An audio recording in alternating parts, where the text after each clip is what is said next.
Okay, council member, you ready for a countdown? I am ready. Okay, we're ready to go in 5, 4, 3, 2, 1. Good morning. I am Kenyon McDuffie, Council Member for Ward 5 and Chair of the Council's Committee on Business and Economic Development. Today's Wednesday, February 16th, 2022, and we are convening this public hearing virtually via Zoom. The time is now 9:05 a.m. and I'm calling to order this performance oversight hearing on the Office of the Deputy Mayor for Planning and Economic Development. Today is the committee's third performance oversight hearing for fiscal years 2021 and 2022. It is also the third year in a row that the committee and the council, for that matter, has conducted performance oversight hearings virtually.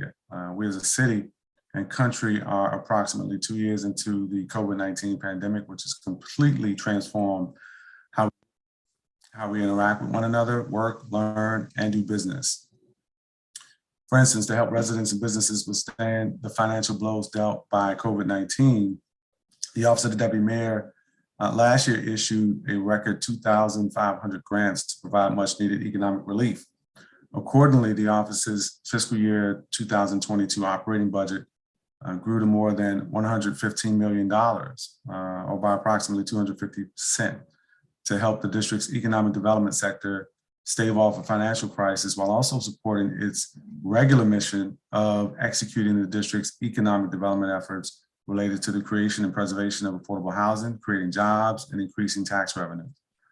By its own admission, Dmped pursues policies and programs to create strong neighborhoods, expand and diversify the local economy, and provide residents with pathways to the middle class. The committee will hear from Deputy Mayor John Fauciccio about his office's performance during fiscal years 21 and 22, his vision for the remainder of fiscal year 2022, and realities the pandemic's continuing impact have had on the office's operations, progress, and outlook. As a reminder, public witnesses will have 3 minutes each to provide oral testimony. We would ask that witnesses also take the time if they have the opportunity and the capacity to provide written testimony to the committee to be incorporated to the record. Council members will have 3 minutes to provide an opening statement. I'd like to also remind everyone that all participants should please mute themselves when they are not speaking. With that, I'm going to turn to my colleague and committee member, Ward 2 Council Member Brooke Pinto, to see if you'd like to provide an opening statement. And good morning to you, Council Member. Good morning, Chairman McDuffie. I would. I will be brief, but just want to thank you, Chairman, for holding this oversight hearing today in the Office of the Deputy Mayor for Planning and Economic Development. As we've spoken about in this committee before, Ward 2 is home to over 40% of our city's small businesses.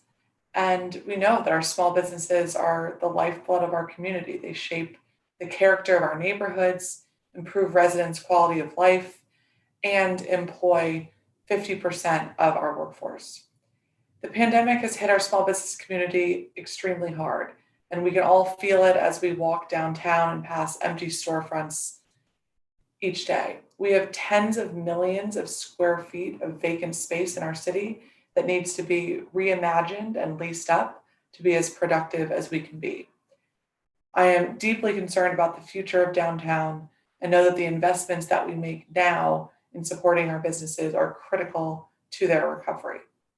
I want to applaud Deputy Mayor Fauciccio's efforts to roll out an additional $40 million for our small businesses from the Bridge Fund and the $40 million for our hotels that we allocated last year. We know that this funding is key to our recovery, and I'm looking forward to hearing today about how those applications have gone and how that money is getting out the door. I look forward to hearing about your vision for this next year and how we can continue to work together to lift up our business community throughout the city. I also look forward to hearing more about the status of the Golden Triangle Innovation District, which will be key as we continue our recovery and look to the future. We had lots of discussion during the Events DC oversight hearing about the funding for excluded workers and how that money has not gotten out the door, and hoping that we may have more of an update on that progress today. So thank you again, Chairman McDuffie, for holding this hearing, and looking forward to hearing from our public witnesses. And thank you, Councilmember Pinto. We're going to turn now to our first panel of public witnesses. I know we were delaying slightly to make sure we had some of these witnesses had arrived on our Zoom. I think we have some of them now, so I'll give staff a moment to transition them over as panelists. I'll call some of the names.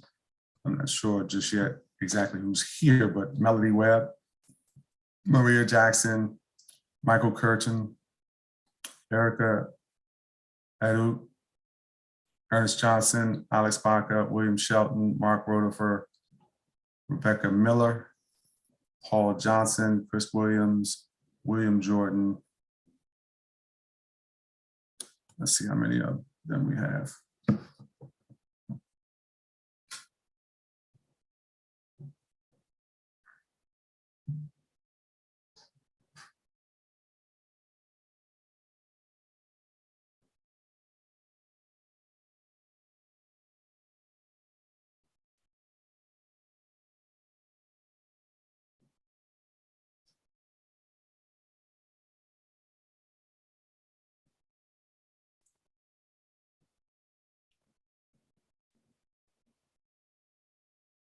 Okay.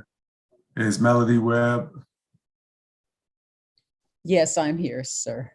Okay. If you are, good morning to you, and you want to turn on your video. If you plan to use video, we can hear your audio. You'll have 3 minutes to provide testimony.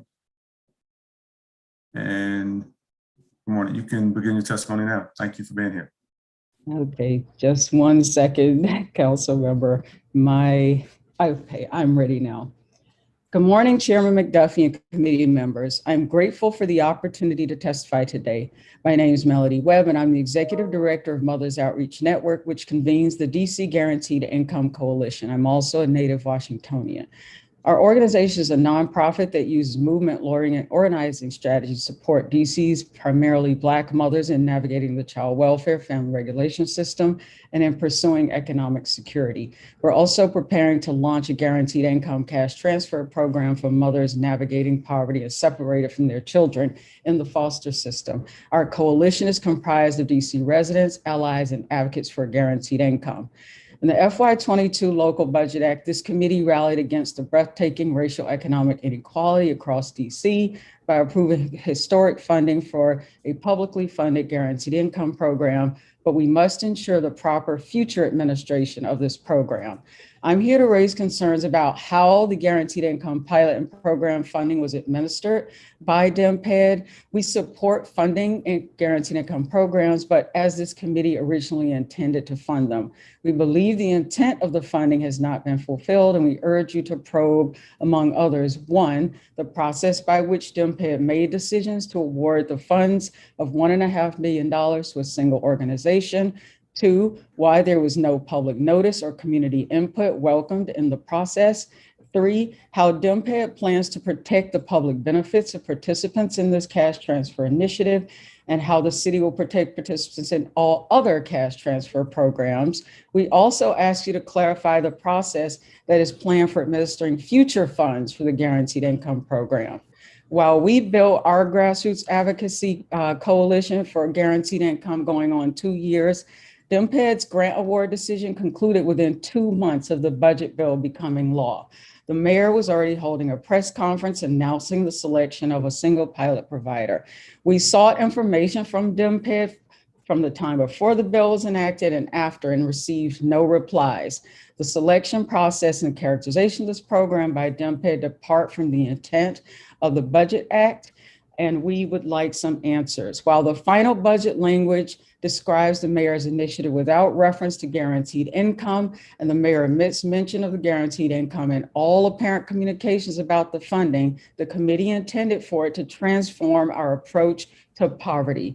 As this committee's budget report describes it, this program was meant to, quote, be an important step in re-examining the way we approach and develop systems that provide stability and access for district households. We seek guaranteed income and pilot programs for multiple populations of our DC community: unhoused people, formerly incarcerated, and foster youth aging out of the system, like a growing number of localities around the country and in this region. This failure to engage the community contributes to the entrenched cynicism among the most marginalized of our community's neighbors. A collaborative and advisory process is called for on such a broadly meaningful undertaking as an effort to eradicate poverty. And a forthcoming study by the Urban Institute is expected to show the benefits of administering cash pilots through the efforts of several organizations. Ms. Webb? Yes, yes. Just want to let you know that your time has expired. Okay, thank you. Thank you very much. We're going to turn next to, I do not see Maria Jackson, but I'll just make a call just in case. How about, I do see Michael Curtin, and good morning to you. Good morning, Chairman McDuffie. Thanks for being here. My pleasure. Thank you for inviting us. Should I get going? You can begin your testimony, sure. Okay, thank you. Good morning, Chairman McDuffie, Councilmember Pinto, and other members of the council. Thank you for convening today's hearing on the performance of the Office of the Deputy Mayor for Planning and Economic Development. My name is Mike Curtin, and it is my privilege to serve as the CEO of DC Central Kitchen, a nonprofit organization that has served the District of Columbia since our founding in 1989. We prepare district residents who have faced employment barriers like justice involvement, substance addiction, homelessness, and other traumas for careers and hospitality, while employing more than 100 of our own graduates to bring healthy food where it is most needed. We believe that our work is not simply charity, it is instead economic development. Preparing residents for new careers, helping hospitality businesses access local talent, preventing reincarceration, and improving public health all have major economic impacts in our community. Together, our programs generate $80 million in measurable benefits to our city and its taxpayers every year. We are pleased to have a partner like Dmped that understands and wants to support and enhance this important work. As this committee well knows, given its unanimous support of the DC Central Kitchen Tax Rebate Act, our organization is on the verge of moving out of the shelter basement we've called home for 3 decades and into a facility that is worthy of our students, frontline staff, and mission. This 36,000 square foot facility, the Klein Center for Jobs and Justice, will open on Buzzard Point later this year, linking historically underserved residents on both sides of the Anacostia River with training and access they need to share in the prosperity being generated along our city's fast-changing waterfront. In our experience, Dmped and Deputy Mayor Falchicchio understand the opportunities presented by these changes and the need to ensure all of our residents benefit from them. DC Central Kitchen was proud to be selected as a recipient of a $340,000 grant in 2021 via Dmped's Neighborhood Prosperity Fund, which supported our project on Buzzard Point. In addition to establishing the nation's most ambitious community kitchen and urban food hub, our project features a healthy cafe with a menu of affordable, locally sourced items prepared by DC Central Kitchen culinary graduates earning living wages and comprehensive benefits. We will also create an inclusive community space where residents can access healthy cooking classes, free workshops and trainings, and a growing array of workforce development services that lead to real careers in the hospitality sector. We are offering the healthy food and economic opportunities our city needs right now, and Dmped has been a thoughtful partner in helping us deliver and scale these services.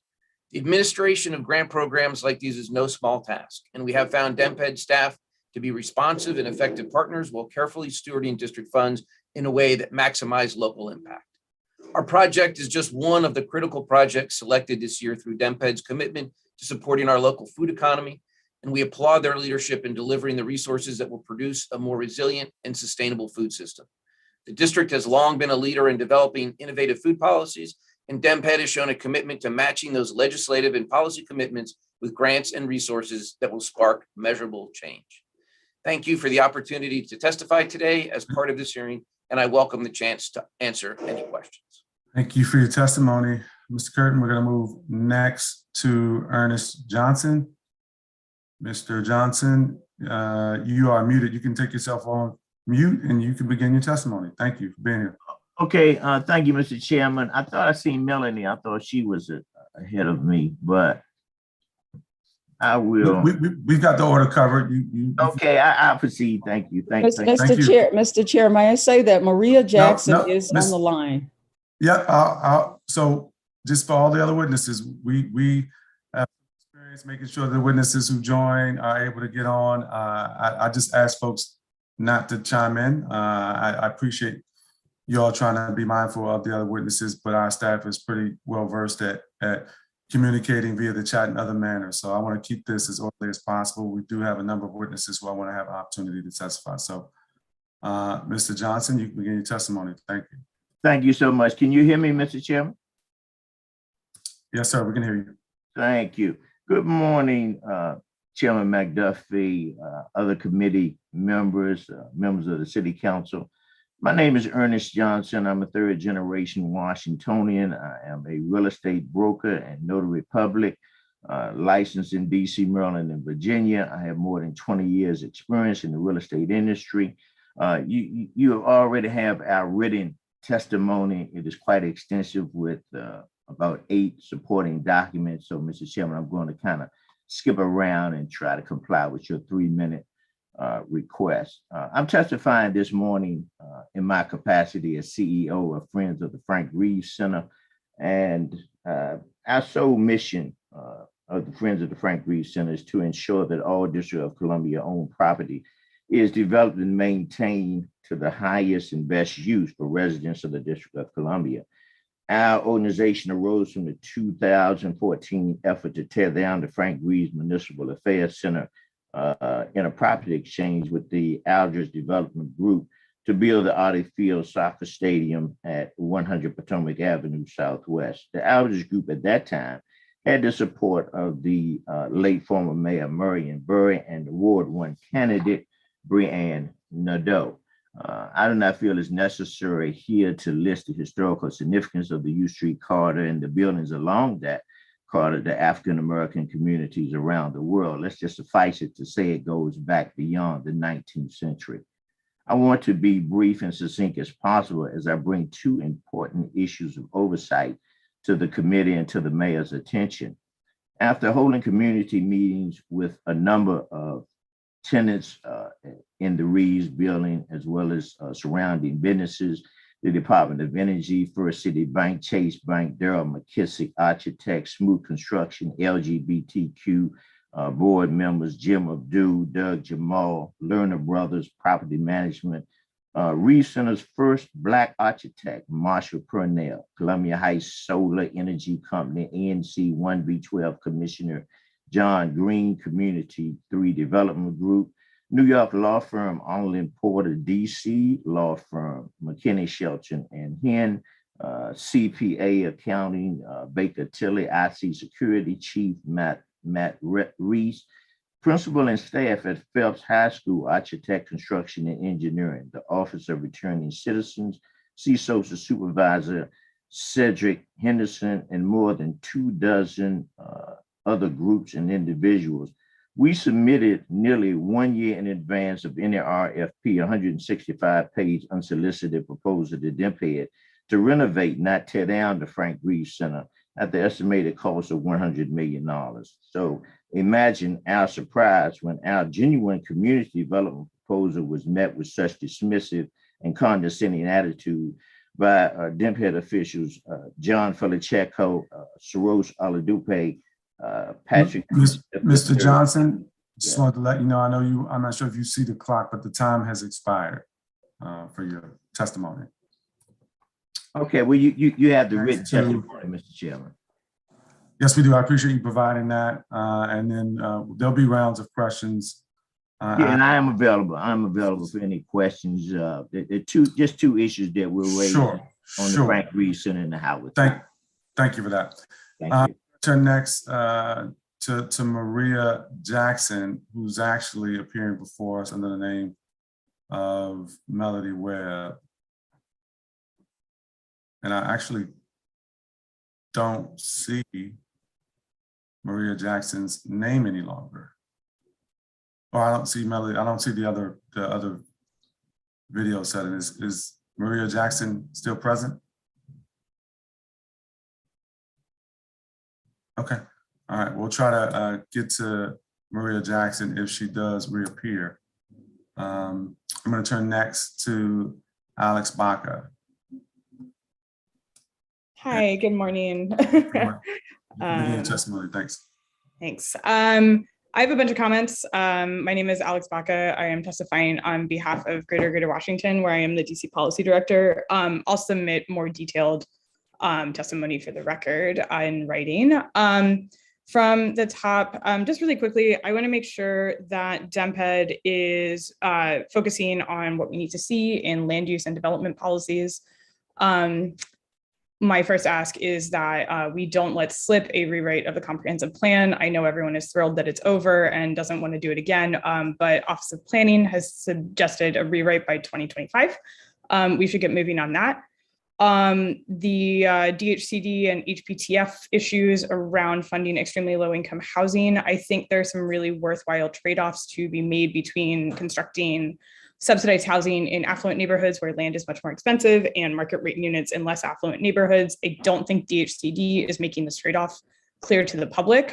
So I think that needs to be an ongoing process with the council and the administration to be more transparent about how DHCD is making decisions.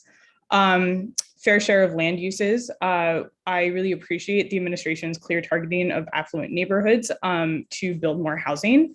I think we also need to move into a conversation about fair share of also industrial zoning, which shouldn't be concentrated in the near Northeast planning area. That's something that a comp plan rewrite can address, as well as the idea of legalizing apartments district-wide. TOPA is totally broken. Tenants are finding it more attractive to take really high buyouts than to organize their buildings. While I love that this is functionally creating equity for tenants, basically means that TOCA is no longer working. If we want low-income tenants to take the buyouts and not live in the district, I hope that's something that both the administration and the council can admit. We should also reinstate single-family TOPA. I have some written text on a somewhat complex proposal around an acquisition fund, somewhat similar to the preservation fund for affordable housing that I would welcome the opportunity to discuss. Functionally, it's really hard to build affordable housing at scale unless the land costs are cut out. And the district needs to find some way to subsidize that either through cash or through land transfers. I want to make sure that the council is encouraging some collaboration between the Office of the Attorney General and the administration. I am following the zoning and the public interest text amendments with a lot of my own interest. They're great in some ways, but not so great in the others. And I don't think that what the Attorney General says it is a sufficient definition of the public interest. I have a couple more comments, including a lot of thoughts on the state of downtown that I will provide in my written testimony, and I'm in about 3 minutes, so thank you so much. Thank you for your testimony. We certainly would welcome your written testimony. You did cover quite a lot, and I appreciate that, but a lot of interesting topics that you mentioned that we'd love to see some details on in writing. So thank you for your testimony. I'm going to try to go back to Maria Jackson one more time. I do see you on the screen. If you can unmute yourself, you can begin your testimony. And good morning. Thanks for being here. Thank you. Good morning. You have 3 minutes. You have 3 minutes to testify. Good morning, committee. My name is Maria Jackson. I'm a member of the Guardian Income Coalition. I live in Ward 7 in public housing. I'm in a wheelchair. I'm someone's daughter. I'm a mother of 4. I'm a sister. I've been out of CFS due to unfortunate circumstances. I'm on. I believe in saving money in 2 different bites, but it's hard because I'm on TANF and I also get my own income. Due to that fact, TANF do cut the income down. And our company was coming up with a plan to help certain people that need the money, because it helps us, because it seems like they're trying to hinder us. We need the money, not hinder. We try and get out. At least I know I am. I'm trying to get out of public housing. This is about TANF. and how say I'm on disability, and since I'm on disability, they cut the TANF check, and the TANF supposed to be for the kids. I pay all of my bills with the disability, which is what I would like for the committee to understand is that the money is supposed to be for to help the kids. If the money is supposed to be help the kids, why are they gone off of what I get? And that's all going to help to pay for the rent. And my rent not low. Due to the fact that the income that I get, I still have to pay bills too. Also, but what I like y'all to understand, we could come up with the thing that I hope y'all would think about coming up with a waiver to help people, because income public housing is not. They cut out the ceiling in my wall, in my roof, in my bathroom. I didn't spend $300 worth of money, of my own money, to kill roaches that came through. And I don't have roaches, I have a clean house. Committee, I bring up to you to provide waivers for people so you will not cut the money when they get extra money, so they will not be hindering us, to allow us to get up out of the ghetto. Honestly, I've tried, and it's not like I haven't tried to get jobs. I'm in a wheelchair. I've been trying to get a job for 3 years. I also have my degree in MOS and building and coding. I'm also currently right now in law school. And it's hard paying that off and paying rent and all that, but I still do it. All I'd like for y'all to understand is that when you cut money and everything, everybody's different. But when you cut money, it's not hurting me. It's hurting the kids. Because that money's supposed to be for the kids. What I like you to understand also is that I do search for jobs. I've been searching for jobs with RSA. Now, when I asked TANF to help me, they turned me around and sent me back to RSA. Although I wanted another person to help me, including RSA. You understand what I'm saying? Huh, sir? I do understand what you're saying, Ms. Jackson. With me having 6 years of clerical, that's about working, MOS and building code, I need my record. In law school, I'm a junior in law school. I'm an honor society. Do you believe in letting people keep their money? Because, like, when I get my exercise, the TANF will go down. The TANF will be for the kids. The exercise is permanently for me. But y'all going off the TANF. I don't understand it. That's all I had to say there. You came up with a waiver. Could you please put that in interest? Keep that in interest. Because I think y'all hindering more. Maybe African community, the ones that's trying to get out of where they at. Cause I'm trying to get out of where I'm at. I appreciate that, and I really do appreciate you sharing a personal story and you're facing. It really does help the committee when we hear these types of testimony. And so thank you for your testimony, Ms. Jackson. If you are able to, there may be some questions. I know my colleagues on is also on the panel. We may have questions for you after. But thank you for your testimony. All right. All right. I'll give you an opportunity to put yourself on mute, and then I'll transition to our next witness, and that is William Shelton. And good morning to you, William Shelton. Are you here with us? And you've been in your testimony. Thank you. I am, Councilmember. Good morning. Morning. Good morning, Chairperson McDuffie and members of the Committee on Business and Economic Development. I'm William Shelton, President of Hire from DC. We are an organization founded in 2018 by residents from all 8 wards to address the access, opportunity, and equity disparities DC residents face in working in Washington, DC. We are the voice of the more than 690,000 residents qualified and ready to work.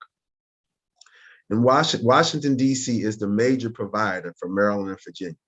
75% of the healthcare workers live in Maryland and Virginia. Out of the more than 3,000 MPD officers, only 600 live in Washington, D.C. 10% of bank managers are D.C. residents. 20% of D.C. school principals live in D.C. And finally, 3 out of every 20 employees on DC-funded capital improvement projects are DC residents. Our tax dollars and career opportunities are key contributors to the economic renaissance and the surplus in Maryland and Virginia over the past 2 years. Many of us feel hopeless, frustrated, and ignored. We are witnessing the permanent scars for the lack of career opportunities in Washington, D.C. for many of our residents.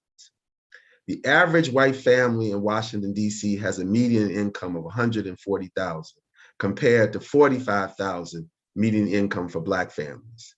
As leaders, we are not doing a good enough job of solving this problem. D.C. residents are not working in Washington, D.C., and these are our recommendations for the deputy mayor. According to the organizational chart by the mayor of the District of Columbia, the Office of the Deputy Mayor of Planning, as it reads, oversees district agencies involved in the coordination of planning, supervision, execution of economic development efforts with the goal of preserving affordable housing, creating jobs and increasing tax revenue. One of our recommendations is that the Office of the Department of Employmental Services and the Workforce Investment Council are under the portfolio of the Deputy Mayor of Education, which has the undaunting tasks of DC Public Schools and OSSE. We're recommending that the mayor immediately move the Department of Employmental Services and the Workforce Investment Council to the portfolio of the Deputy Mayor of Economic Development. Planning, economic development, and job creation go along with that portfolio. Our next recommendation is in neighborhoods, street corners, living rooms, classrooms in Washington, D.C., residents are witnessing the renaissance of our city. From Wegmans to Lido to many other new businesses, our Washington, D.C. businesses are taking advantage of the economic strength of our city. A survey of many of these district businesses have no idea. Mr. Shelton, your time has expired. Okay, thank you. And thank you so much for your testimony. We're going to turn next to Mark Rotafer. Good morning to you. Thank you for being here. You can begin your testimony. All right. Good morning, Councilmember McDuffie and also Councilmember Pinto. And thank you for the opportunity to testify at this oversight hearing for the Deputy Mayor for Planning and Economic Development. My name is Mark Rotafer, and I'm testifying on behalf of the Sierra Club. We're the nation's oldest, largest, and most influential environmental advocacy group. We have chapters in all 50 states and 3,000 dues-paying members here in DC. We have concerns about a microgrid that is planned for the Office of Unified Communications 911 call center and the new hospital being built in the grounds of St. Elizabeth's. We understand that the St. Elizabeth's microgrid will not incorporate renewable energy and instead will generate electricity by burning fracked gas and diesel fuel, both of which emit greenhouse gases that contribute to climate change. These dirty fuels also emit pollutants such as carbon monoxide, nitrogen dioxide, particulate matter, and formaldehyde, which cause respiratory and other ailments. Diesel generators are not only dirty, they're also expensive and unreliable as a source of electricity. To be clear, though, the Sierra Club fully supports a microgrid at the St. Elizabeth's campus. The microgrid will benefit the new hospital, which is desperately needed in Ward 7 and 8. The microgrid would keep the hospital and the call center, both of which are essential facilities, operating when the electric grid goes down. The microgrid would also provide substantial energy savings for day-to-day operations. If the microgrid is not completed, the district will forfeit a grant of almost $20 million from FEMA. The Sierra Club calls for the St. Elizabeth microgrid to be powered by renewable energy, such as solar energy coupled with battery storage, to the maximum extent possible. Electric utilities may not like microgrids that produce their own electricity rather than relying on buying electricity from an electric utility. Nonetheless, microgrids are an overall benefit because of the improved cost, the lower cost, and the improved resilience. The Sierra Club has been told that some in the executive branch are working to thwart a microgrid at St. Elizabeth's. We were told a staffer in the mayor's office falsely stated that the microgrid would be illegal unless it was owned by the electric utility. We've also been told that Dmped has significantly delayed the issuance of a request for proposals for the microgrid by objecting to all proposed locations for the necessary equipment. We have also been told that Dmped has stated that because of the delays it has caused, plans to construct a new hospital in Ward 8 should move forward without a microgrid. We have heard that because the capital cost savings of $8 million to $12 million that would be lost without a microgrid, the hospital may need to be built with one less floor. The allegations shared with us are deeply concerning. Residents in Ward 7 and 8 have a right to quality medical services and a hospital east of the river. Ward 7 and 8 and all of the district should expect our government to work to reduce energy costs and increase the resilience of energy systems. The Sierra Club calls on Dmped and other district government agencies to add as much renewable energy generation as possible to the microgrid, eliminate plans for diesel generation, and reject all efforts to kill this project. This microgrid may not be in the electric utilities' interest, but it is in the public interest. The Business and Economic Development Committee, the Transportation and Environment Committee, the Health Committee, and the full council must provide rigorous oversight to ensure the new hospital at St. Elizabeth is powered by a microgrid instead of lopping off an entire floor of the hospital to the detriment of the health of residents of Ward 7 and 8. Thank you for the opportunity to testify today. And thank you for your testimony. We're going to turn next to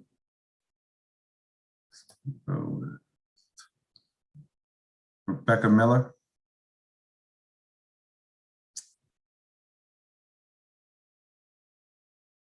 And for anybody who's on, if I call your name and you weren't present at the moment, we will certainly come back to you. We appreciate everybody's patience, but we're going to get through all the witnesses who previously signed up to testify. Again, next we're going to turn to Rebecca Miller, and good morning to you. You begin your testimony. Good morning, council members. Nice to see you. So I just have a few comments and just some things that I hope that you'll ask Dmped going forward. So again, my name is Rebecca Miller. I'm the director of the DC Preservation League, the citywide advocate for historic resources. So we're looking for an update on Cromell School. Last year, you were able to have 20 million put into the budget, council member. And so, but I'm not aware of any public movement since then. And so I'd like to hear from the director on where things stand with Cromell and how that's moving forward. What's the status? What's the timeline? What can we be expected moving forward? Obviously, this is a historic building. It's really important to the community. And so we need to make sure that this is done right. We also don't want, something to go out, an RFP or whatnot, that doesn't include information about the historic status of the building, so that some kind of proposal comes back that isn't going to be acceptable from a preservation perspective. In addition, the John Mercer Langston Elementary School, which was built for African Americans in 1902, is part of Dmped's RFP for the Slater Langston site. The RFP, I believe, came out in 2020 and was awarded last year.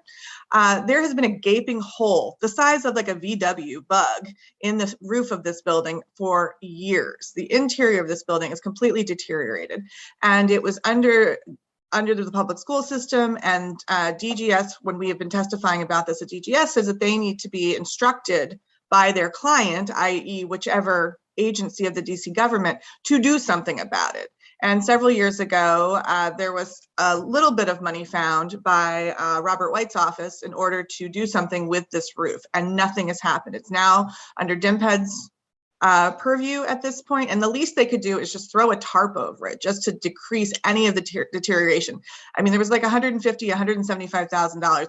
A tarp doesn't cost that much, but something to keep the water from infiltrating the building even further, and the pigeons and everything like that. Every season that goes by, more damage happens to this building, and it costs more and more to redevelop it. And this is a consistent problem with many DC owned resources, and we testify about this constantly. And finally, my last comment would be about climate action. 2 years ago, when we were still doing these in person, Dmped testified that it was simply just too expensive to convert office to residential. So I was really pleased to see that they've moved in that direction, encouraging that and asking for feedback from the development community. They were really just strictly focused on dollars and cents at that point, but not on the environmental impact of not reusing these buildings, whether they're historic or not. And DCPL has a climate initiative right now that's being headed by Carl Elefante, who is the person that coined the greenest buildings, the one that's already built. And 75% of the carbon output in DC is from the building sector. So we really need to make an effort, as does the city in Dmped, to make sure that we're reusing the buildings, even if they're not historic, so that we're not putting these buildings into landfills and causing more detriment to our environment. So thank you very much for your time. And thank you very much for your testimony. Next, we're going to turn to, is Paul Johnson present? I do not see Paul Johnson. Is Paul Johnson present? Okay, how about Chris Williams?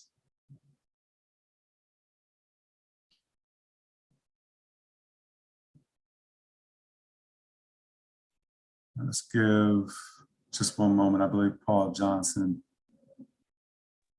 Yes. Perfect. Good morning to you. Yes, I'm here. Can you hear me? I can hear you. And if you are ready, you can begin your testimony. Good morning. Thank you for being here. Good morning. Good morning, Chairman McDuffie. Thank you for having me. And you can hear me okay. My volume is fine, right? Yes, we can hear you. Okay, great. Thank you. So I'm here to speak to Dmped's role and urge you in your oversight capacity to look at Dmped's role in the surplus and disposition process to ensure that the process has integrity, that it has fairness, and that the result is in the highest and best use. And if that use is development, that the development is equitable, that the public can have confidence in this process. Specifically with respect to the old engine company 22 Firehouse property at 5060 Georgia Avenue Northwest. I should also say that I'm testifying here in my capacity as a ANC Commissioner in Ward 4 in ANC 4C. However, I'm speaking for myself. I also want to indicate that emphasize that it's my strong, fervent belief that the public should benefit from the use of public land and public subsidy when it comes to development. I would also say that the role of ANCs needs your oversight. I would urge you to have oversight with respect to the conduct of ANCs, that notice is given properly to truly impacted residents, that any sort of improprieties or financial conflicts of interest are not tolerated, and mechanisms, and any improprieties or appearance of impropriety is has the benefit of your and your colleagues' oversight. Specifically, my experience with old engine 22, I can speak from firsthand as being a member of ANC 4C. I think that the notice is not broadcast properly. It's at the confluence of ANC's 4A, B, D, that notice with respect to a small single member district is not appropriate for a proposed 8-story multi-million-dollar project. I think that admitted financial conflicts of interest from commissioners that are supposed to have stewardship of the notice process should be taken seriously. And I think that the great power weight of the ANC should not be abused, and the process of disposition should have the proper sequence. I'm happy to answer any questions of this is very important. And thank you for the opportunity, Mr. Chair. And thank you for your testimony, Commissioner Johnson. I'm going to stop for just a moment and to see, I'm going to do a round of questions. I know my colleague, Ward 2 Councilmember Brooke Pinto is here. If I see your camera turn on, then I'll turn to you for a round. Otherwise, I do have a couple of questions. If staff could give me 7 minutes, I think should be suffice. Ms. Webb, thank you for your testimony. I do recall that you worked closely with the committee on developing the guaranteed income pilot legislation that we incorporated into the Committee on Business and Economic Development's budget, which was supported by the council and recently awarded to Martha's Table. Yet in your remarks, you note that Dmped has not been responsive to your inquiries about the program. Give me a sense of when you, just timing wise, because we passed the legislation in the budget last year on summertime. Give me a sense of just when you tried to contact Dmped, with whom you communicated, if anyone, and just a sense of exactly what occurred in terms of the response from the agency. Thank you, Chairman. I was in touch with the Dmped's office, just made a phone call to Dmped. I was given the names of various individuals who were responsible for answering questions about the process. And I called those individuals, sent emails, and I never received a response. And I started this process back in July of last year, and then continued to reach out to the agency from July up through the end of the year, and never received a response from anyone. We were so excited that the funding had been placed into the budget bill. And so we wanted to get a really early start on information and the process. But unfortunately, again, no one ever responded to us from Dmped. Do you have specific concerns about the actual program that is being implemented under the legislation?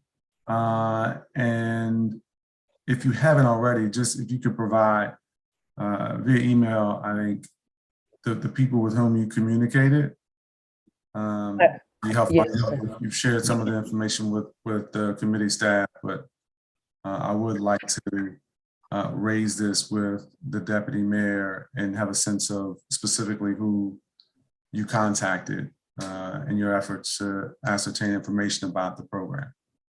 Yes, I will provide that information. I want to make clear that, Martha's Table is a wonderful organization and institution in the community, and this is not about Martha's Table.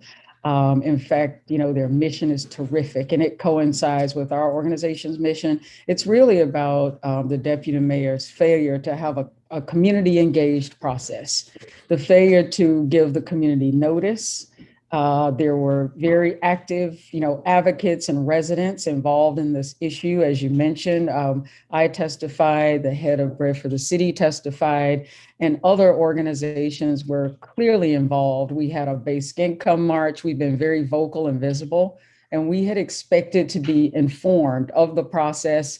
And we are, just really disappointed, particularly because this program is not even referred to in the way that the committee intended for it to be, which was as a guaranteed income program, laying the foundation for addressing through policy the eradication of poverty. Yeah, no, I appreciate that. And anytime I refer to it, including in my remarks at the event, I use that nomenclature. I call it, a guaranteed basic income program.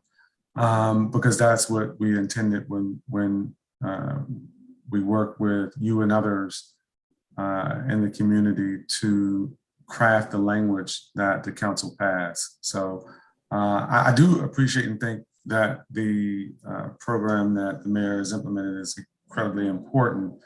But I don't think that they're mutually exclusive necessarily, but I think what you're pointing out, the distinction you're making is important for this record. If the district were to try its hand once more at implementing a guaranteed income program, whether permanent or otherwise, a pilot, what would you suggest we do differently? Or are there other populations we should target? I would suggest that there is a provision of funding to reach a number of populations. Across the country, you'll see that people who are unhoused, people who are formerly incarcerated, youth who are aging out of the foster system, and others are reached through guaranteed income programs. And this is a really exciting opportunity for us as a city to really put our heads together to address poverty across the board. I would like to see us, the city Dmped convene a representative group of individuals and advocates to talk about the way to administer the program. It could be done jointly through a number of different, individuals or organizations. And that is what was done already in the privately funded Thrive East of the River. And we'd like to see it include some of the existing pilots and some that will develop in future. So I think we should start at the community level with proposals and make sure that we distribute funding so that we test this concept with a number of populations. Right. I think one of the things important to point out, I know this came up along the process of us engaging with you all last year while we were crafting the language, but trying to address the challenges with similar programs, perhaps counting as taxable income, is obviously a serious issue with how we craft these types of programs and the impact it could potentially have if counted as taxable income, the impact it could have on the individuals who we're seeking to support through these programs. So I just wanted to raise that because I know it always comes up when we have these types of discussions about these programs. And if I may, Council Chair, in fact, that term that's used, benefits cliff, so often people receive a pay increase as well as participate in a program like a cash transfer payment program, and they start losing their benefits. And at a certain point, because of the income limits, they lose all their benefits, TANF, SSI, Medicaid. Some of these we can control, and there are models for how the city has in fact, disregarded income increases. And we think that can be done, and we hope it's done for the participants in the current mayor's initiative. And we hope that that others and pilots across the city will receive the same benefits. So it's a complex issue. In some cases, there could be a fund created to help people if their rent goes up or if they lose some benefits, their SSI, TANF benefits. But SSI in particular is an example, as is Medicaid, of how complex this is. Changes have to be made at the federal level. And we really, though, must work together with a lot of the communities around the country that are studying this so we can minimize benefit losses. And I think if we look at this as a community and work with experts within DC and outside, that we can really help our residents not lose their benefits even as they participate in cash pilot programs. All right, thank you for that. Now, Mr. Rotafer, thank you for your testimony. We do have your written testimony. You leveled some pretty serious allegations with respect to your statement that some of the executive branch, and I'm quoting here, some of the executive branch are working to thwart a microgrid at St. Elizabeth. So I think you correctly point out how important renewable energy is to the city and how it is consistent with the city's own goals in that regard. And so if there's anything that you'd like to share with us offline about that, then the committee would really appreciate it. Obviously, the administration should not, if true, the allegations are deeply concerning. They should not be working to thwart a microgrid at St. Elizabeth. So I think you pointed out a number of reasons why that could be incredibly important and to our own goals as a city. And I think they should be obviously implementing them at every opportunity that we get. So thank you for making that testimony. If there's any other additional information you'd like to provide as a follow-up, that would be helpful to the committee. Well, thank you, Councilman McDuffie. I Sure. appreciate that. I mean, they are serious allegations. We've talked to multiple people who are close to the project, and this is what they've told us. So it's disappointing, and I hope that I hope we will get the oversight needed to make sure that this microgrid is up and running at St. Elizabeth's. Certainly, thank you for that. Mr. Thank you for your testimony as well. You shared with the committee your organization's unsolicited proposal to manage and operate the Howard Theater, but I also understand that the deputy mayor and others on his staff have responded to you directly and shared with you that the current lease runs at least 75 years. That's my understanding. Is that correct? That also your understanding? Yes, yes, it is.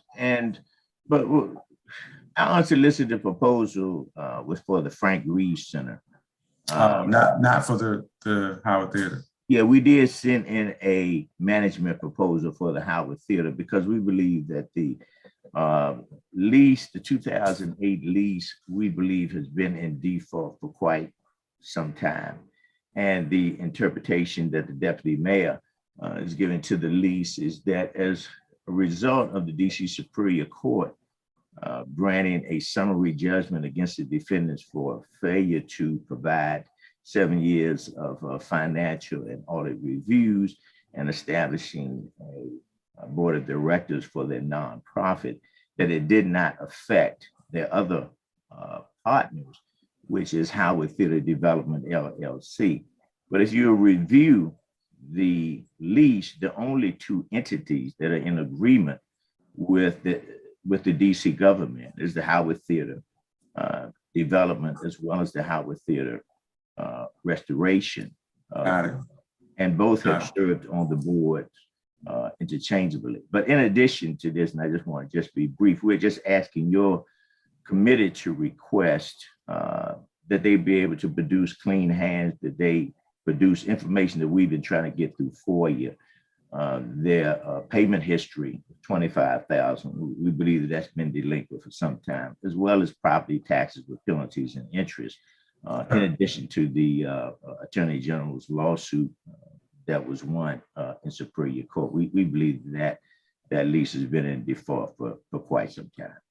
All right, thank you again for your testimony. I do appreciate it. I want to thank all the witnesses on this panel for the testimony. We're going to pick up where we left off.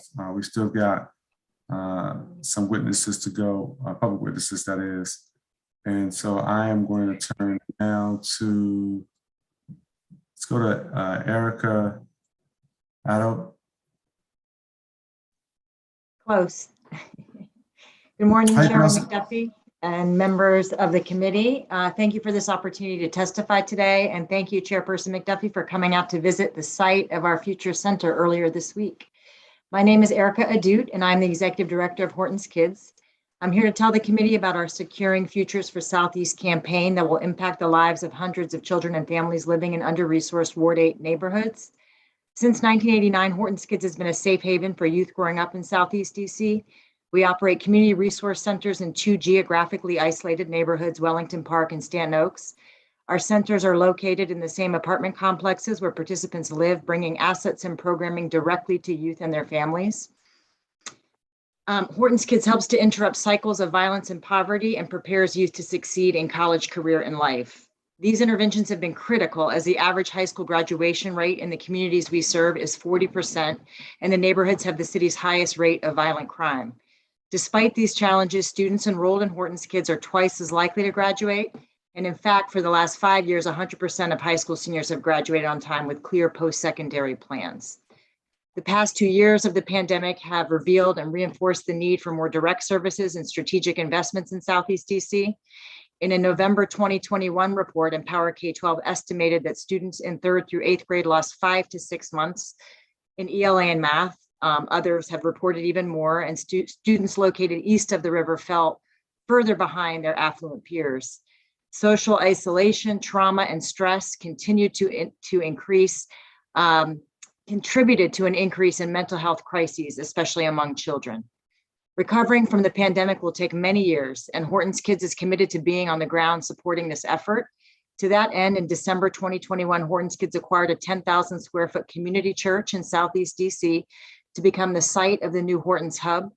Located 1/2 mile from both Wellington Park and Stanton Oaks, Horton's Hub will serve as a safe space, especially for older youth needing healthy outlets.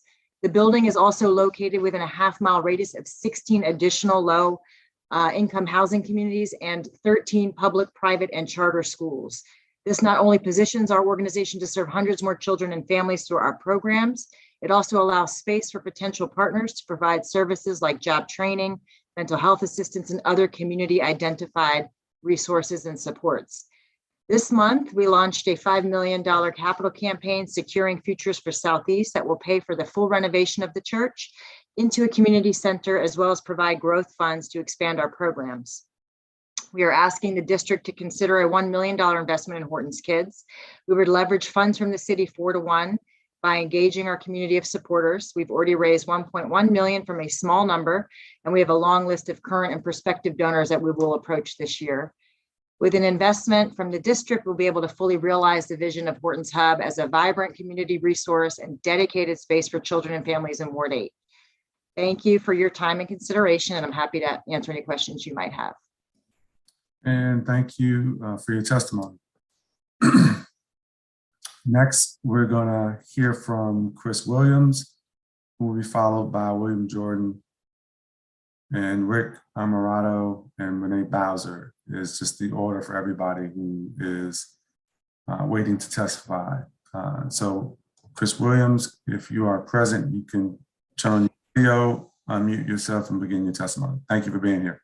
Okay, thank you very much, Councilmember McDuffie. I apologize. This is quite an early meeting for council, so I apologize for being late. I'm here to speak to the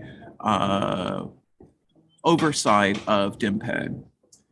Dmped operates as one of the most, if not the most, influential government agency outside of council and the mayor's office. Its influence, as we see with gentrification, is paramount. The Zoning Commission looks to Dmped and its approval of these projects in order to greenlight more of the same.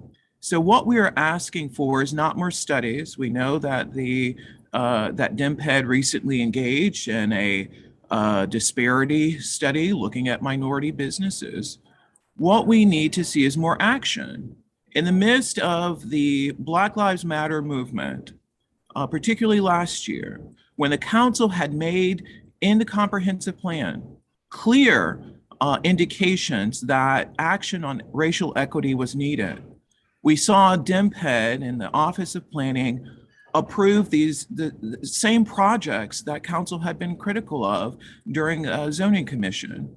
We're now beginning to see these projects in Southwest along South Capitol that were planned to have zero affordable housing, and that was allowed to proceed. We're also seeing Dmped move projects in Buzzard Point out of the Zoning Commission process. So these projects are not going to go before the Zoning Commission at all. So we need to look at fundamental ways to restructure Dmped. We know that there have been other government agencies that have gone the way of bifurcation. And I think that it would behoove council to look at a way to bring more community voice into planning as a separate entity that helps to ensure that minority voices are heard. The last thing that I'll mention is, Councilmember McDuffie, I know that you oversee the bids, but I'm not sure you really understand. I'm not sure that you appreciate the erosion that bids are doing in terms of community autonomy. I'm happy to talk more about that, but I think it would be beneficial for your committee to undertake studies and to also ask for more public accountability in BID's operation within neighborhoods such as Southwest, because they create a social node in and of themselves and deprive organizations, many organizations that I'm involved with, of that social capital access, and they disrupt our neighborhoods in a way that wouldn't have been disrupted otherwise. Thank you. Thank you for your testimony, Mr. Williams. We're going to turn next to William Jordan. Good morning to you. Thank you for you can begin your testimony. Yeah. Good morning, Councilmember McDuffie and committee. My name is William Jordan. I'm a member of the Park Morton Equity Team, and I'm here to talk about Park Morton NCI New Communities Project. That is a partnership between the Housing Authority, Dmped, the council, the developer, and with zoning impacts, and to express that this process is totally unaccountable, full of contradictions, and it makes it impossible, particularly in my role supporting the resident council at Park Morton, and quest for equity in particular. So on January 5th, Dmped issued a PO to the Housing Authority for $14.8 million and something dollars. And I would ask the committee and council to pressure the Housing Authority to freeze that money until Dmped to freeze that money until the Housing Authority presents to the resident council true development plans, detailed development plans on how the money is going to be spent, how Section 3 employment and all those other promises to residents are met in the spending of that money, plus the additional money to come next fiscal year. Again, we're going to spend $14.8 million, and I cannot create a path to see how residents are going to benefit. No housing is going to be built from that money. This is just for demolition, road building, all this so-called infrastructure. So there's no benefit directly to residents. In 2019, in February, Dmped sent and the Housing Authority sent a joint signed letter to the residents of Park Morton telling them that no residents would be displaced until there's a bill first site, and that if you get displaced from the site, you have the right to return. Since then, of the 133 residents that were available on the site at that time, only 16 families are left. A few months ago, the Housing Authority took replacement units from the Lincoln Heights project and offered them to residents of Park Morton who had then been displaced from the site, and then turned around and told them if they take that option, they would lose their right to return. Also wanted to point out the contradictions in the zoning. The developer, the applicant has said that they're not responsible for racial equity as far as that project is concerned. And Dmped has signed off on that. So I guess I sent a few documents. There's a lot to say, but the oversight of that project bifurcated between 3 or 4, 5, 6 different entities. There's no accountability, and we really need your office to put some hammer down on this, because it's crazy. We get a different answer no matter who we talk to. Thank you.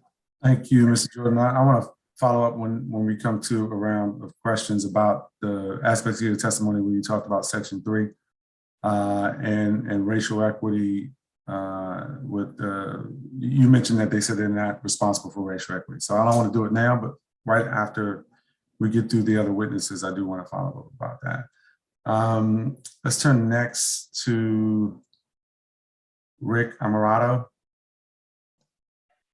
And good morning. You can begin your testimony. Good morning, Chairman McDuffie and members of the Committee on Business and Economic Development. Thank you for the opportunity to submit testimony today on the performance of the Office of the Deputy Mayor for Planning and Economic Development. My name is Rick Amarato, and I'm the Executive Director of the DC BID Council, an association that represents the District of Columbia's 11 business improvement districts.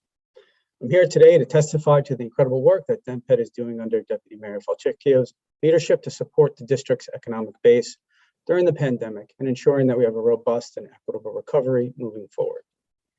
During the height of the pandemic, Dmped was the lead agency that coordinated with bid council, our bid members and other agencies, the district's response to a fast-moving and evolving existential crisis for our economy and all of the residents it employs. Although somewhat normalized after 2 years of living with COVID-19, it's important to remember the fear, chaos, and loss we all experienced in our lives personally, and the devastating impact the move to remote work had on our businesses. Fortunately, government is not known for its efficiency, its creativity, its flexibility. However, in this case, the district should be immensely proud of the work of the administration, this committee, the council as a whole, and Dmped did during this crisis. Dmped was instrumental in standing up hundreds of millions in grant funding and programs to keep businesses afloat during the pandemic. It was a chaotic time for small business owners trying to navigate the many programs and grant requirements while running a business and supporting their employees and keeping their own families safe. Working with multiple agencies, Dmped was an incredible resource to bids and their constituents to get these funds into the hands of businesses. We lost many businesses during the height of the pandemic, but without the district's funding and the support of Dmped, we would have lost many, many more. As Dmped has provided vital support to the district's economy during the most difficult business environment in the century, now as we pivot to recovery, Dmped's leadership will be just as important. We understand the many challenges the district will face as we navigate recovery, specifically the high rate of office vacancy in the central business district, and the need to support, develop, and retain homegrown businesses. This will require a robust, long-term, and well-funded strategy to be successful, but we also believe there'll be great opportunity to grow our economy in a just and equitable way, and look forward to continued collaboration with Dmped, this committee, and the council. Thank you for the opportunity to testify today. And thank you so much for your testimony. We're going to turn to Renee Bowser, Commissioner, Nancy 4D. And I believe that Commissioner Bowser is going to be our final public witness before we transition to our government witness. And good morning to you, Commissioner. Great to see you. You can begin your testimony. Good morning. Good morning, Chairman McDuffie and all other members and staff of the Committee on Business and Economic Development. I'm pleased to testify today as single member District 4D02 Commissioner and member of the Empower DC Ward 4 Committee. I testify today to ask DC Council to strengthen oversight of the Office of the Deputy Mayor for Planning and Economic Development so that the agency's actions in pursuing surplus and disposition of the district's publicly owned and very limited real property will come into compliance with the law. And the agency's procedures are fully open to the public, particularly the community surrounding the public property Dmped endeavors to surplus. In particular, I ask your committee chairman and DC Council as a body to use your legislative and oversight authority to ensure that every step toward making the determination whether or not to surplus the public property at 5760 Georgia Avenue Northwest, known as Old Engine Company 22 Firehouse, complies with the letter and spirit of the law. The law, as you know, requires of the surplus of public property sets out a detailed process that requires Dmped to gather uses community members propose, investigate those proposed uses to determine their need and feasibility, and analyze and explain why or why not public uses should be selected. And I list here the detailed requirements that the law sets forth. Dmped is required to submit all of that information by resolution to DC Council, and Council decides whether or not the property no longer has public use. Yet Dmped has failed to follow the statutory process in urging DC Council to surplus other public property. The good example is the Wren and Whole Foods at 965 Georgia Avenue. By the time Dmped held its community hearing, it had already selected a developer for the property, which was a violation of the law to do it before the hearing, more than a year before it held the public hearing, supposedly to get community input on potential public uses, and was negotiating the land disposition agreement for the property's disposal at the time of the hearing. As one resident at that hearing said, and when you already sent it out to developers and you've already stated that the railroad train started the railroad train down the track, it's kind of hard to jump it versus starting with a more open process in the front. Disturbingly, there's evidence that Dmped is not committed to the statutory order of surplus and disposition process for the firehouse on Georgia Avenue. In 2019, Dmped announced that the firehouse would be offered as a development opportunity. And at that time, Dmped had not even held a public community hearing. In fact, the law prohibited Dmped from seeking proposals for the disposition of the firehouse or otherwise negotiating the disposition of the firehouse until after the public hearing, so it could obtain community input on potential uses of the property. And it's also had problems with this process with the firehouse. In June 2021, I'll quickly wrap up. June 2021, they did have a community public hearing, but very few people attended because most of the public didn't know about it. It's as if they're checking a box, but have no intention really to seriously to consider the public uses. And there are many public uses for the property that I set out in my testimony. And so to sum up, Council much watched that Dmped has not selected a developer and begun the land disposition agreement negotiations in lieu of good faith consideration of public uses for the firehouse. We have to maintain oversight because public property should be used for public purposes, not to augment the coffers of developers. Thank you for your testimony, Commissioner, and thank you to all the witnesses who testified on this panel and the panel before for their testimony. Commissioner, I'll start briefly with you in terms of your testimony about the surplus and disposition process. You know that both they're two separate processes. Yes. And when we're able to, the committees that have oversight, which are presently my committee, I have oversight of the Committee on Business and Economic Development has oversight of the disposition process.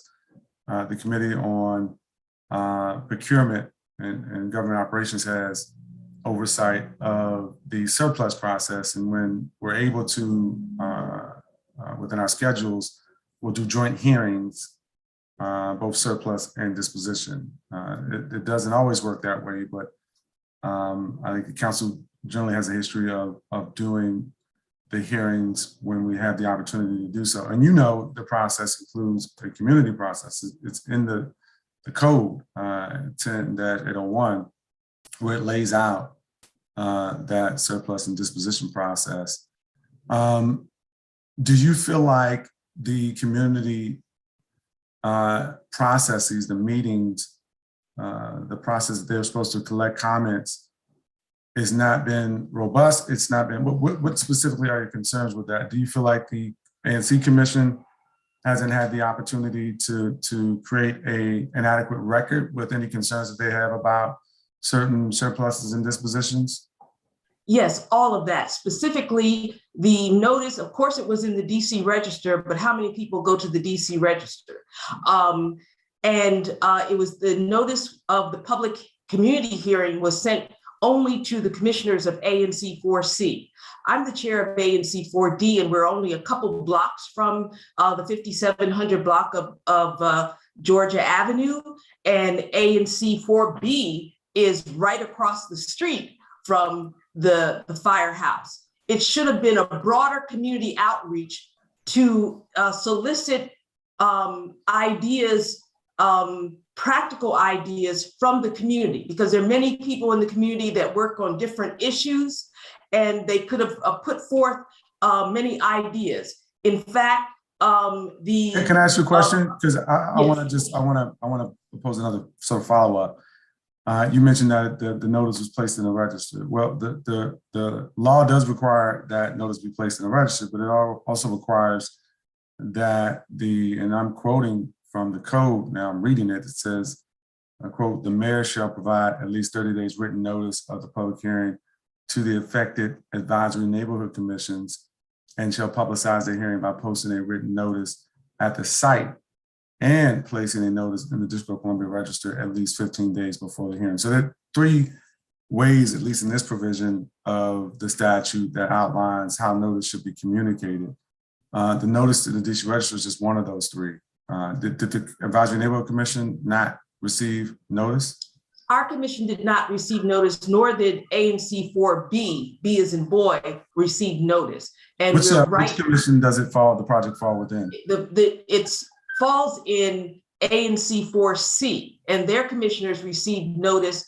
The single member district commissioner in whose single member district the location is, it seemed wanted to keep it as a single member district issue, when the issue is a commission issue and a community issue. So And that's what I'm saying. Question? There's so few people that came.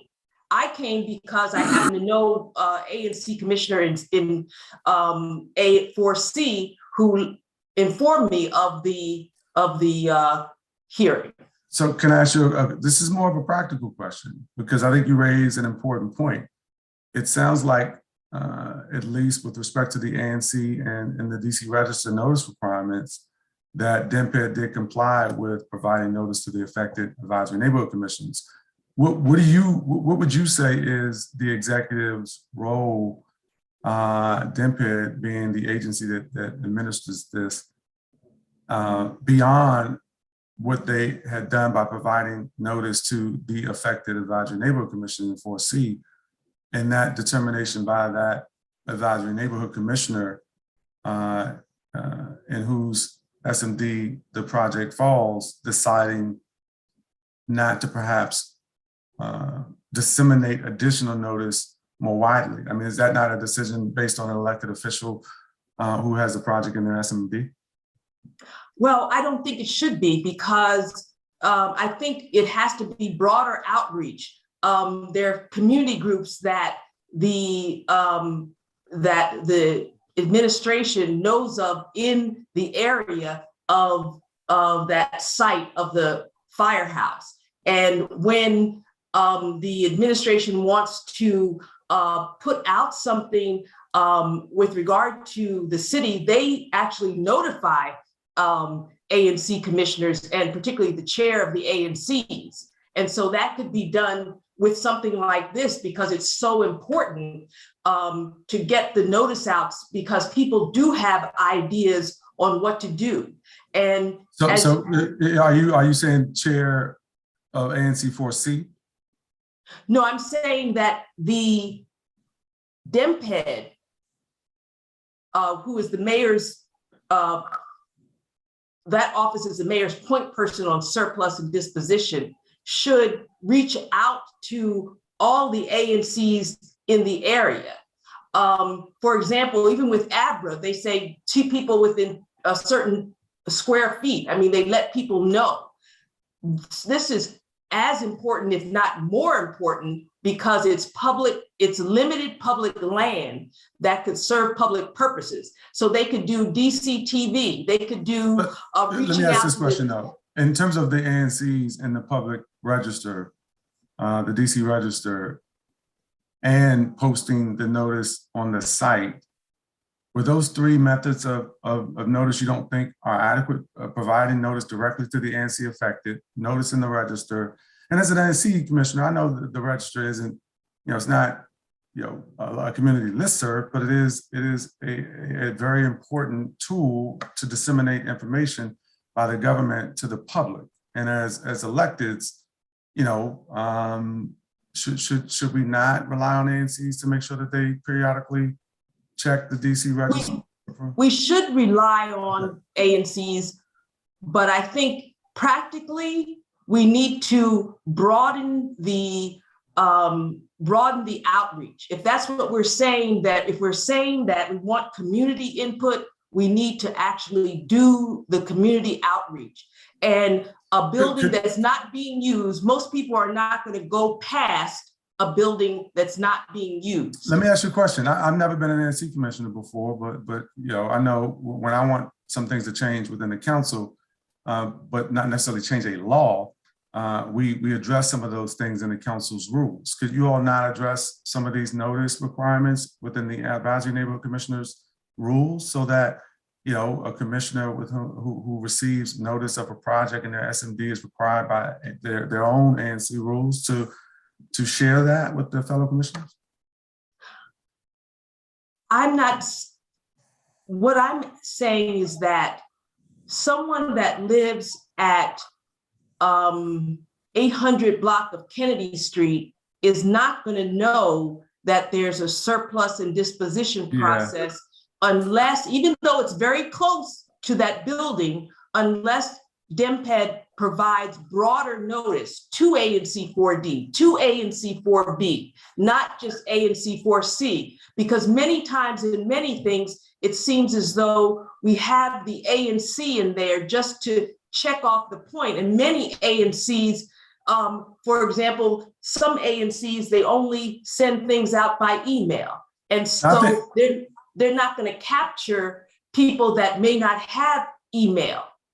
No, I appreciate the point you're making. I think it's a very important point. The idea is to make sure the community is aware of what's happening, and ANSIs are sort of closest to the ground in many cases with their constituents.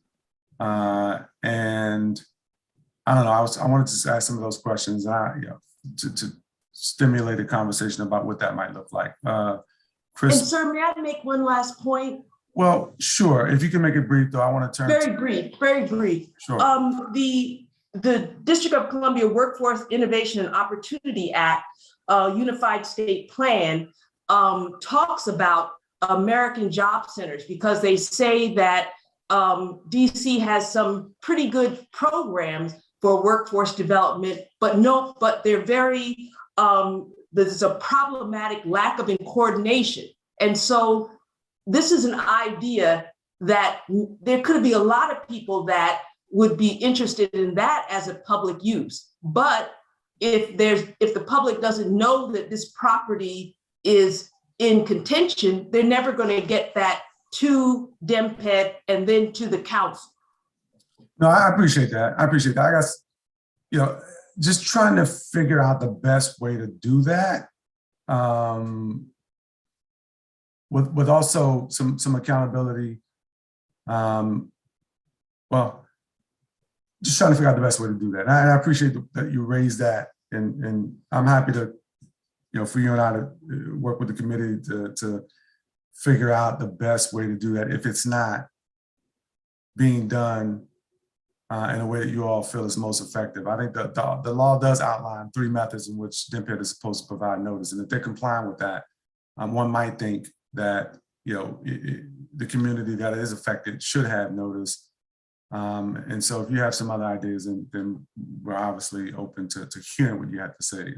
I want to turn to Chris Williams, and then I want to go to William Jordan with the notes that I mentioned to you earlier about the things in your testimony. You want to make a brief comment? Yeah, I did have a brief comment, which is really a question on results. Is that the public wants to see results. We want change in business operations, and we have asked for things like, and the council and the mayor have approved things like a racial equity tool for government agencies. Council, of course, has one, but the executive has yet to implement that tool. And so what we're beginning to see is a slowing down in the, or I would say deliberate delay in the implementation of clear mandates for social reform, particularly along issues of race. Why is it that we don't even have a preliminary tool from the mayor's office on racial equity? The coalition has been involved with them. And so what this allows for them to do, the slow dragging, is that they can then go to the zoning commission and sort of have these made up or ad hoc racial analyses that they then apply to cases that they then allow for the same kind of projects to proceed. We're already beginning to see racial equity, poor racial equity analyses. Let me ask you this. Have you interacted at all with the mayor's office on racial equity? We have. The coalition has met with them, and we have conveyed the importance of customizing a tool as appropriate for each agency. So they generally wanted to develop just a broad tool, but the needs of, say, Dmped is really quite different from maybe a cultural agency, and it's important that we be able to track those measures, collect that data, because that is the public accountability. Well, I absolutely understand that. I actually authored the bill and created that office through legislation with the support of my colleagues at the council, and think that it's absolutely essential that tool be developed to help measure performance by executive branch agencies. The council has already established our council office on racial equity, and I think we have acknowledged how important that work is to the work that we do as the legislative branch. And so I do agree that I would like to see that tool developed as soon as possible. It has been some time since we passed the Reeves in 2020. And the Council's Office on Racial Equity has been established. We've actually added resources since its initial establishment, and you're seeing the racial equity impact analysis that they have provided on a number of really important measures that have come before the council. So I do appreciate you mentioning that. And I think when we think about economic development, it's perhaps one of the most significant things that government can do is to look at the economic development through the lens of racial equity and take every step necessary to avoid further displacement of minority residents, particularly Black residents in the District of Columbia, given the documented data on what's already happened in the thousands of people who have been pushed to the margins of the city, in some cases, in many cases, it sounds like, according to some reports, pushed out of the city. So thank you for your testimony. I want to turn to William Jordan. You had mentioned, and I didn't quite catch it, and I don't know if I have your written testimony just yet. So if you haven't shared your written testimony with the committee, if you do so, I'd appreciate it. But you mentioned Section 3 and some of the things that are happening at Park Morton. I wanted to give you just an opportunity to expand on that briefly. Okay, so the the whole project is all screwed up, but they decided to move forward on the footprint.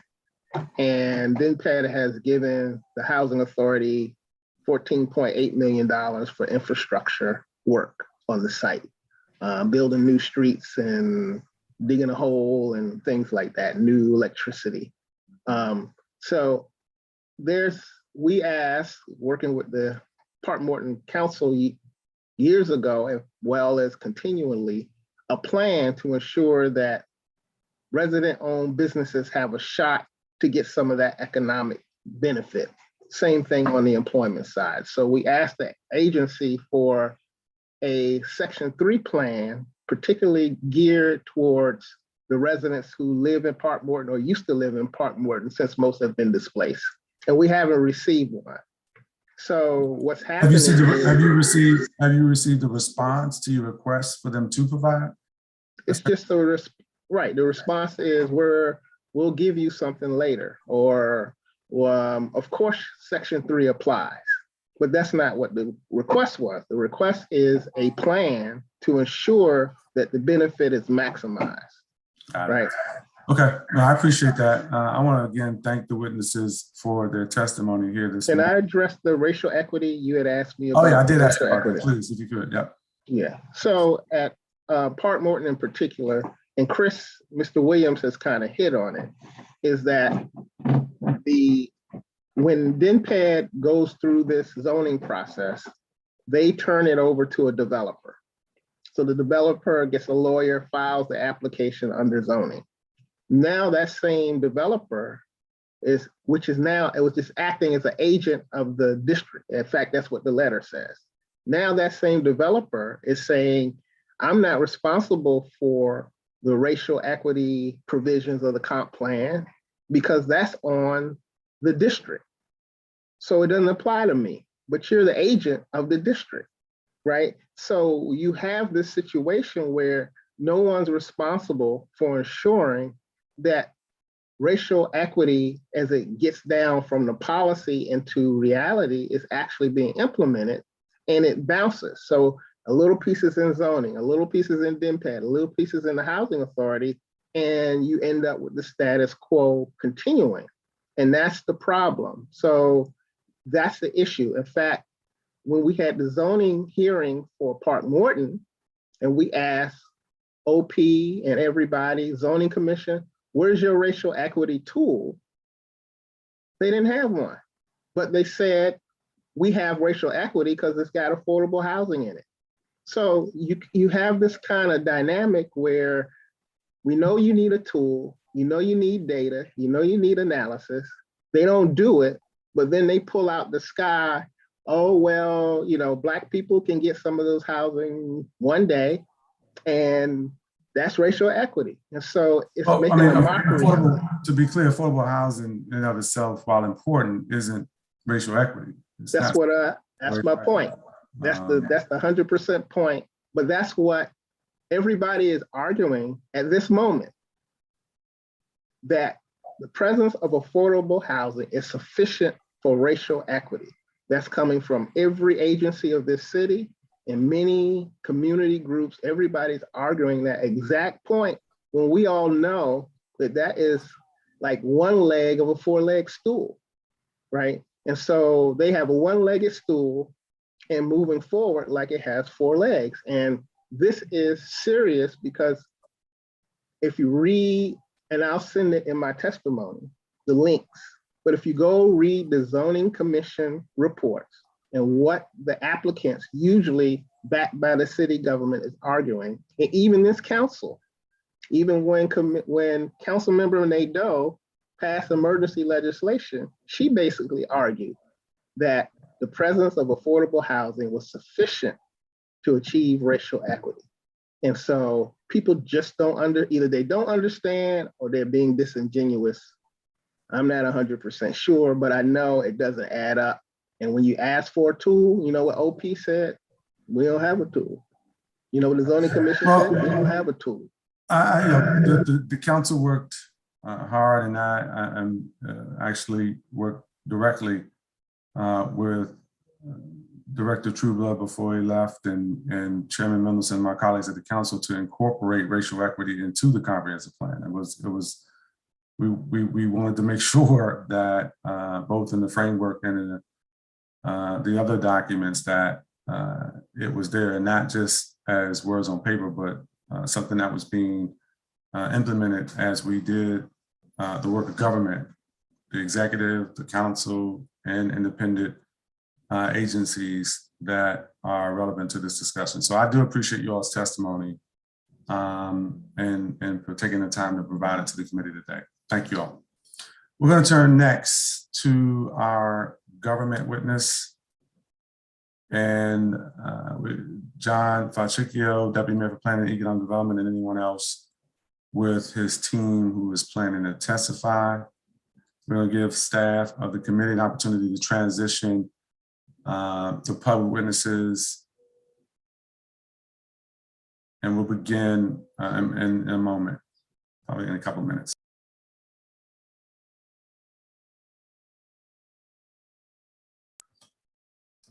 Oh, that was quick, actually. We can. Good morning to you, Deputy Mayor Falchicchio. You can begin your testimony whenever you are ready. Good morning, Councilmember. We were going to share our screen, if that's possible, just as it's. It is possible. Thankfully, I've got some staff who I'm sure knows how to do that because I don't. I'm working on it. 1 second, sir. Sure.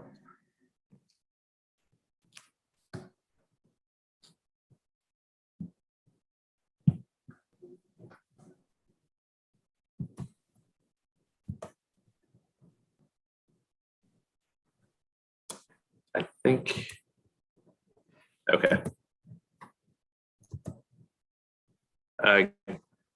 Councilmember, I think we have it set.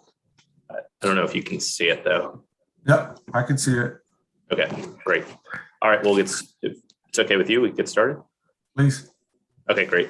Good morning, Chair McDuffie, members of the committee and staff of the Committee on Business and Economic Development. I'm John Falchicchio. I serve as Deputy Mayor for Planning and Economic Development.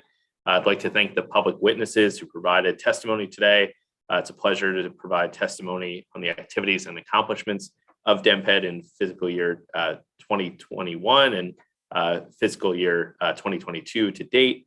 I've submitted a longer version of my testimony for the record, but I'd like to spend some time today covering a few key highlights over the past year.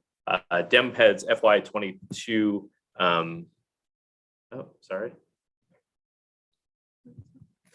all right, we'll just keep going. I don't know if we'll get the deck to work, but Dmped's FY22 overall budget reflects an 82.5% increase since FY 2020. Despite these historic increases in resources, which have resulted in new programs and increased output, Dmped's FTE totals have remained flat over this timeline. I'd like to thank or take this opportunity to thank the 90 incredible people that work here at Dmped, who have really worked hard and diligently over the last 2 years to continue and accelerate Dmped's support for DC residents and our businesses throughout the pandemic. So in 2019, Mayor Bowser set the bold goal of creating 36,000 new housing units by 2025, 12,000 of which will be affordable. The district has produced 4,003 affordable housing units since 2019, representing 33% of the 12K goal. So that's 1/3 of the way there for the 12K goal. And overall, the district has produced 20,699 units, representing 57% of the district's 36,000 housing goal. We've also achieved the goal of nearly two of our planning areas, one of which has achieved the goal, as you see on the chart here, and one is actually at 99 or 98.8% of target. So we're excited about the progress on the overall 36,000 goal, but also on the 12,000 goal and specifically the goal per planning area. In the past year, Dmped continued to move its real estate development portfolio forward in ways that strengthen communities in underserved areas. We know that where we live matters. It affects our economic outcomes, our health outcomes, and more. In the coming year, Dmped will continue to leverage all of available economic development tools to bring food, community services, and retail, affordable housing, jobs, and recreational spaces to neighborhoods across the district. And I'd like to highlight a couple of the milestones that we've reached this year, including some on the projects that you see on the slide here. So we've continued to advance the strategy of enhancing equity and making DC's prosperity more inclusive by successfully issuing requests for proposals, RFPs, that require teams made up of minority-led firms. Since launching this new process, we're excited to have awarded 3 equity RFPs. That includes the Langston Slater School, the Old Malcolm X School, and 2 awards at the Hill East campus, phase 2 of Hill East. So once developed, these projects will bring affordable and market rate housing, retail, and neighborhood serving amenities to our neighborhoods.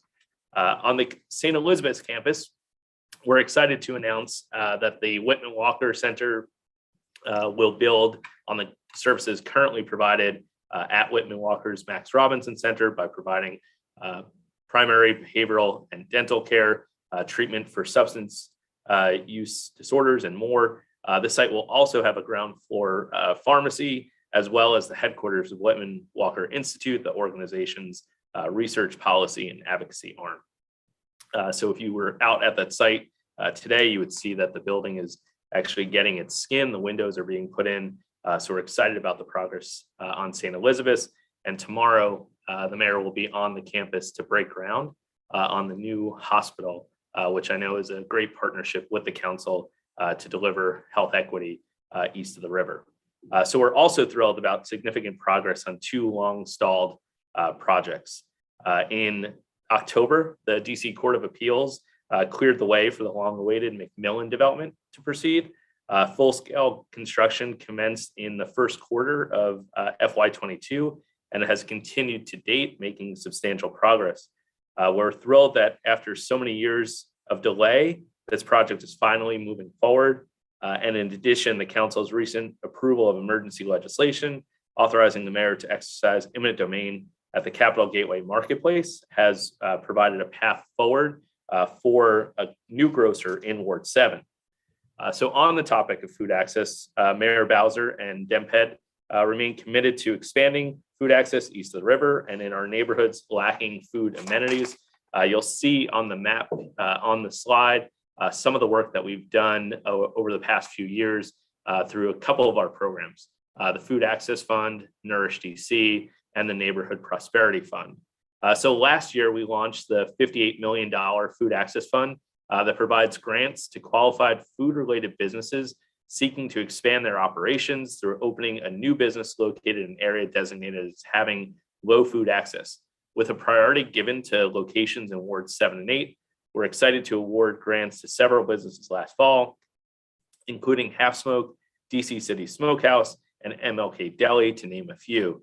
In addition, through the FY22 Budget Support Act, Dmped made changes to the supermarket tax credit to focus eligibility on areas most in need of grocery stores, expand support to more fresh food retailers, and added community engagement requirements for grocers. So I'd like to take this opportunity to thank the committee for your partnership in ensuring these changes were included in the BSA to help ensure that this incentive is targeted to the areas in most need. In 2021, we also launched the Nourish DC Fund to support a robust ecosystem of locally owned small food businesses, I should say, in neighborhoods throughout the district where decades of disinvestment have left communities underserved by grocery and other food amenities. Nourish DC provides emerging and locally owned small businesses with flexible loans, catalytic grants, and technical assistance to help these businesses thrive.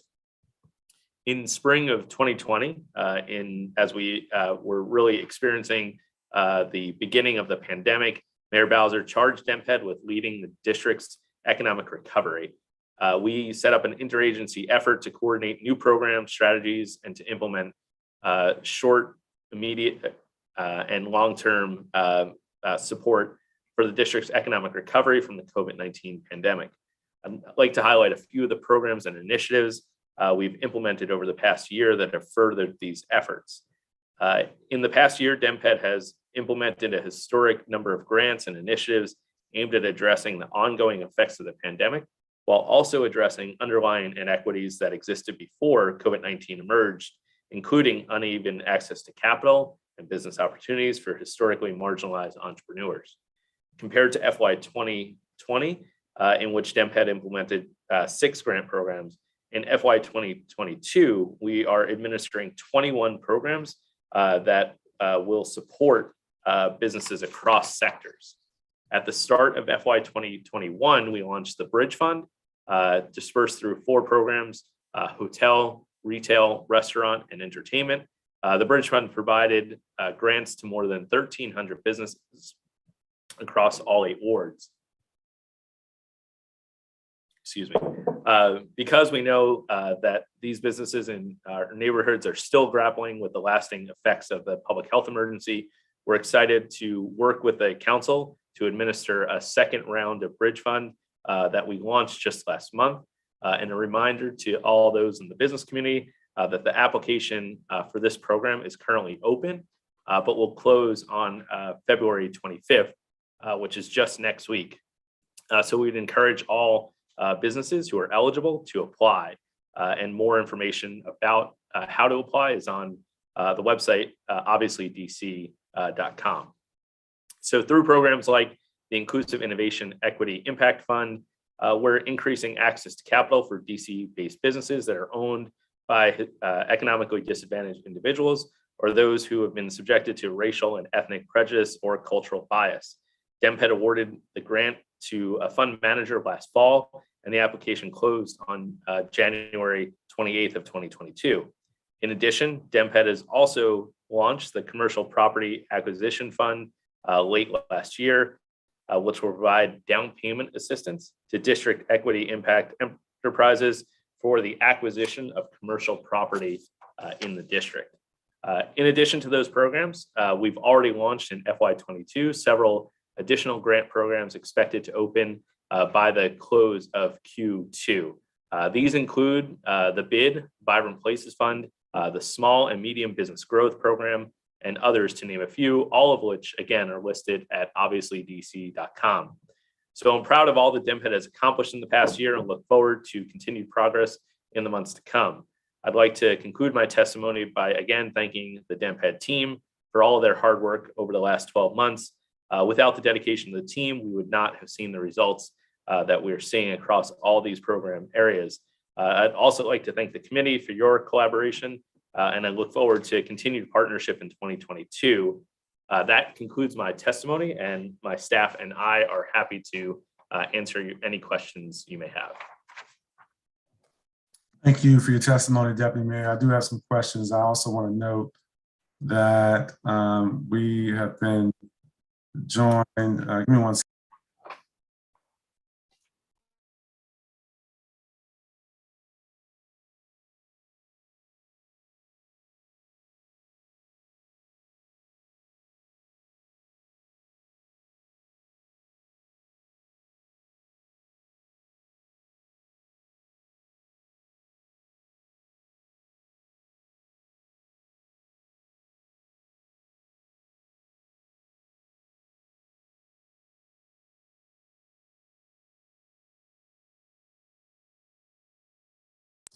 Thank you again.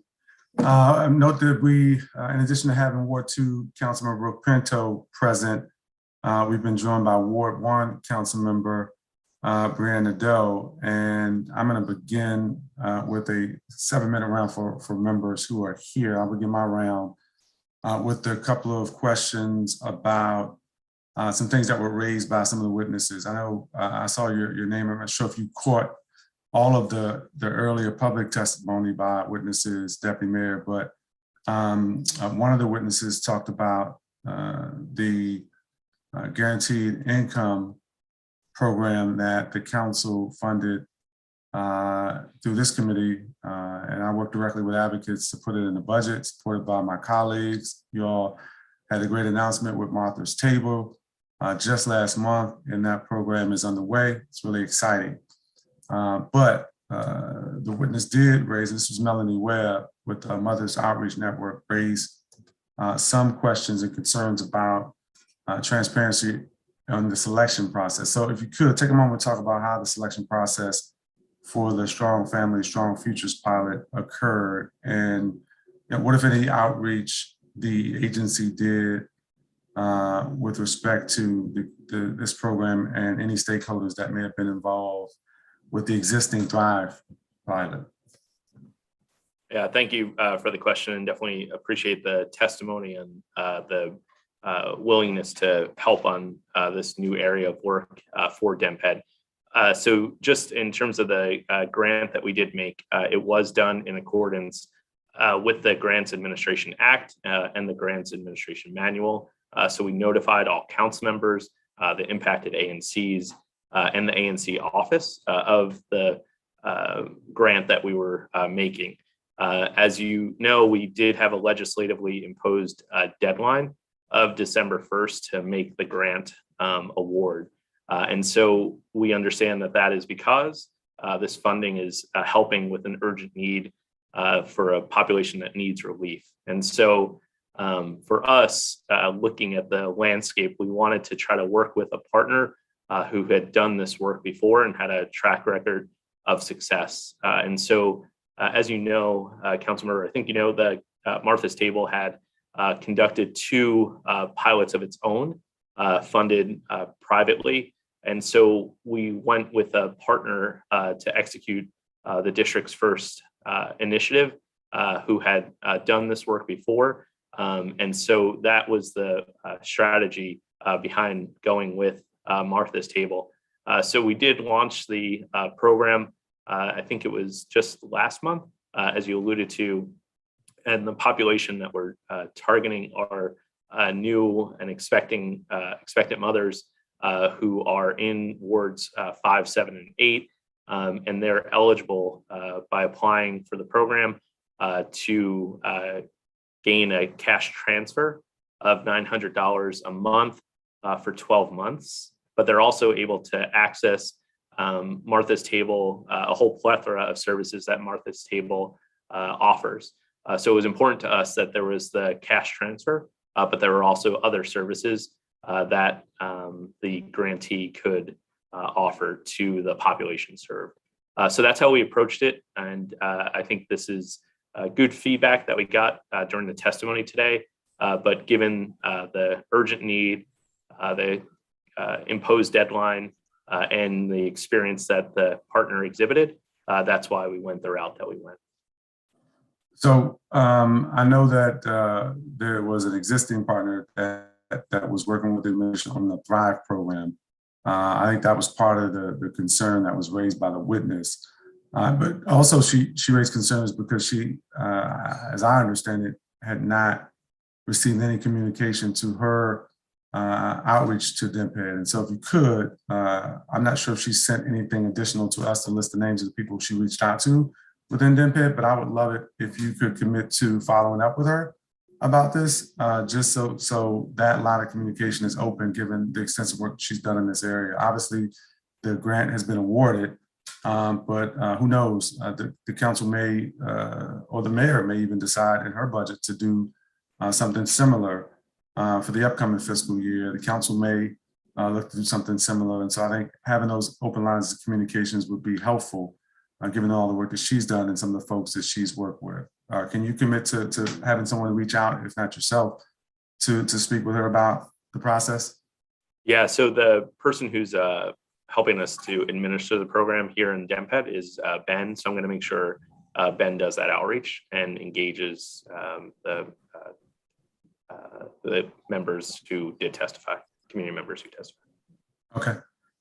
Thank you for that. Let me turn to another concern that was raised by a witness. It was Ernest Johnson.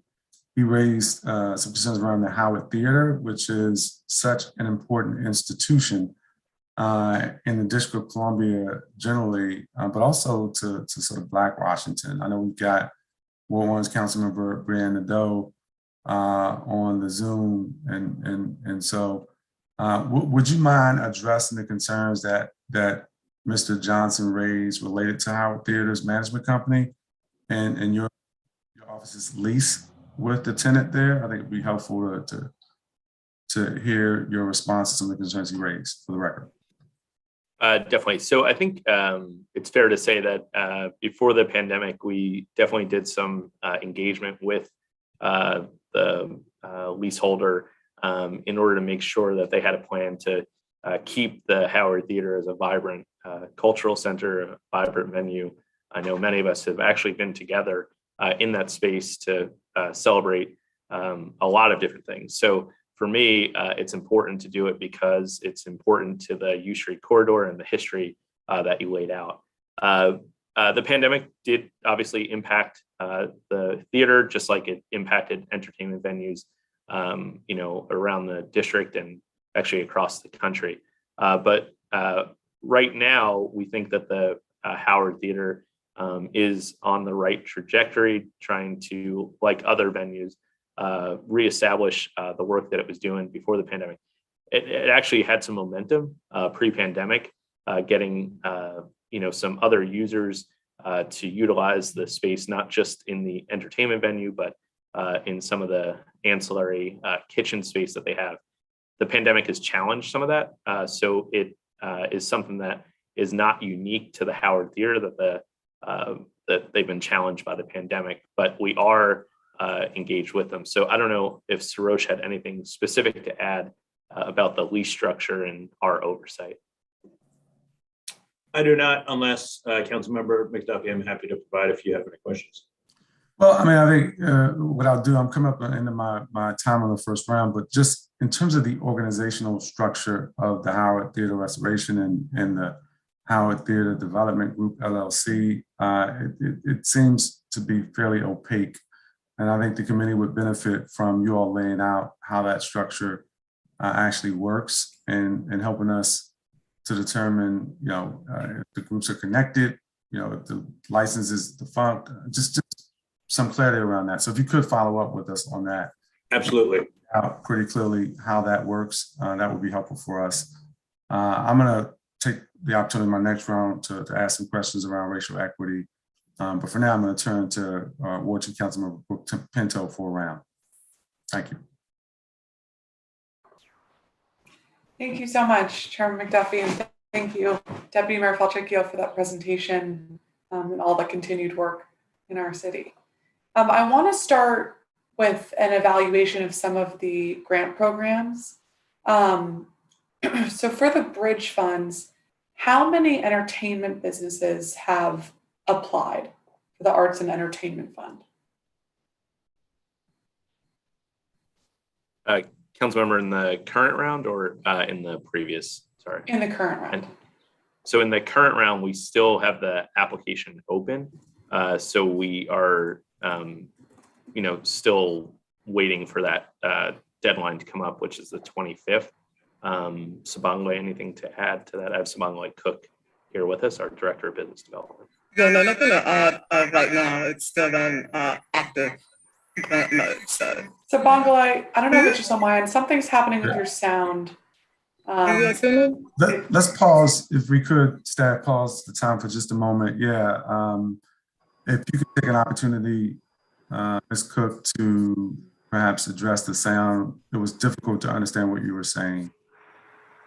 And so we want to make sure that Councilmember Pinto has a full round. And we'll give you an opportunity just to test it out. Sure. You'd love to Can you all hear me that. now? Can you hear me? Is that a little bit better? Usually it takes a second and then it normalizes. It's still not doing it? Nope. How about now? No, not on my end. It sounds like there's an echo from the microphone. Is there a way to speak without the microphone?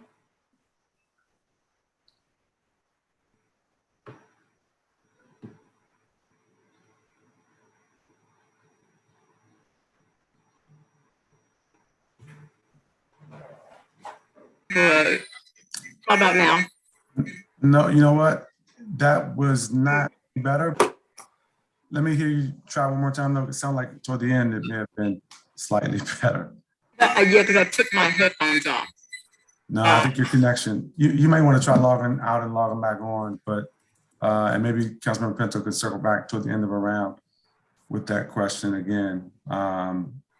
Staff, if you can give Councilmember Pinto 6 minutes or whatever we left off, that'd be great. Thank you, Chairman. So, Ms. Cook, once that sound is available, I'd love to have that information for the Arts and Entertainment Fund, for the Small Business Fund, and for the Hotel Fund about how many applications have come in and how the disbursements are going out, because I think that for some of them, you're waiting for the full application round to come in and then dividing it up. And for some of them, it's going in tranches. And so just a kind of clear breakdown for those three funds would be helpful. And Deputy Mayor, I'm not sure if you're trying to speak, but no sound's coming through. We can't hear you. Nothing.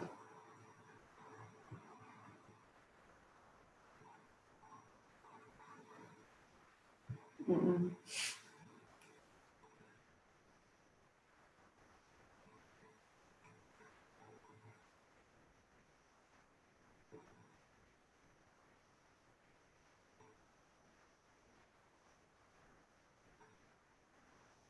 Okay, try now. We can't hear you from either screen.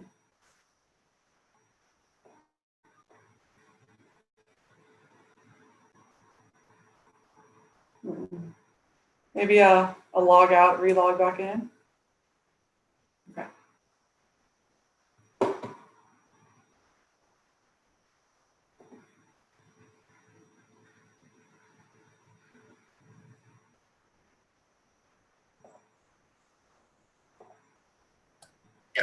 So staff, what we're going to do, staff, is we're going to pause the timer. We're going to give the Deputy Mayor an opportunity to log on again, and then we'll pick up where Councilmember Pinto left off.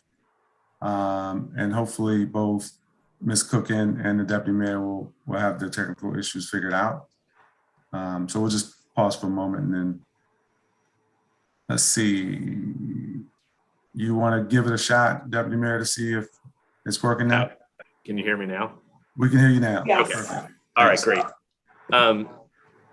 So I think Councilmember Pinto, sorry, 1 second. So Councilmember Pinto, you had asked about the different categories of businesses that had applied for the bridge fund. So we can get you some data on the hotel grant. What we did with the hotel grant is partnered with Events DC on administering that. So that hotel grant actually went first. And so that grant has already been awarded. And so we can get you some of that data, make sure we follow up in writing with that. And what they're doing now is finalizing grant agreements and doing disbursements for that portion. So that portion of the bridge fund for $40 million was already administered and went first. The bridge fund, the other $40 million, which is for brick and mortar restaurants, retail, and entertainment venues, that additional $40 million, that is the one that will close out on the 25th. So we're asking businesses to apply as soon as possible because the deadline is coming up.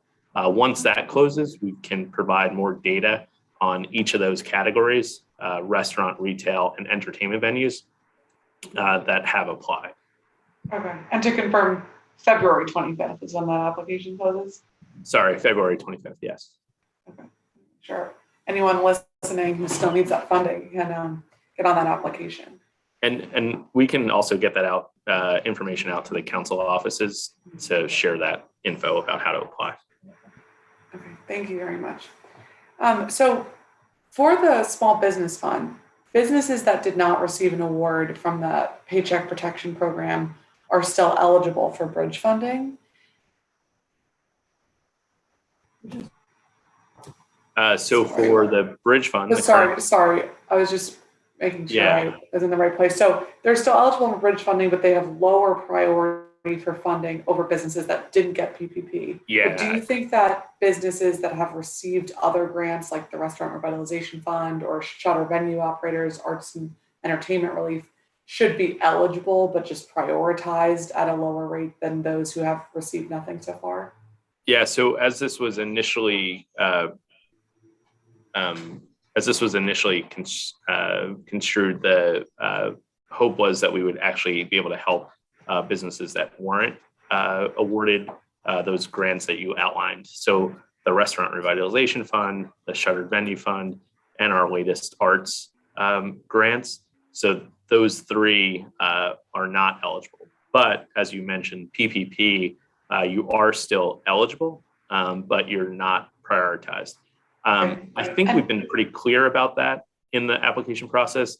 And I think we should see where we are at the February 25th deadline. A lot of times we do see in grants that applications come in the days leading up to the deadline. So I think it's a little bit early to evaluate that, but that is something that we may come back to you about.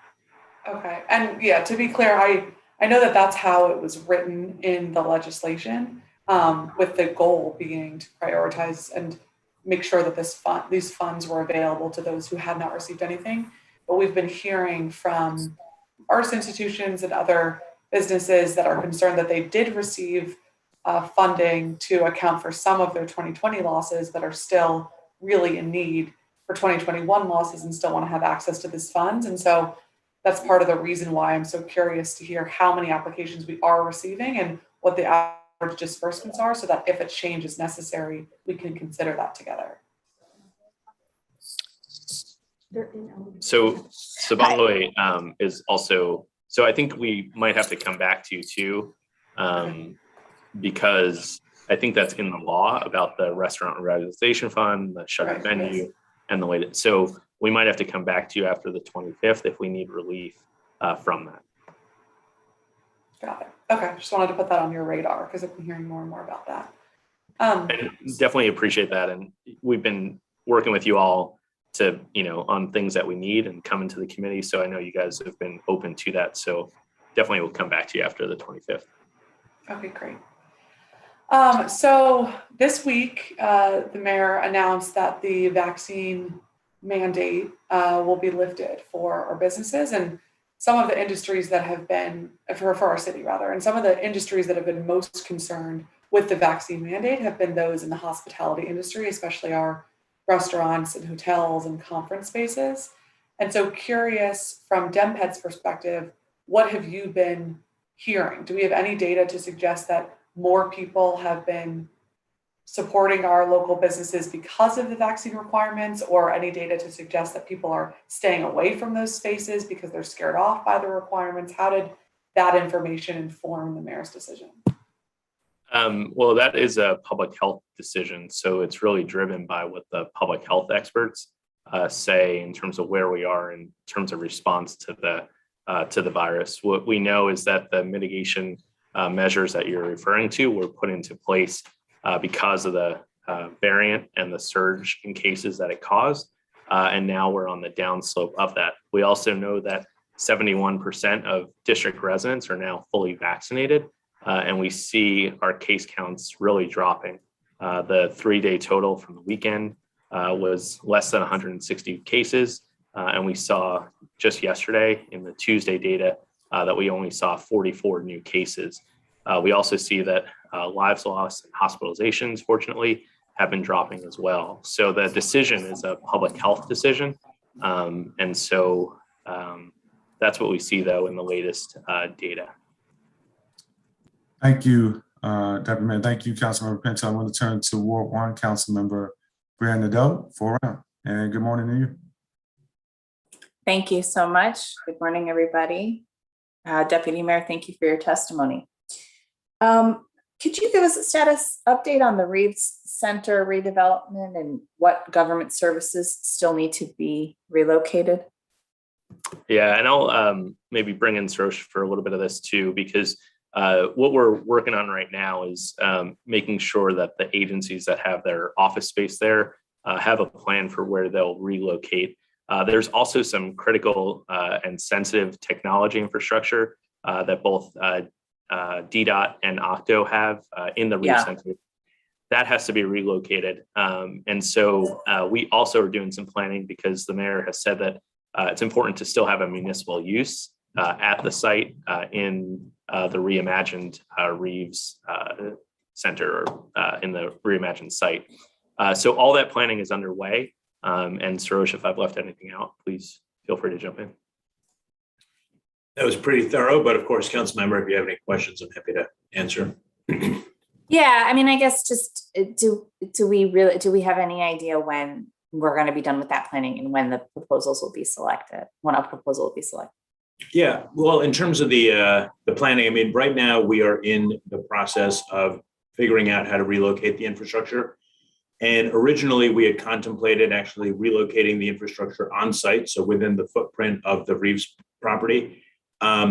And after extensive analysis from DDOT and Octo and discussion around, I mean, these are sensitive systems that really can't go down. They decided that for mission critical reasons, they would rather just relocate to another facility. So in a way, it kind of adds a new project into the critical path of this project. And so that's kind of what we're working through right now. And DGS has identified a potential site and we are purchasing the equipment, things like that. So things are moving. And hopefully by the summer, we would be able to have a clear timeline of that project, the movement of the assets to that project, and then the Reeves. Okay. Do we know which municipal uses will remain on site? No, we're working with DGS right now. We as the Deputy Mayor mentioned, everybody's going to have to swing offsite, and so then it's going to be a matter of figuring out, which municipal uses are ideal to return for the neighborhood, for the community. And I acknowledge that you've mentioned an interest in a library. You've mentioned an interest in some of the neighborhood serving municipal uses. So we certainly would take those under consideration. We'd have to swing everyone out and move them back in. Okay. Yeah. Excellent. I mean, that's actually a good segue. Thank you for that. So for the public land on the 1600 block of U Street, according to the mayor's housing framework for equity and growth, this western area of Ward 1 has been one of the lowest levels of affordable housing in mid-city. So with that in mind, we were able to approve a high density residential designation for the future land use map on that site. And I certainly want to thank our committee chairman today for his support in that work. Does Dmped expect to utilize that additional housing capacity for whatever project is advanced for the site? Yeah, absolutely. And we do appreciate you and the committee chairman going through that process. We are analyzing that site as well as the other site that we've talked about for many years, 1325S, for disposition. So we're actually going through, that is a good segue. We're going through the due diligence right now. But certainly all of our analyses show that while the police department is probably going to have to stay on site as with the fire department, we would build above it and we would be able to maximize the density due to that zoning improvement. Oh, interesting. So then that does limit the ability to put a public library on that site, because I guess I was thinking that those uses would be relocated.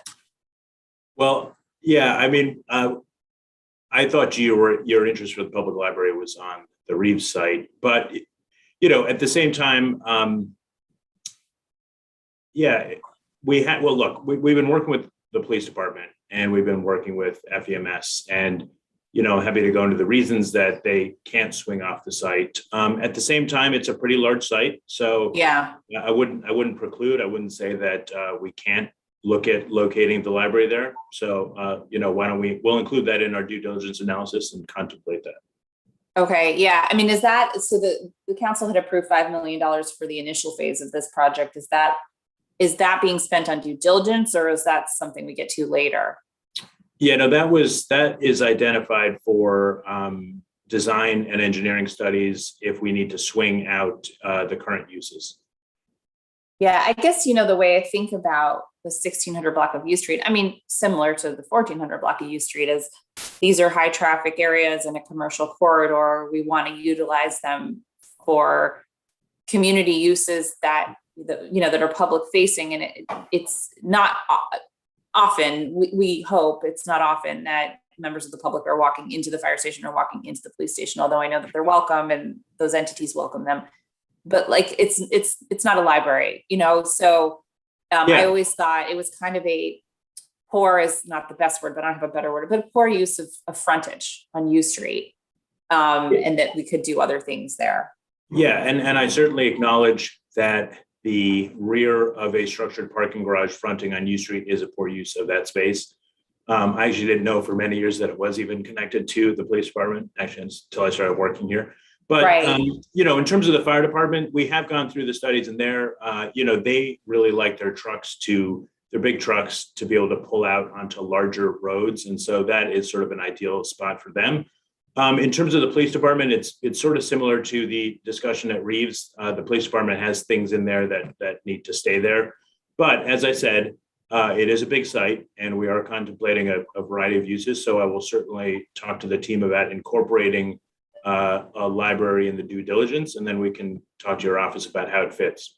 That's great. I appreciate that. And I have more questions, so I'm going to stick around. I see my Ward 2 colleague paying close attention to this conversation that definitely impacts the ward on the other side of the street as well. So I'm sure we'll get into a little bit more. Thank you. Thank you, Councilmember Nadeau. Let me pick up where I left off, Deputy Mayor.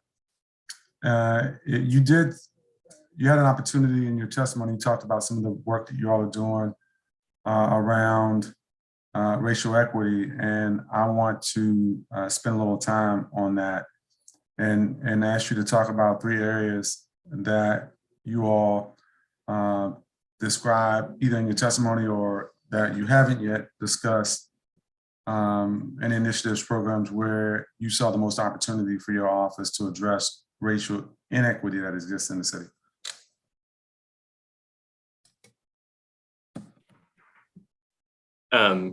Councilmember, you alluded to 3 areas that you wanted us to hit on. Well, yeah, if you got more than that, then I'm happy to hear more about it. But just wanted to get a sense of some things that you all are doing in this area. Okay. Yeah, so I think one area is in housing, obviously, is a big priority for the mayor to have a more equitable distribution of our affordable housing in high opportunity areas. So just yesterday, Dmped and DHCD launched the HANTA program, which is the high amenity neighborhood tax abatement, to make sure that we have more affordable housing opportunities in high opportunity areas. So we're looking for properties that aren't currently housing and how they can convert to housing. And the reason we're looking to do this in high amenity areas or high opportunity neighborhoods is based on research done by Opportunity Insights at Harvard University, which highlighted that the families of the same income, whether they live in a high opportunity area or don't have that opportunity, that the outcomes for the children in that family are so much greater if they live in a high opportunity area. It leads to more earnings per year and over a lifetime that is substantial for those children and those families. So we're excited to keep pushing and working with our partners on the council to make sure that we have affordable housing in high opportunity areas. In terms of business support, we talked about a program that I know is near and dear to your heart, which is the Commercial Property Acquisition Fund, which is really aimed at making sure that operating businesses can buy the property that they operate in or want to operate in. And so we've had that grant open and we've seen really strong interest in it.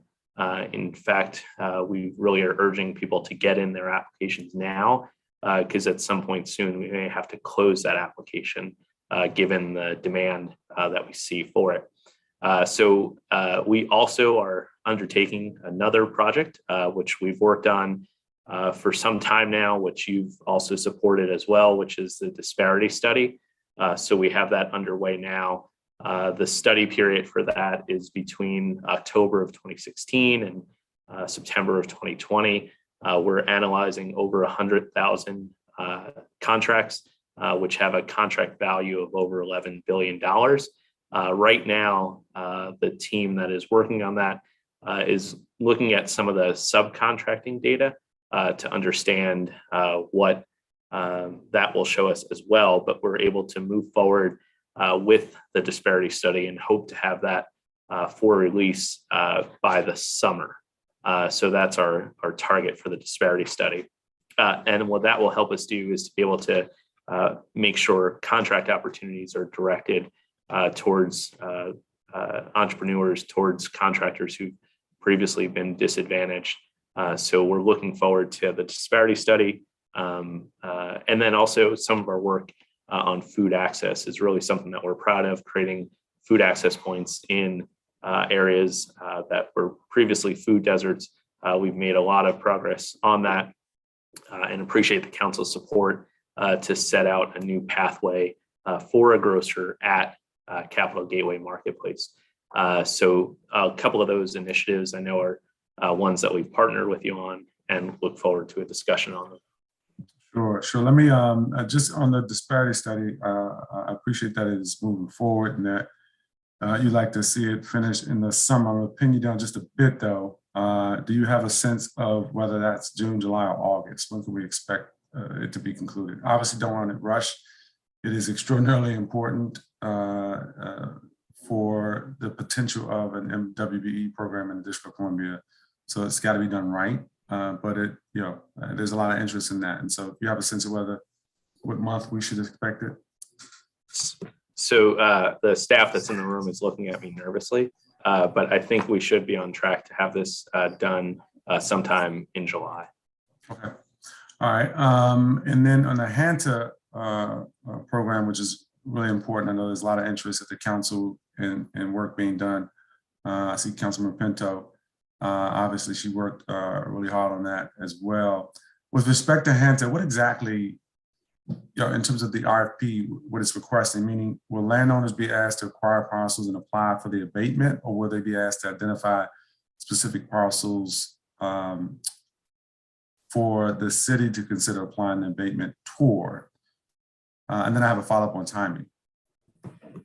Yeah, so we're looking for properties that they do have an ownership interest in and apply for it that way.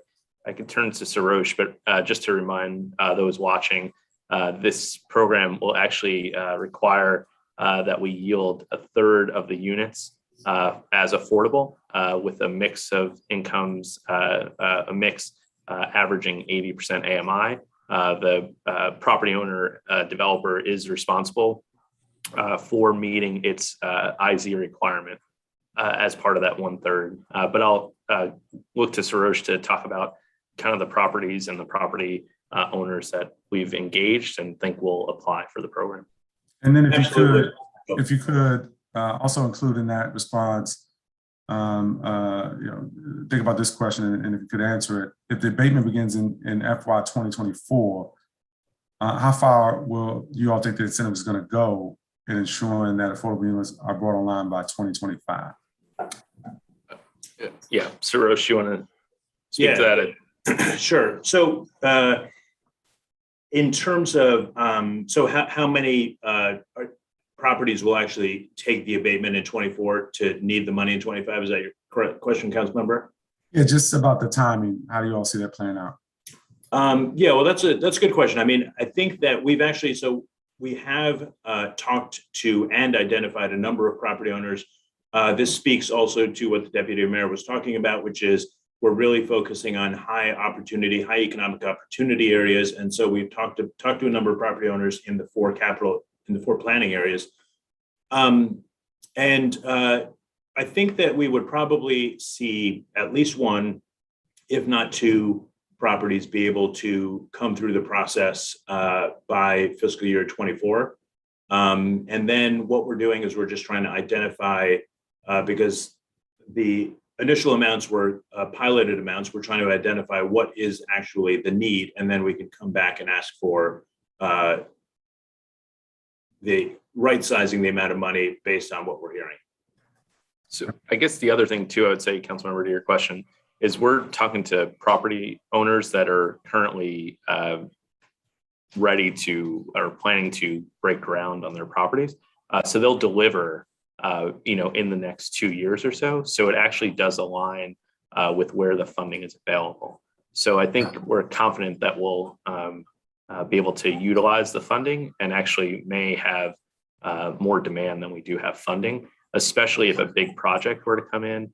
There's been a lot of attention around one site in Woodley Park. And if that were to come in, it potentially, based on some of our modeling, could take up more than half of what's available. So we do see that there are projects that are going to step forward. We don't know all the ones that will step forward, but we will utilize the funding. We're really confident that we'll be able to utilize it to see units deliver in that time frame. All right, my time's expired. I'm gonna, my next round, just probably in that line of questioning with a question around Whitman Park. But I wanna note that we've been joined by at-large council member Christina Henderson. And just in terms of your own timing, council member, let you know that you're gonna be in the queue behind Councilmember Nadeau, and next up for a round is Councilmember Pinto. Thank you, Mr. Chairman McDuffie. So I know we had talked about the bridge funds, and Deputy Mayor, I appreciate your offer to get us some additional information about the applications, but what type of impact evaluations are you doing for the various grant programs that are run through Dmped this year? So I think, oh, go ahead, Savannah, did you want to? I just wanted to make sure you can hear me a little bit. Yes. We can hear you. Yes, wonderful. As we source the grants that we're doing in 22, I want to make note that we began rolling out these grants in the last quarter, so October November, December. And so 80% of the programs that we have right now are still very active. And so a lot of that analytics happens on the tail end of monitoring and, reports that are being submitted. And at that point, we can, kind of glean some lessons learned. But some of the things that we're definitely looking at is, are there still some major differences in terms of economic harm? Is there still a greater demand for operational support? Also, as we think about what's happening with, the public health emergency and the different variants, is there going to be an ongoing need for PPE and those kinds of things? So, just trying to identify a multitude of different challenges so that we can continue to think about how we meet the moment as we're talking about, programmatic design for, funding, if it's still a posture of relief or investment or recovery or whatnot. And so a lot of it is still trying to see, what is the demand as we roll out each grant program. But most of that we really begin to peel back the layers towards the tail end of the grant program, and that really happens at the monitoring phase. And so right now it's still a little early to tell because a lot of them are in active mode right now. Okay, and are there individualized follow-ups with the grant recipients to see how the money is being utilized and what the outstanding needs are and if it's really achieving what the goal was? Correct. Every recipient has a grant agreement, and in that grant agreement, they're required to submit reporting. And in that reporting, that's where they're sharing exactly how they are using the funds in alignment with what the allowances are. Okay. And we do have a resource at the lab at DC, which is going to help us do a more thorough analysis of what the impact of the grants were. So that's already funded within the budget. What we want to do is get a little bit further into the compliance phase of the grants in order to understand what their impact is. But we do have that resource that we're working with the lab at DC to roll out. Okay, thanks so much. So I want to ask about DuPont Underground. So as you know, in the 2021 fiscal year budget, the council allocated $300,000 to DuPont Underground. That money was never dispersed. This past year, the council allocated an additional $500,000 to DuPont Underground. That money has not been dispersed. There are major challenges that DuPont Underground is having with their rent, with their C of O, need money for their sprinkler system. They have had staff leave because there's no assurance that they're going to ever get this money or that they're going to be continuing, and there's a lot of uncertainty. And so what is the current plan to get this now $800,000 out the door to address the needs of DuPont Underground? Yeah, so part of the agreement within the initial lease with the district and DuPont Underground was for them to make capital improvements to make the fire safety improvements that are necessary for the space to get their certificate of occupancy and give some more certainty to what you're alluding to. So that the organization was supposed to make those capital agreements as a requirement of the first lease. They were unable to do that. And I know that Chairman Mendelson, like you laid out, put up $300,000 to make those improvements. That still didn't appear to be enough. So Chairman Mendelson in another budget round put an additional $500,000 into the Dmped budget for a total of $800,000 to try to make those capital improvements. We were going to work with, and the legislation requires that we work with or offers us to work with one of the business improvement districts. So we tried to work with the home business improvement district, but they don't, or at the time didn't have the capacity to do it. And so we went to other bids to see if anyone would be interested in helping. At that point, Chairman Mendelson changed the law to allow us to not just work with the home bid, but to actually change that we could have a little bit more flexibility on that. So right now, the language does require us to work with a business improvement district. We do have, a number of business improvement districts throughout the district, for one of them to help be the fiduciary for that project. But the way that DuPont Underground has operated over the years, given the failure to make the improvements that they committed to, is to work with DCRA on a temporary certificate of occupancy. That has lapsed, but Dmped has reached out to DCRA to make sure that they could apply again.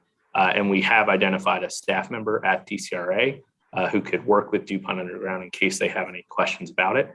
So the best way to advance events and to activate the site right now is to apply for that certificate of occupancy, temporary in nature, but nonetheless, and DCRA is ready to receive it while we sort through the issues related to the 300 plus 500,000 that Chairman Mendelson put in the budget for DuPont Underground, and the additional stipulation that we can work with any of the bids, not just the home bid, for the work that needs to be done.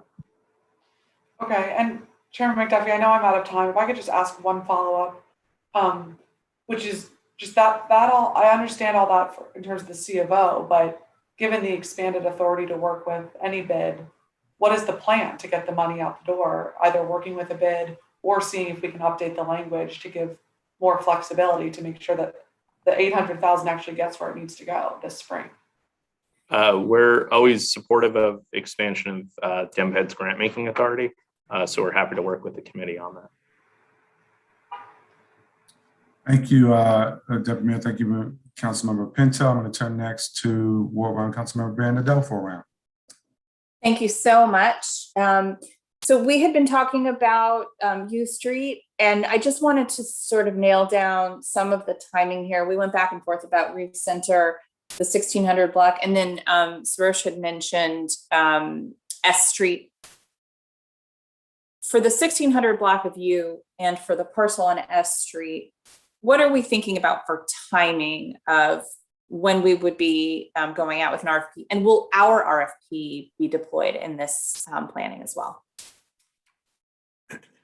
Well, in terms of the timing, we are, as I said, going through the due diligence process right now. What is occurring between what we're calling 1617U and 1325S is that we might need to use 1325S as swing for some of the assets on 1617U. And so that's really what's creating the timing issue. So we would want them to go in series as opposed to parallel. And we would probably want 1617 U Street to go first.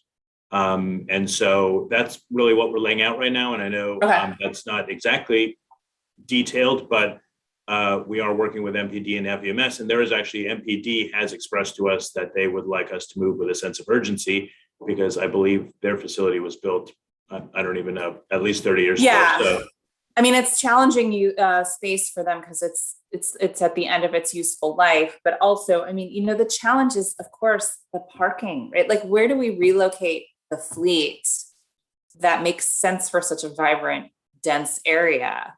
Yeah, that's a great question. I mean, that's really what my teams are looking at right now. They're doing a great job. They're looking at a number of different options. I think, as you mentioned, the housing, the density that you provided will benefit us in the sense that we could probably do some of it below grade. We're looking at options, for instance, with Reeves. We're looking at options with 1325S. But yeah, that's a big question. I mean, they park not just their police car fleet, but they have to park the police, personal vehicles, and then they have a filling station.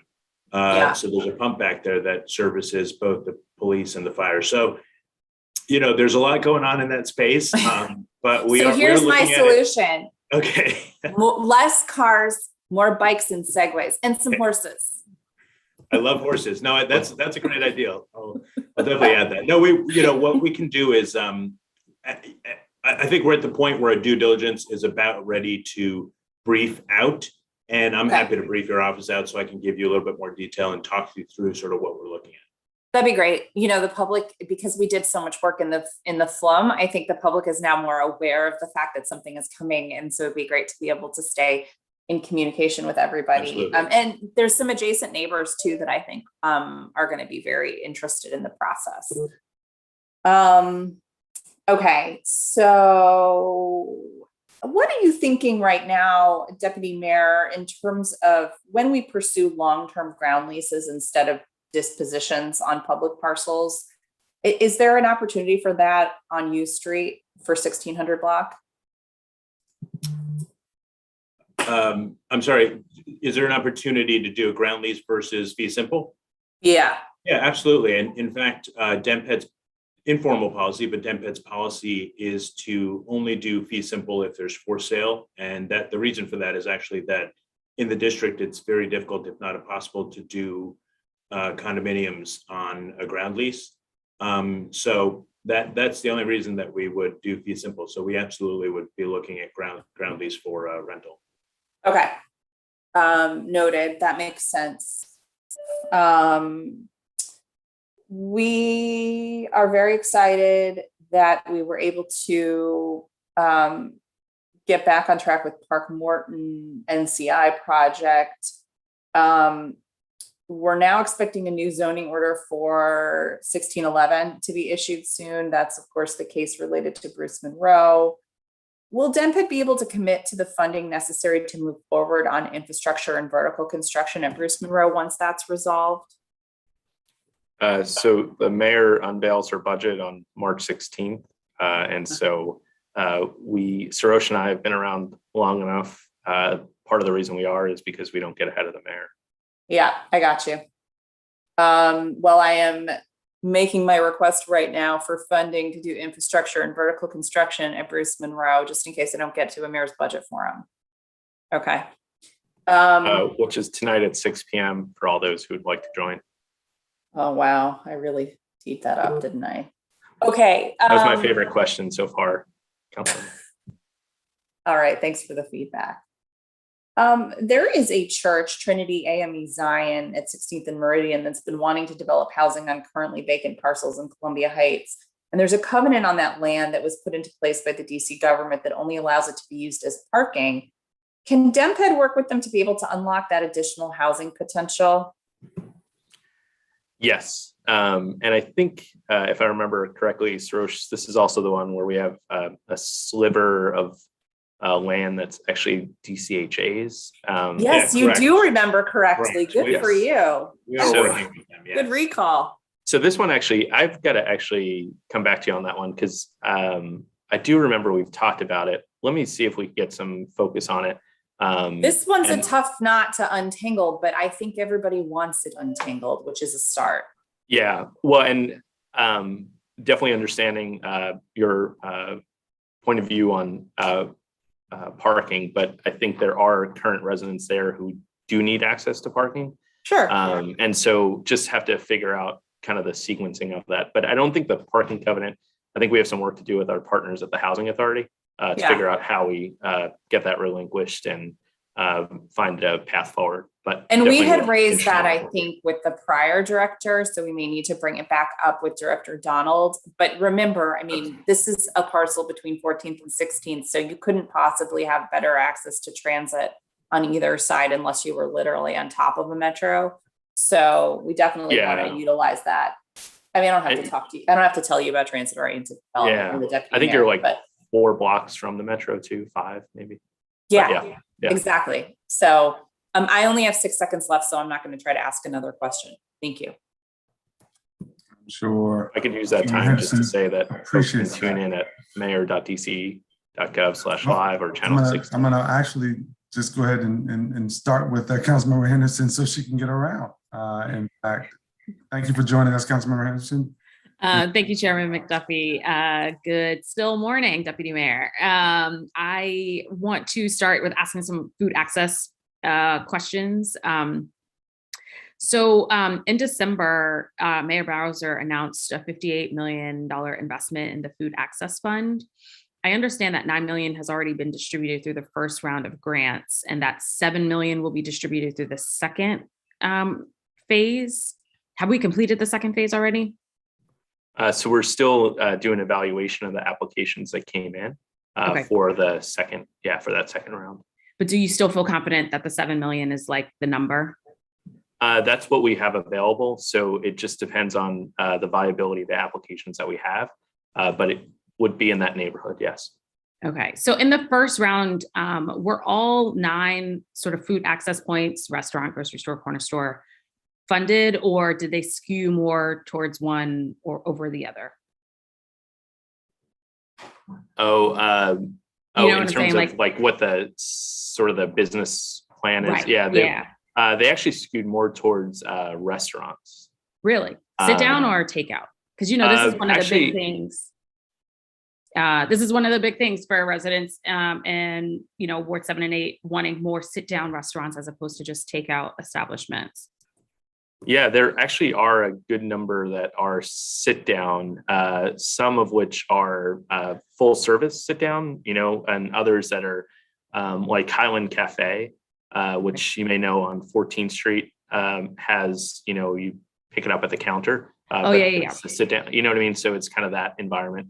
There are some like that are also like a combination, like Half Smoke, which actually got awards for 2 locations. They have a combination where they have sort of a fast casual, but they also have a sit down. So we're actually do see some good participation and interest from restaurants. Okay. Do you know what the timeline is for phase 3? Oh, I guess you haven't technically closed out phase 2 yet. So Correct. So the next steps for the Food Access Fund are closing out phase 2 or round 2. And then we also, have the Capital Gateway Marketplace, which will be the lead funding source. The Food Access Fund will be the lead funding source for the acquisition of the property, but then also to support the grocery store that will come. So there'll be 2 separate transactions that need to occur that will dip into the Food Access Fund. And what's left in the Food Access Fund, you mentioned it was $58 million. A substantial portion of that will go towards Capital Gateway Marketplace. Still in negotiation about the property purchase and also in negotiation with a grocer about what they'll need. So I don't want to kind of tell you what those amounts would be because it's a matter of negotiation still. But I will say it is going to be a substantial portion. And then the next thing would be to open a 3rd round of Food Access Fund for more of the markets and restaurants. And so that is something that we want to kind of just have an understanding of the Capital Gateway Marketplace transactions, the 2 transactions, and then know what's available for that 3rd round of Food Access Fund. Okay. And I mean, in terms of the food access conversation, to what extent over the past year have you guys been engaging with community around kind of what it takes, right? So I often get asked like, Northwest is seeing all of the stuff that's happening, restaurants opening, this, that, and the third. Why isn't this happening here? And number one, having to explain to folks like, we can incentivize, but as the government, I can't require a business to locate here. But also that there are other pieces here in play. So perhaps businesses wanting to see more density in an area before they choose to locate there. I'm just curious in terms of what the community engagement process is and whether or not there's any type of community input and who in this granting process for the money. Yeah, so we do engage. Tim White on our team actually engages with ANCs, community associations in the areas where it's areas of eligibility to understand what communities want. The other thing we do is engage with restaurateurs and others in food retail businesses to get them interested. And so one of the things, kind of going back to what you said initially in the question was, the mayor said we have all the retail a city could want. We just don't have it in all the places we need it. And so one of the things that we did in the first round of the Food Access Fund was actually look to businesses that are operating in the district and ask them to move from west to east or east to east. So we see that with Half Smoke, with Highland Cafe, also east to east. A good example would be MLK Deli, which is a a great spot on MLK, and they'll now Love their open a cupcakes. second. Exactly. They'll now open a second location. So what we want to do is to really hone in on local businesses and think about their next expansion opportunity. So you mentioned a lot of things in terms of population density, which is important to make sure the business is successful. But I'd also highlight the mayor's east of the river leasing strategy with the support of the council. We're actually moving district agencies to areas east of the river, neighborhoods east of the river, to make sure that there's more daytime traffic to support the food retail as well. Yeah, but I would say, I mean, I think one can argue that the daytime traffic is not the be all and end all. Like we look at Noma, for instance, where there's a significant amount of daytime traffic. They're now getting pulling in terms of the residential. But if you look at Noma in terms of sit down restaurants, it's few and far between. They've got some coffee shops. They obviously have a grocery store, but that's the one kind of linchpin piece I think that they're missing is, I think they probably have some of that coming. Curious whether or not you all have considered using the P3 office for more food access initiatives. We haven't, although I would say that the way that we work with the P3 office, they also sort of do all of our development finance work, is we think about Food Access Fund as another tool in order to make projects go from conception to actually starting. So that's how we use it, but not necessarily a straight P3 model. Would definitely be interested in talking with you about that, though. Okay, I have time on this round. Thank you, Councilmember McDuffie. Thank you, Councilmember Henderson. Just really quickly, I want to go back to my hand to line of questions, but I want to the questions and answers that you all just engaged in, you and Councilmember Henderson, about retail, made me think about a big conference of sorts that hasn't, I don't know if it's been put on in the time that it usually has, but it's ICSC, and I don't ever really get the acronym correct, but I think it's the conference center, the shopping center conference in Vegas every year.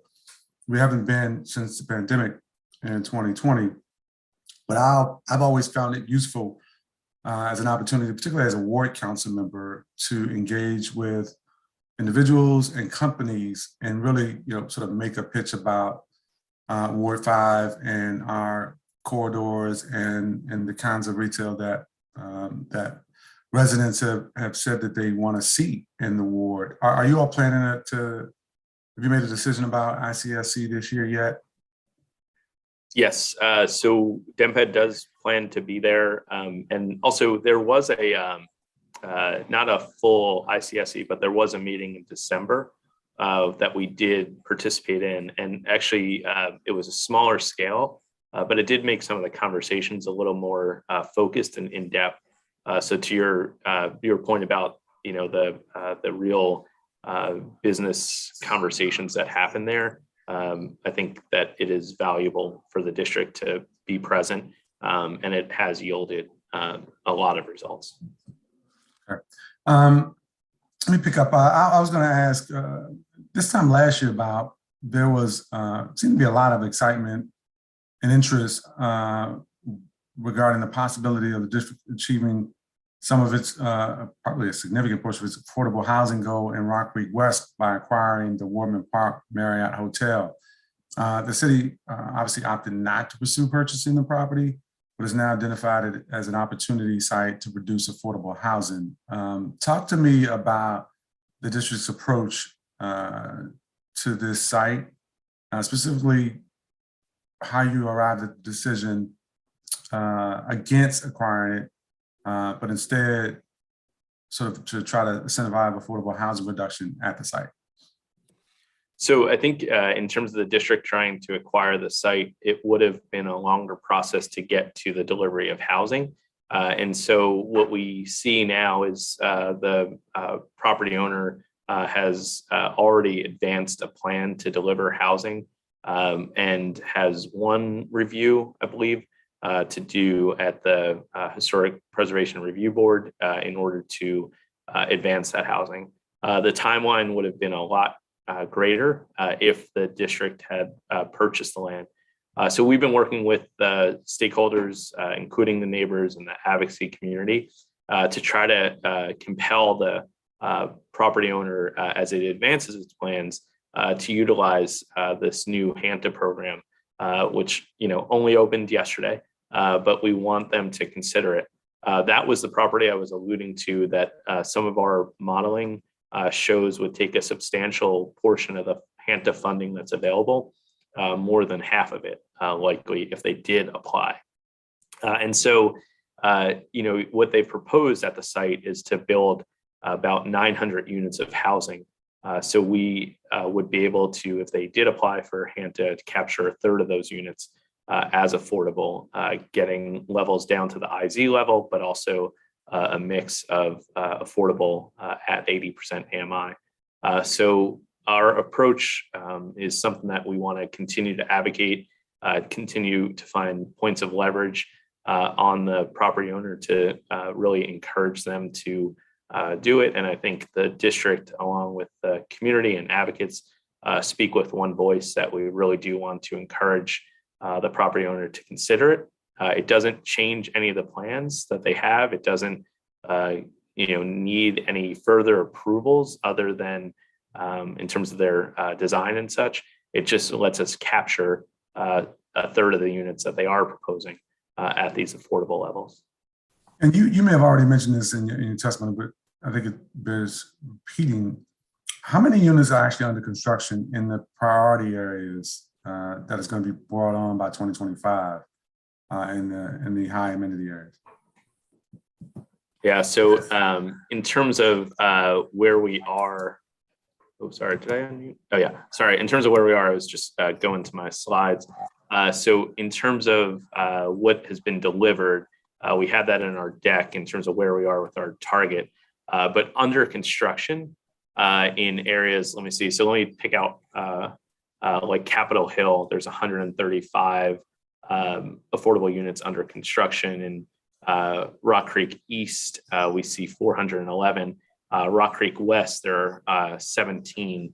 But what's interesting about Rock Creek West is since we started on the, or since Mayor Bowser released the housing equity report, we see that there were about 80 units expected to deliver in Rock Creek West when she announced the goal and released the report. And now we see over 500. So the pipeline has actually increased by nearly 6 times, or excuse me, more than 6 times since we've made this push for more affordable housing. So we've delivered just 2 so far. That's literally 1, 2. But the pipeline went from 80 in 2019 to over 500. So again, the pipeline is grown by 6 times because of our intentionality, because of our investment, and because of our innovation. Okay, thank you for that. And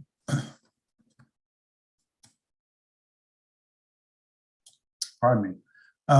The district is presently working with the Urban Institute, a great organization, to produce an economic mobility plan that is supposed to outline what specific supports and initiatives are needed to improve the financial, housing, and employment well-being of district's most vulnerable populations. When exactly will this economic mobility plan be finalized and released? So what we hope is that this is also available in the summer. I know you might ask me to pick a month, so we're going to say June for this one. But what we're hoping is that we have a good analysis of the programs that we currently have, how they perform, and then also gaps within those programs. So we're focused on housing, workforce, financial security. Those are the areas that the report will focus in on. And I want to ask another question, but I want to just make a note to my colleagues. I know Councilmember Pinto was stepping away briefly, but may return. I'm happy to give a round to Councilmember Nadeau and Christina Henderson. If you like, just if you turn on your camera, I'll know that you're ready. Oh, perfect. Okay. Let me just ask this one last question though, because it's really important to the question you just answered, Deputy Mayor. Is the Mayor's Office of Racial Equity involved in the work with Urban Institute? If not, why not? And how do you see your agency working with that office in particular? They're one of our partner agencies on it, on that work. And then just in general, I think you were asking as well. So we've actually engaged the office as we look at our work on food access fund, on the housing goals. And so even as we kind of propose things for the mayor's budget, we talked to the office about the impact of those investments or proposed investments. So we work with them regularly. We also are working with them on sort of overarching kind of where the administration is and where we have to go, and working with stakeholders too that we generally or usually engage to make sure that they're also connected with the office. Councilmember Nadeau. Thank you so much. It's exciting that we're going to be welcoming a new grocery store in Columbia Heights, Lidl. I know some people are excited, some people are not. That's the way it goes with these things. Any insights into how that came about and whether any incentives were used or any other commitments they're making to local hiring?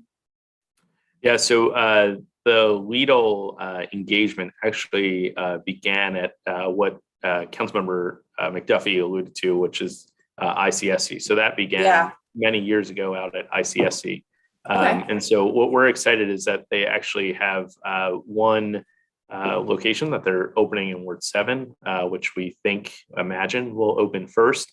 And then this new announcement of one in Ward 1.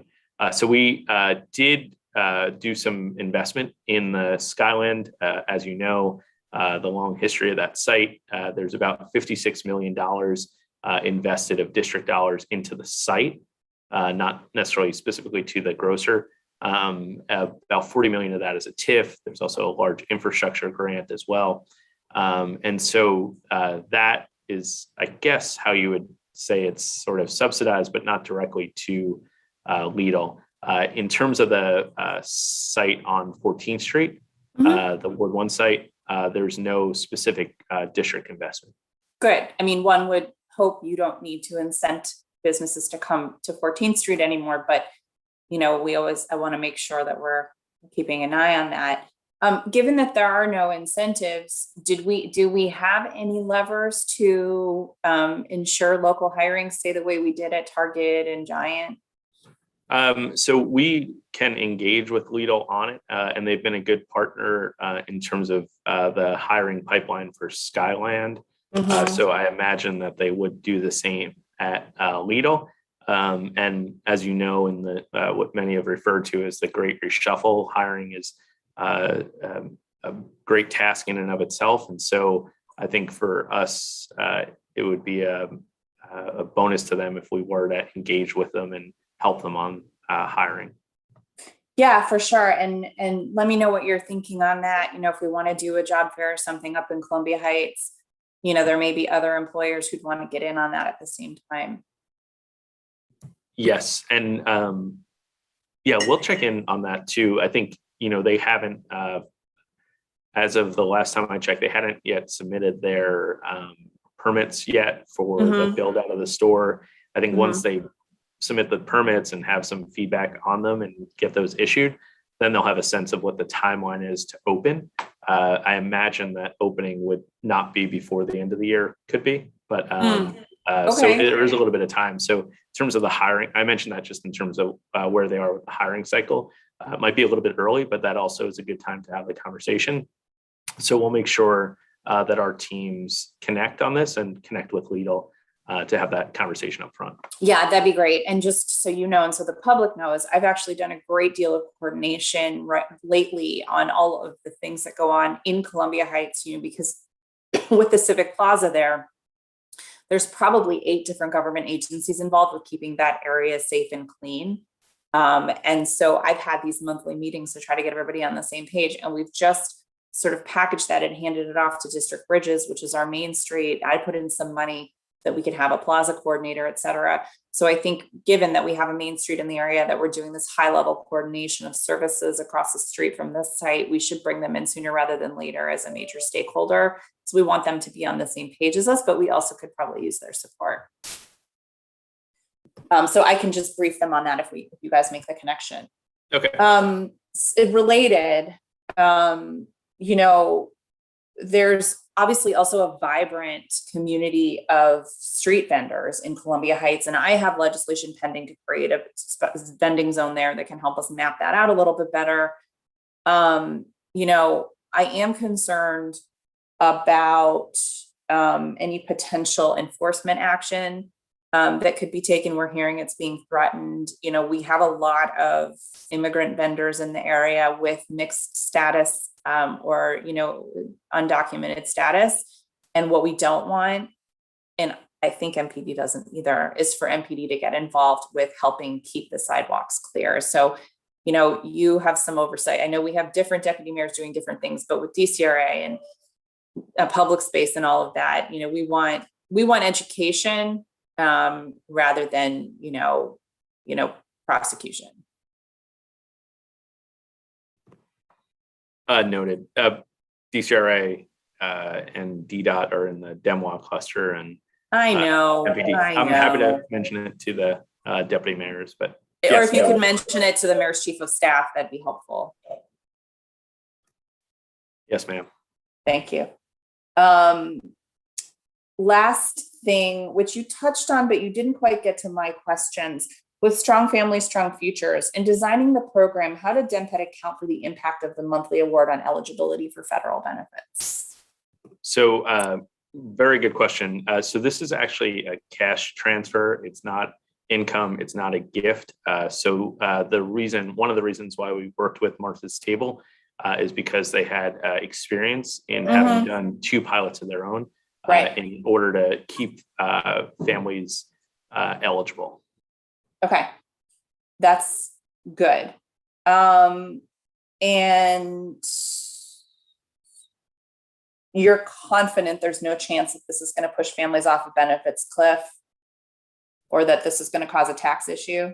Yeah, correct. So that's why we part of the reason why we chose the partner that we did, because of their experience in making sure that did not create a tax event or an eligibility concern for participants.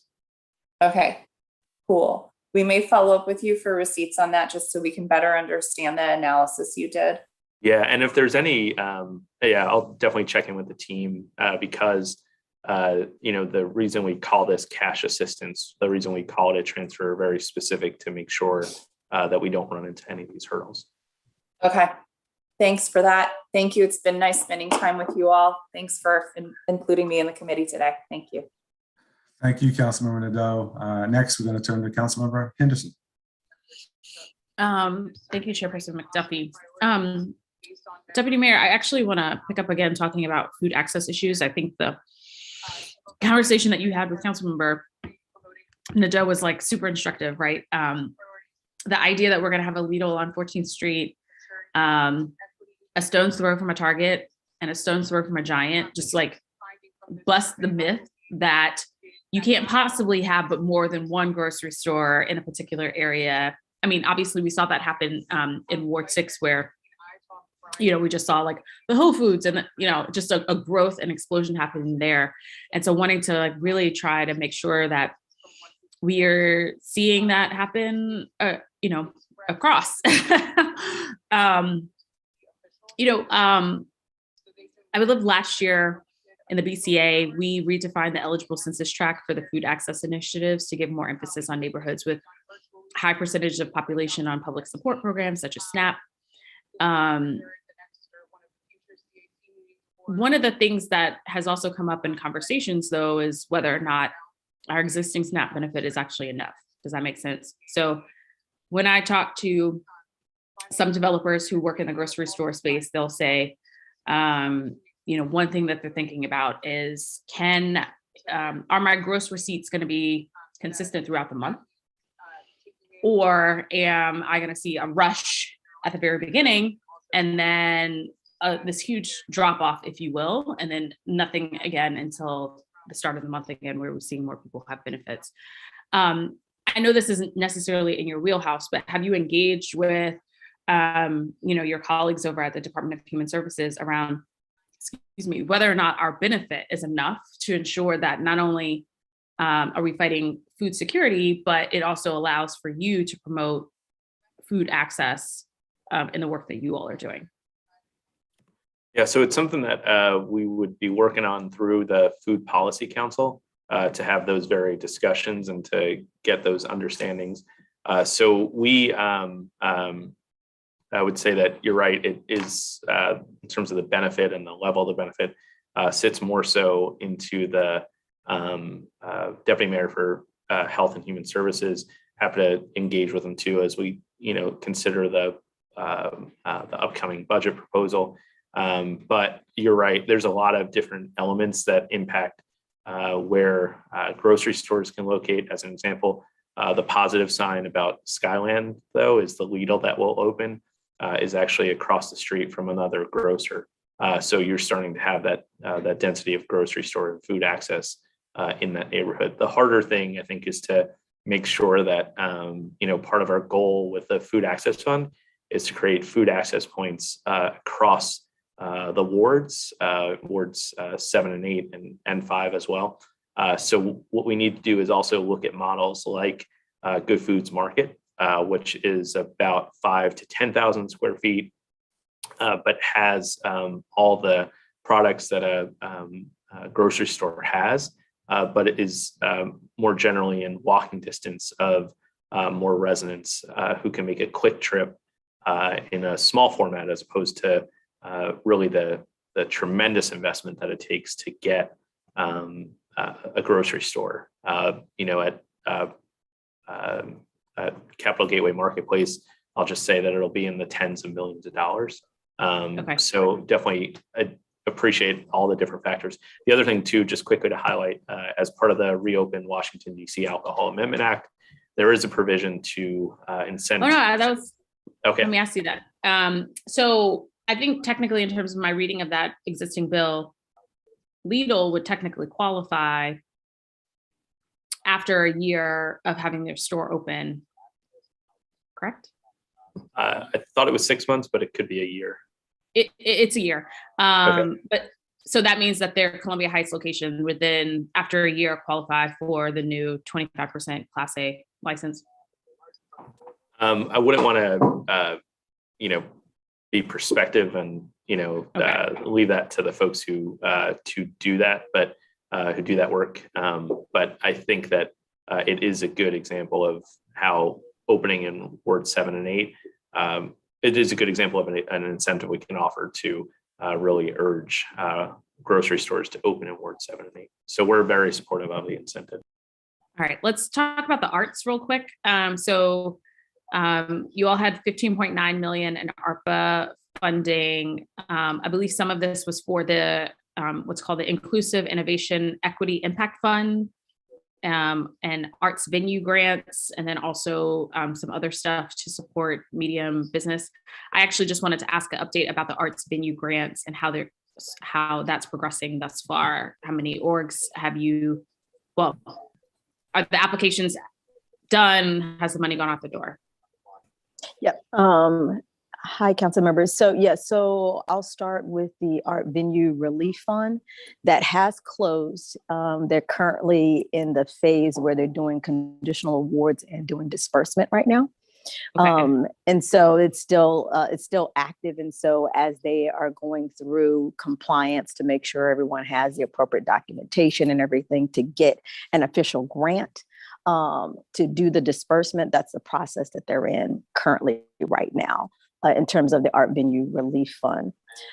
You also mentioned the Inclusive Equity Impact Fund that our administrator is 1863 Ventures.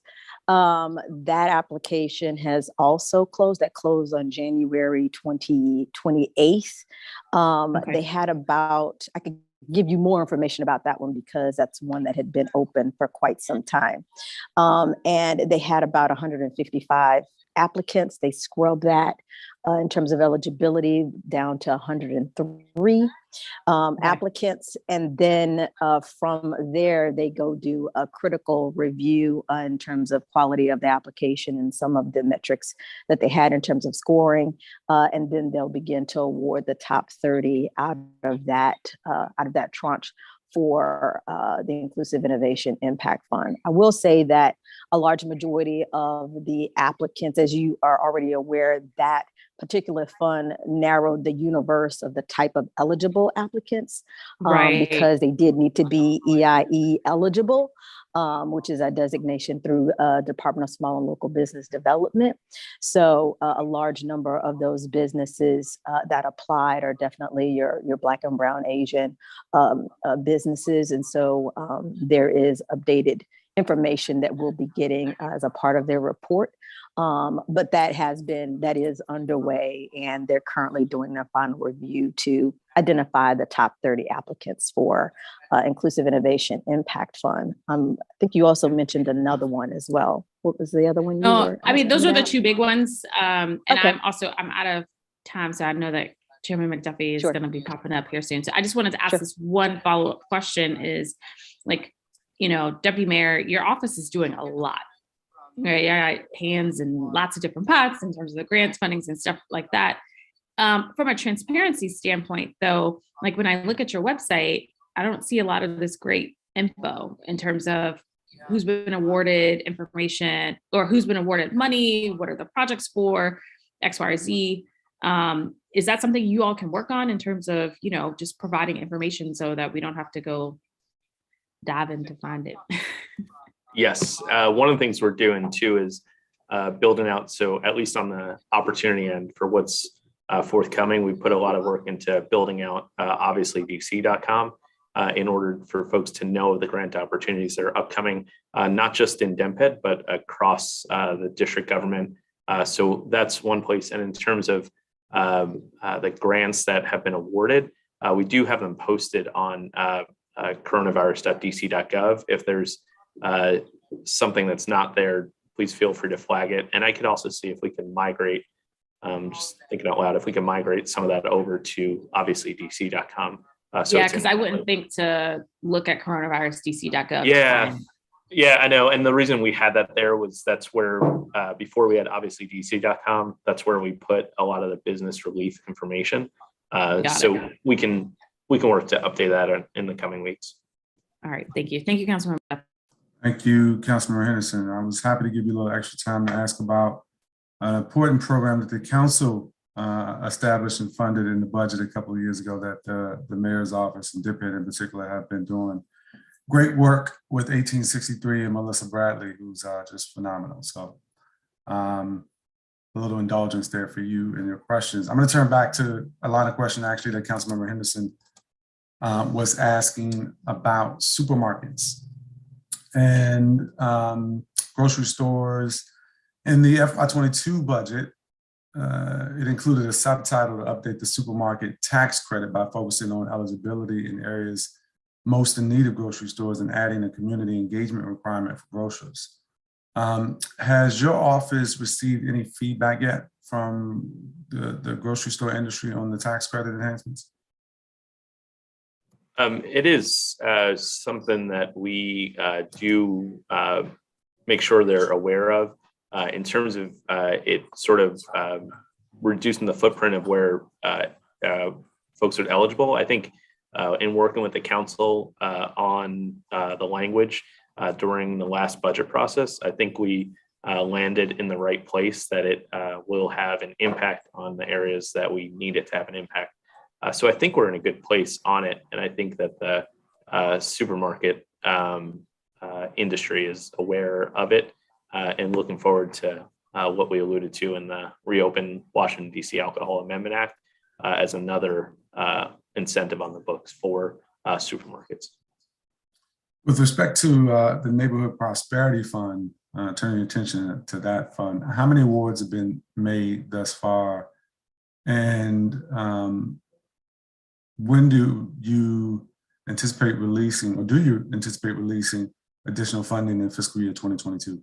Sure, and I'll ask Sabangwe to jump in, but we did notice the next round of Neighborhood Prosperity Fund to open on February 25th. So as the bridge fund closes, Neighborhood Prosperity Fund would open, but I'll look to Sabangwe to talk about what that program has done thus far.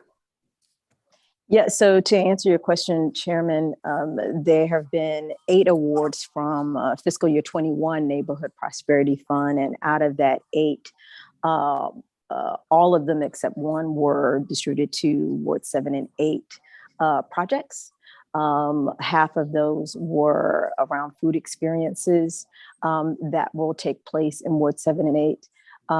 And we just issued the notice of funding availability for this year's Neighborhood Prosperity Fund. And it is relatively the same.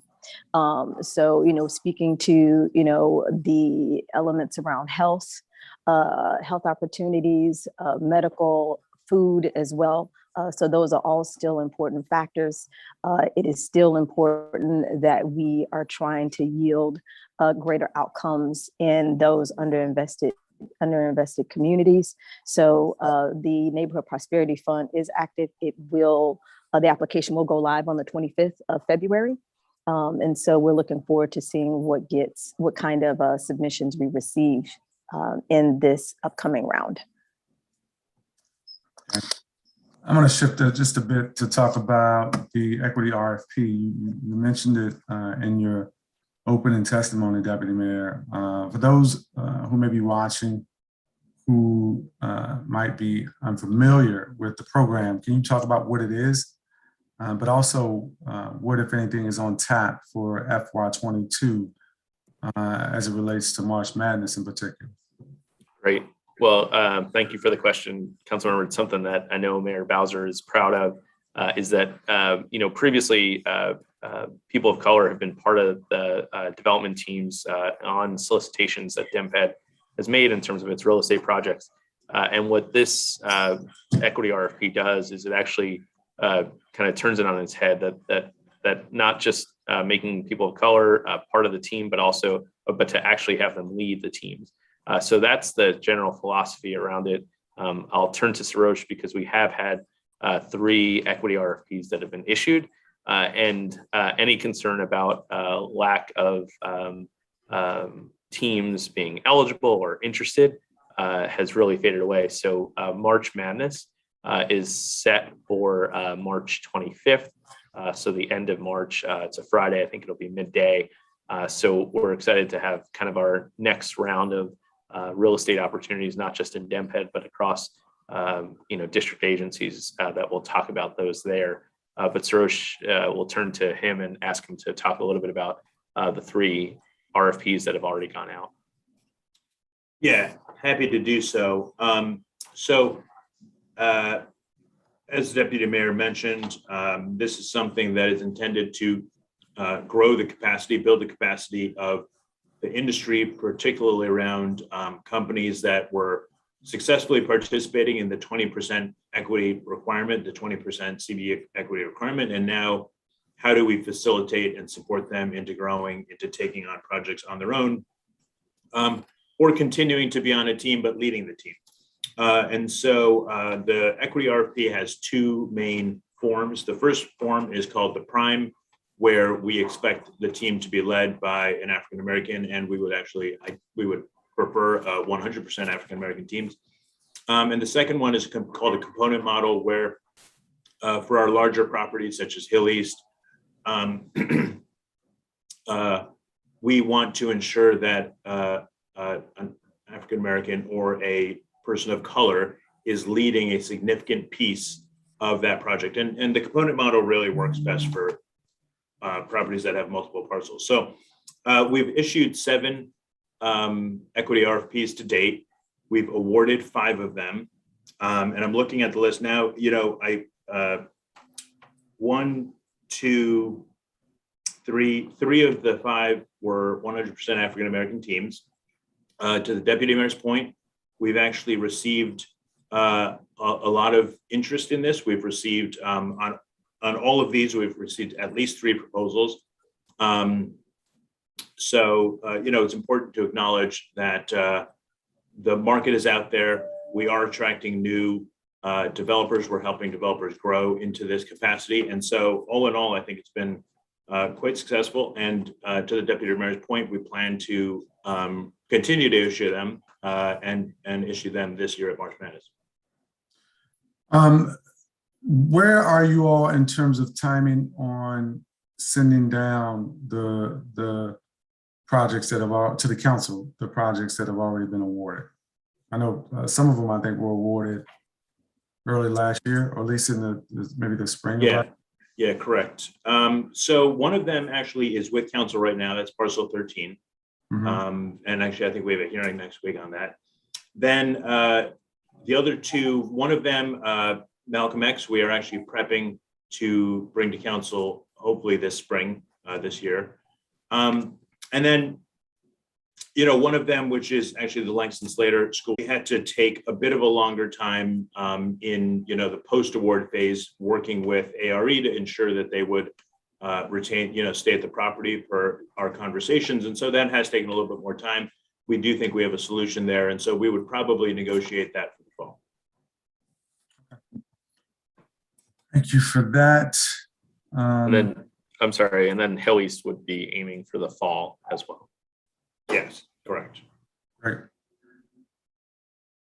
The DC Anchor Partnership, DCAP, is a program that I'm very familiar with, and the council has been supportive of the work that has been done with CNHED and the districts, some of the district's anchor institutions. It helps local anchor institutions like hospitals and utilities and universities include DC-based minority business as vendors. How many anchor members? Well, I'll leave that. That seems like more of a question for CNHED, but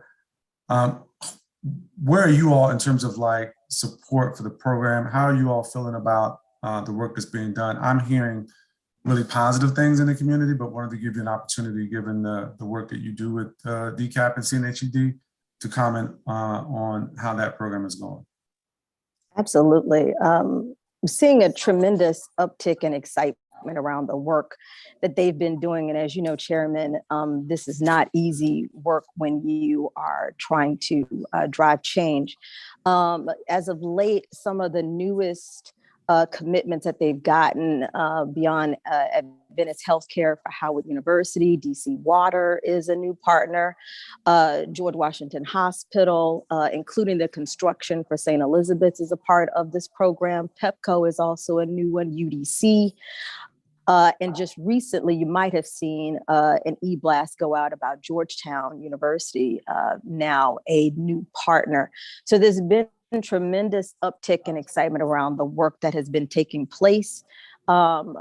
Steve Glaudet and his team have had over 156 referrals and have had over like 45 different contract opportunities. To date, it's not a final, but preliminary numbers right now for this year. The DC MBE spend is about $12 million. And that's tremendous considering where we started in fiscal year 17, where it was only 5 million in terms of their data that they've reported. And over the last several years here, we have seen a large uptick from 5 million. FY21 was 17, and currently right now we stand at 12 million, and we're expecting to see so much more. Those are just early numbers at this moment, but there is a lot of excitement around the work, and so we're really delighted and pleased to see where the work that they have been doing, and so they've truly laid down a great foundation for how we continue to move forward. Thank you for your response there. During the last couple of years,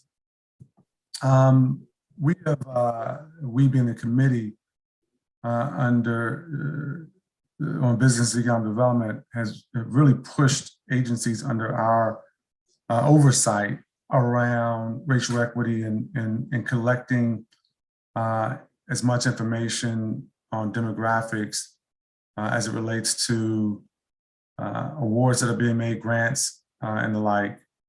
Understanding that this data is often captured by those types of applications that you all receive when you put grants out. What's your rate of response been in trying to collect that information? And are you seeing more visibility into the demographics, racial demographics in particular, of the applicants, or I'm sorry, of the awardees for Dmped grants? So yeah, we've seen it kind of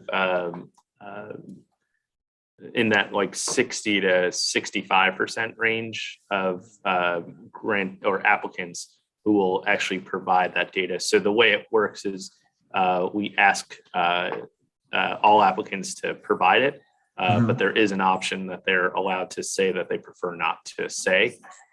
So in doing so, about 60 to 65%, depending on the grant program, have actually provided us that data.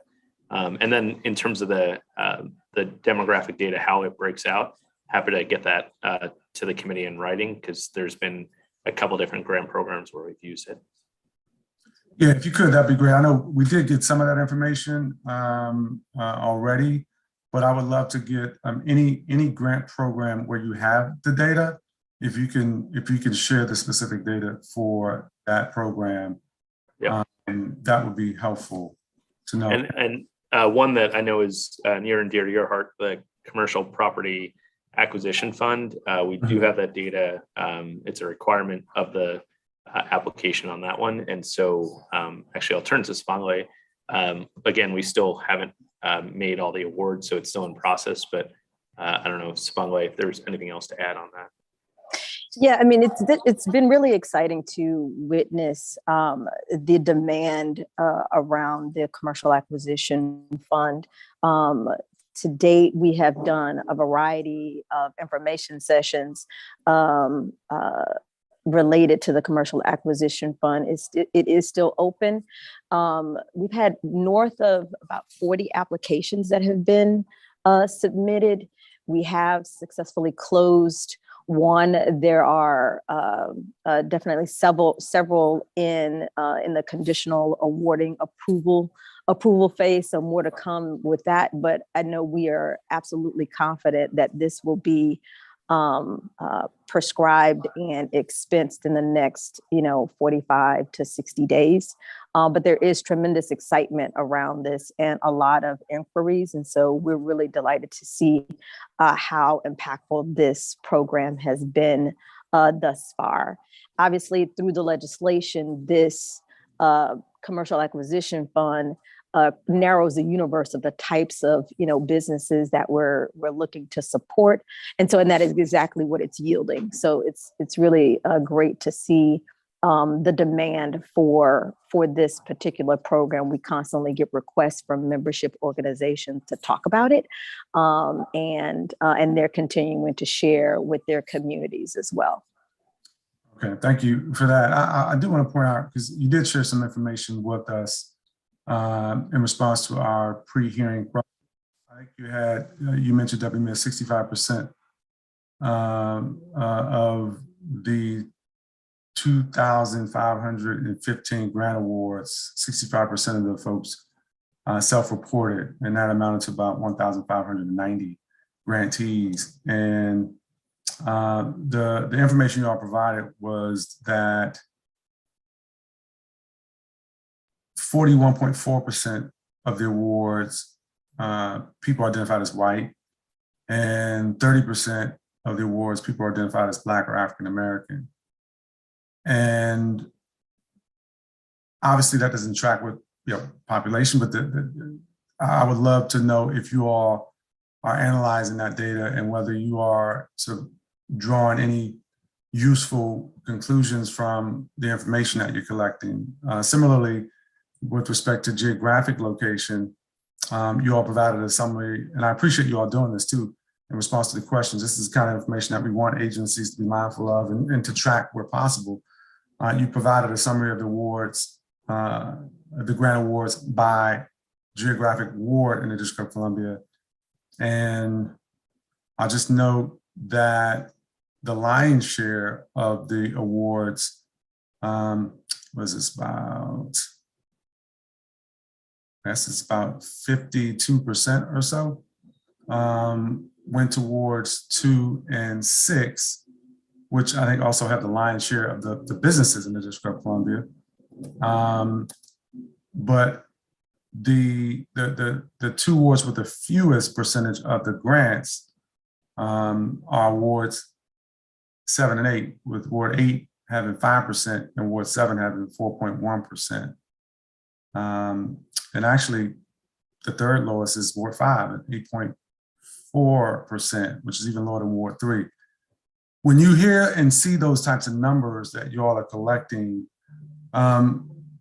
what do you think about those numbers, and what types of things? Because I know the committee's worked with you all, even dating back to the $100 million grant program that the council authored and you all administered, with carving out a portion of the grants and in terms of like engaging the communities that typically have not engaged in the grant process in wards 5, 7, and 8. Have you seen success there in your efforts? And what more, if anything, can you do to perhaps increase the participation in the applications from wards 5, 7, and 8 for the types of grants that you all award? Yeah, and I'll turn to Sabangwe shortly just to talk about some of the outreach that we do for some of the grant programs, like even for Great Streets, and how we work with Main Streets and others to get the word out more broadly. And so I think you're right. It is something that we're still trying to analyze, both the number of grantees by ward, but then also how many businesses that we think might be eligible by Ward 2 to understand sort of the participation rate, right? Because obviously the central business district is where a lot of businesses are located. We also saw that the pandemic effect, this was actually kind of interesting that we've gleaned, and I got to see if we have something more formal on this, but the pandemic effect was more exacerbated in the central business district. So those businesses saw a greater percentage of loss of business, whereas some neighborhood serving businesses or businesses in neighborhoods actually saw less of an impact because people were staying closer to home. As an example, one business that we all know that has locations throughout the district, locally owned business, said that their Ward 8 location was one of their best performers in terms of takeout and delivery during the pandemic, and exceeded the sales of those west of the river. So in some ways, it is important to look at the lens of where they went, the grants went by ward, but also just to understand what the participation rate was of businesses. So I want to turn to Sabangwe, who has been doing some great outreach with the business development team to make sure that businesses know of the opportunities and participate.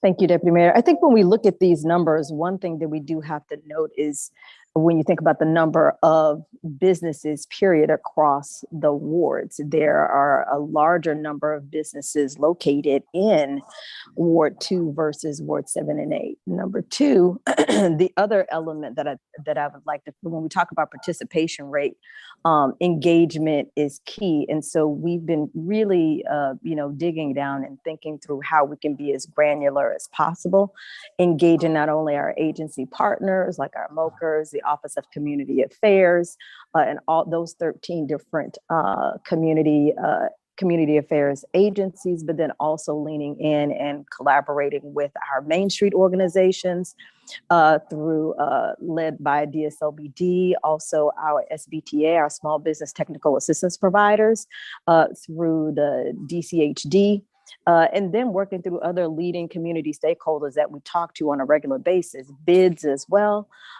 thinking through how do we continue to get this information out through, phone calls, information sessions, videos, radio shows, talk shows. So we've been doing a lot of that, trying to be as granular as possible to get the word out about what's taking place. The other element I really want to make sure we flag is readiness as well. And so, this is where technical assistance is needed. And when we think about how we increase the capacity to support those organizations that do just that, I think that's also reflective of, folks not necessarily being ready. And so how do we, find ways to support those organizations that can do technical assistance that gets these businesses ready to apply. And so we've even done engagement sessions with TAs as well to say, hey, this is what the program looks like. This is what we'll be looking for from your customers and things like that. So we've been, peeling back the layers of this in a variety of ways and trying to slice this as many ways as we can in terms of engagement. But I think those are the three things that I think is reflective of what we see in these numbers, is that the numbers are not going to look the same in each ward because the number of businesses are not the same in each ward. And I think the work that the administration has been doing to drive investments, create more businesses in our Ward 5, 6, 7, and 8 is indicative of what we're trying to do in terms of investing in those areas to see more businesses locate there. So I think those are the three things: technical assistance in terms of businesses not being ready and doing more of that. We've definitely been doing that in collaboration with our agency partners. But then looking at this, I think just continuing to drive more investment and engagement around support. Well, I appreciate the efforts. I certainly would love to see, and obviously I think I heard you earlier in response to one of my colleagues say you obviously would never get out in front of the mayor when it comes to the budget. But just, further effort in trying to support through your work with the CDFIs, MDIs, or MDI, singular, in the District of Columbia, but to both support and sustain some of the minority-owned businesses in the District of Columbia in every part of the city, but in particular in those corridors that have been hit pretty hard by the pandemic, and where we're still seeing higher rates of unemployment and other challenges in those communities, and perhaps increasing the support and the investments in areas where you see a great return on the investment. You mentioned a couple of programs that were either council funded or mayoral initiatives in the budget over the last 2 years during the pandemic. If you all are seeing successes, and we've talked about some of them here today, hopefully we'll see further investments where you have seen businesses do really well, hire people, particularly in those communities where they're doing business. We've talked in the past about the Gateway, the MLK Gateway project. You've got a company like Enlighten move its headquarters from downtown to Ward 8. That's huge. And if there is a positive collateral benefit along the corridor, what more can we do with some of the financial institutions that are already located there to maybe support them and some of the work they're doing in the community? I don't know, I'm sort of just speaking generally, but I would love to be able to look at the budget when it comes down and see specifically the things that the mayor is seeking to do to address the racial inequities and to close the racial wealth gap in the District of Columbia. So the data is really useful in that respect for us to have some visibility in what things look like. And I understand the sort of business landscape and why some of the numbers exist the way that they do, but also appreciate that you all are working to be more intentional in some ways about how you're awarding grants and the level of engagement and your community partners working to identify people who perhaps have never applied for a DC government grant, who are not in the Great Street, who don't belong, within the main streets borders. I think those efforts are helpful. No, absolutely agree with the sentiment, and it's something that our office takes seriously. And Spangley's team has really worked diligently at it, and the work is far from done. Thank you. You next, I want to ask you about the district's comprehensive economic development strategy. I understand that you all are currently updating the strategy. It's supposed to cover a 5-year period between 2023 and 2027. I want to give you an opportunity to say more about that effort and what's going into it, and whether this is something that you all are doing solely in-house, or have you hired somebody to help you with that strategy, and when you expect for it to be completed and released. Yeah, so we're really at the start of that work. We're just working to conceptualize what it will look like. We think that we'll start some stakeholder engagement in March to talk about what we think it should include. But the District of Columbia through Dmped last updated its economic strategy in 2017. So we were due to update it really on that cycle anyway, but obviously the pandemic has made this this work and ultimately this report and tool even more important. So we're excited to get that underway. We will obviously update the committee on that work, make sure the committee and the council is engaged. And so we're analyzing now how we'll get that work done. It probably will need some additional capacity to do so. So that's what we're analyzing this month, with hopefully kicking off the engagement in March with kind of an update around March Madness about what the path for that is. Okay.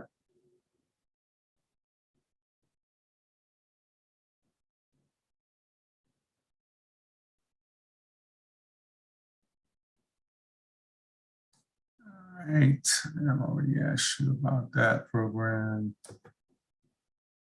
SMBX, talk to me about that.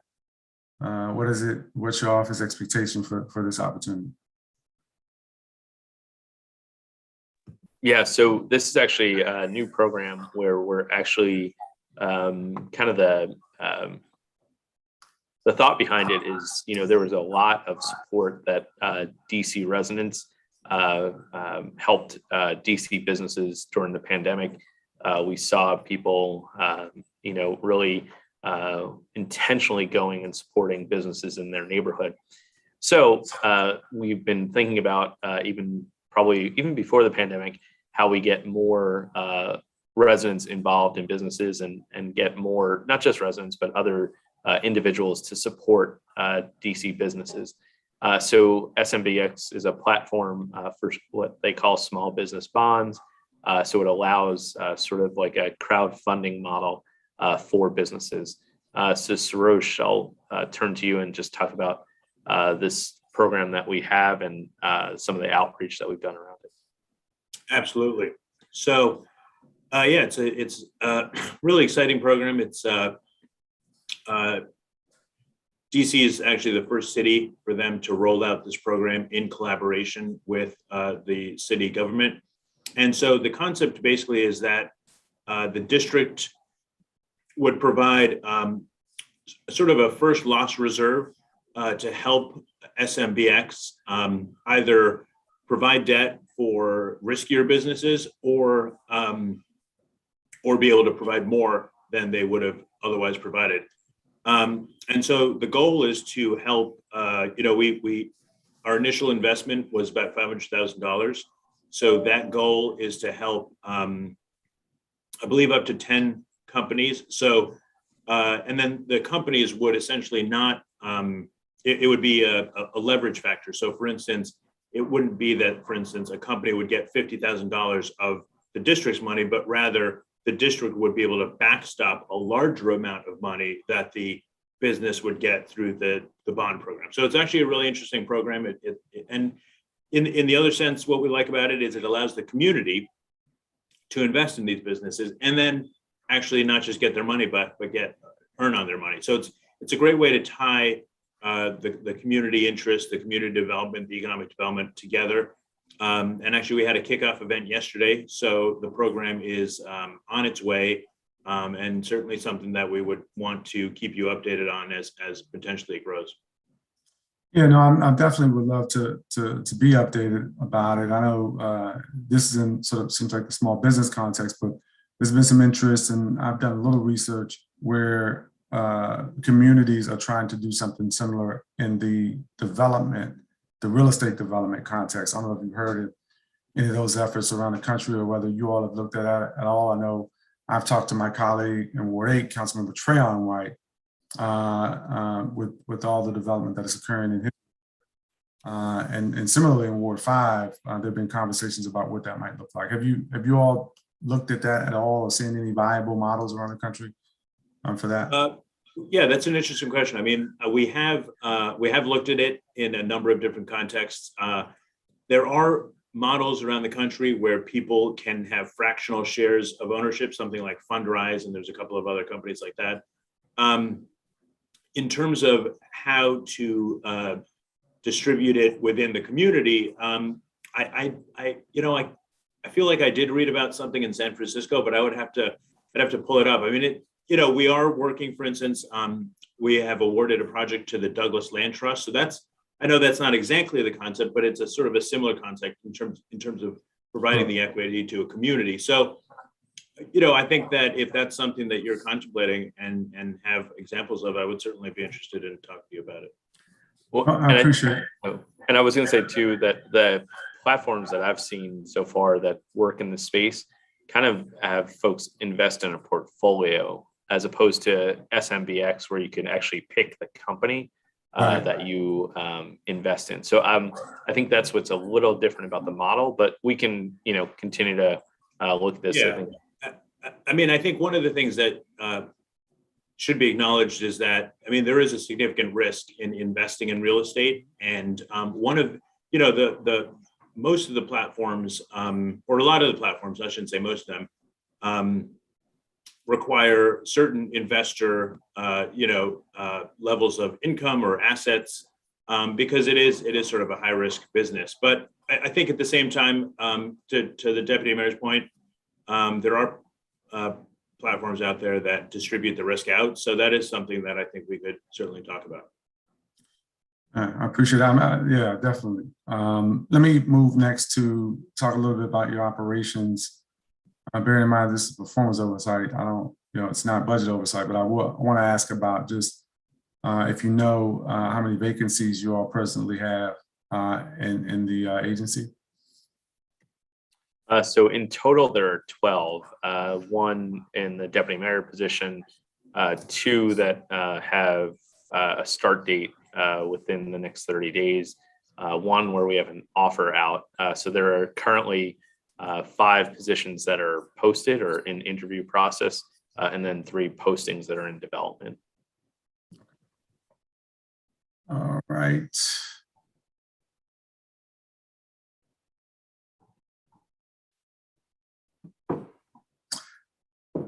Talk about this inter-district transfer where you all provided some information hearing that approximately $93 million was transferred to DGS in fiscal year 21 to support the St. Elizabeth's infrastructure project.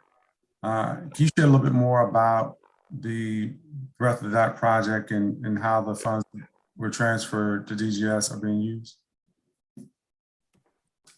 Curtis, do you want to start us off about the transfer, and then Sarosh about the actual project? Yeah, so there's a tri-party MOU. Sorry. Can you hear me? Yeah, it's distorted, I think, right? Councilmember, you're yeah, hearing distorted. It is. It's distorted. Sorry, let me see if I can rejoin. Okay. Sarosh, do you just want to talk about where we are with St. Elizabeth's right now? Yeah, absolutely. Oh, well, it's long. Okay. Well, where we are is basically the majority of the money is going to infrastructure. Sorry.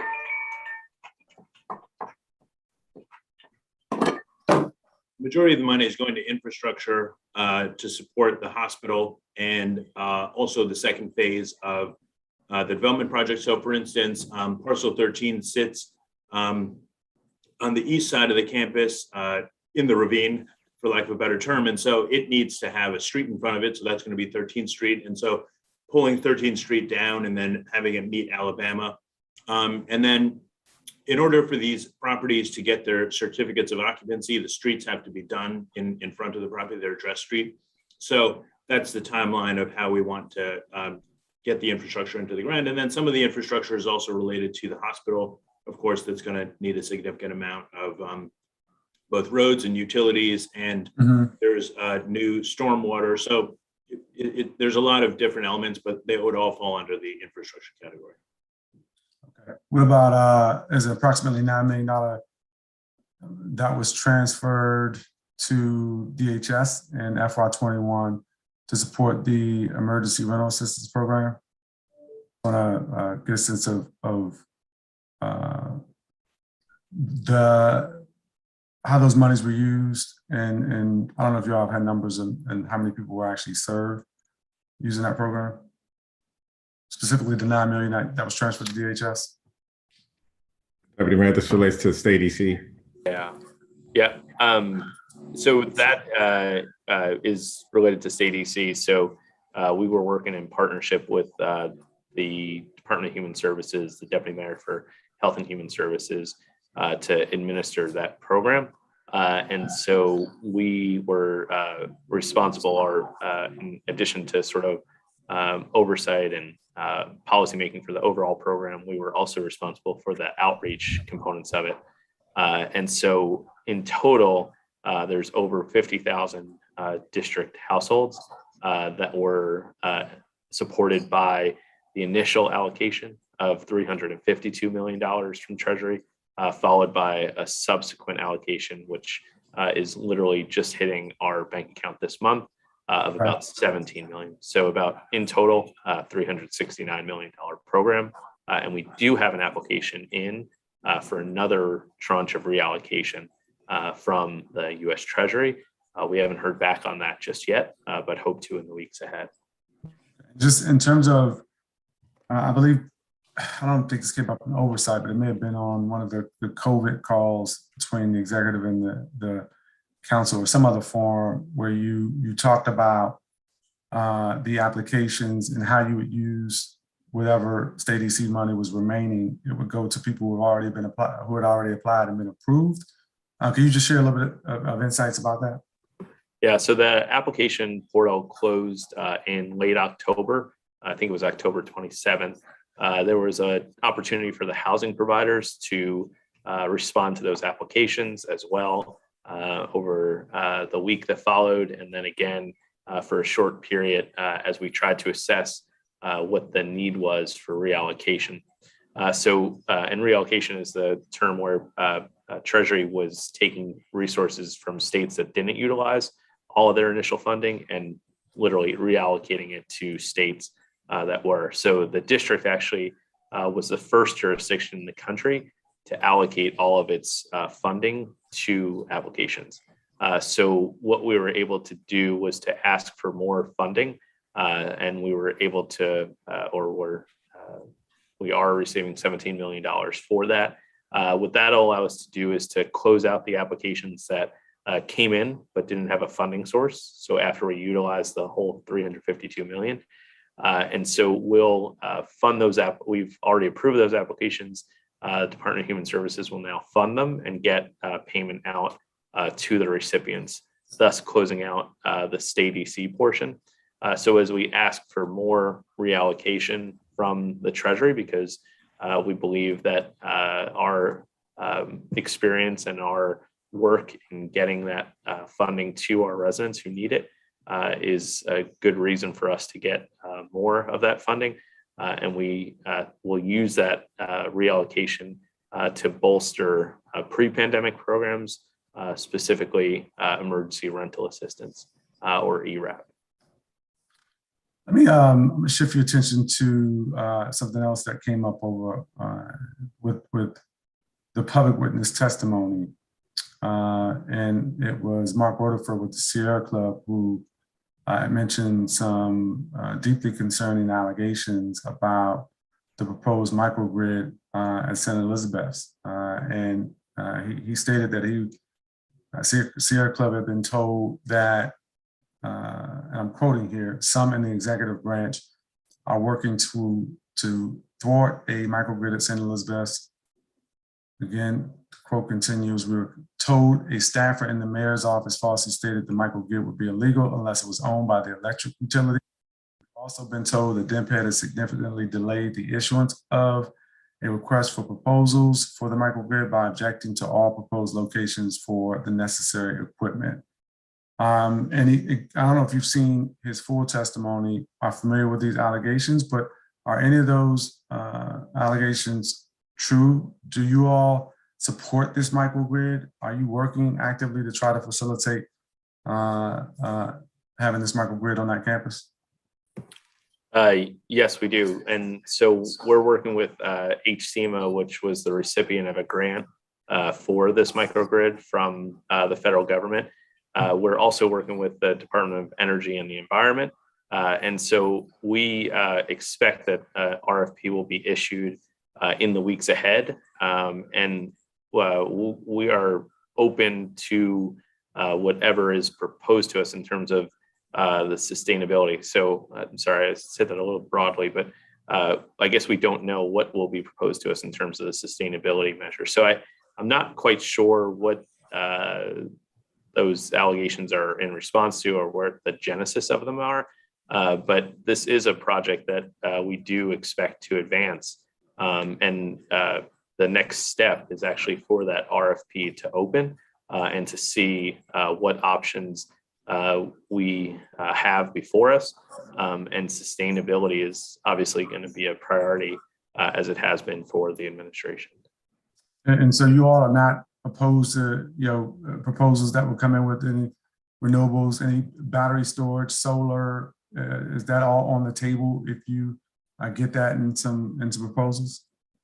Yeah, no, actually, I think that would be something that would make a proposal, get a strong look. So I actually am not really sure, again, what the genesis of the accusations are. Okay.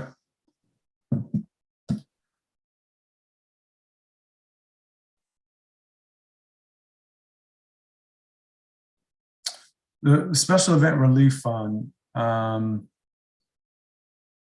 are you all using that to support communities? I think it was approximately $3.2 million in the budget for fiscal year 2022 that is set aside to support several district agencies as they lend support for some of the outdoor activations across the district. Can you talk a little bit about that? Where are you all with that? How much has been spent?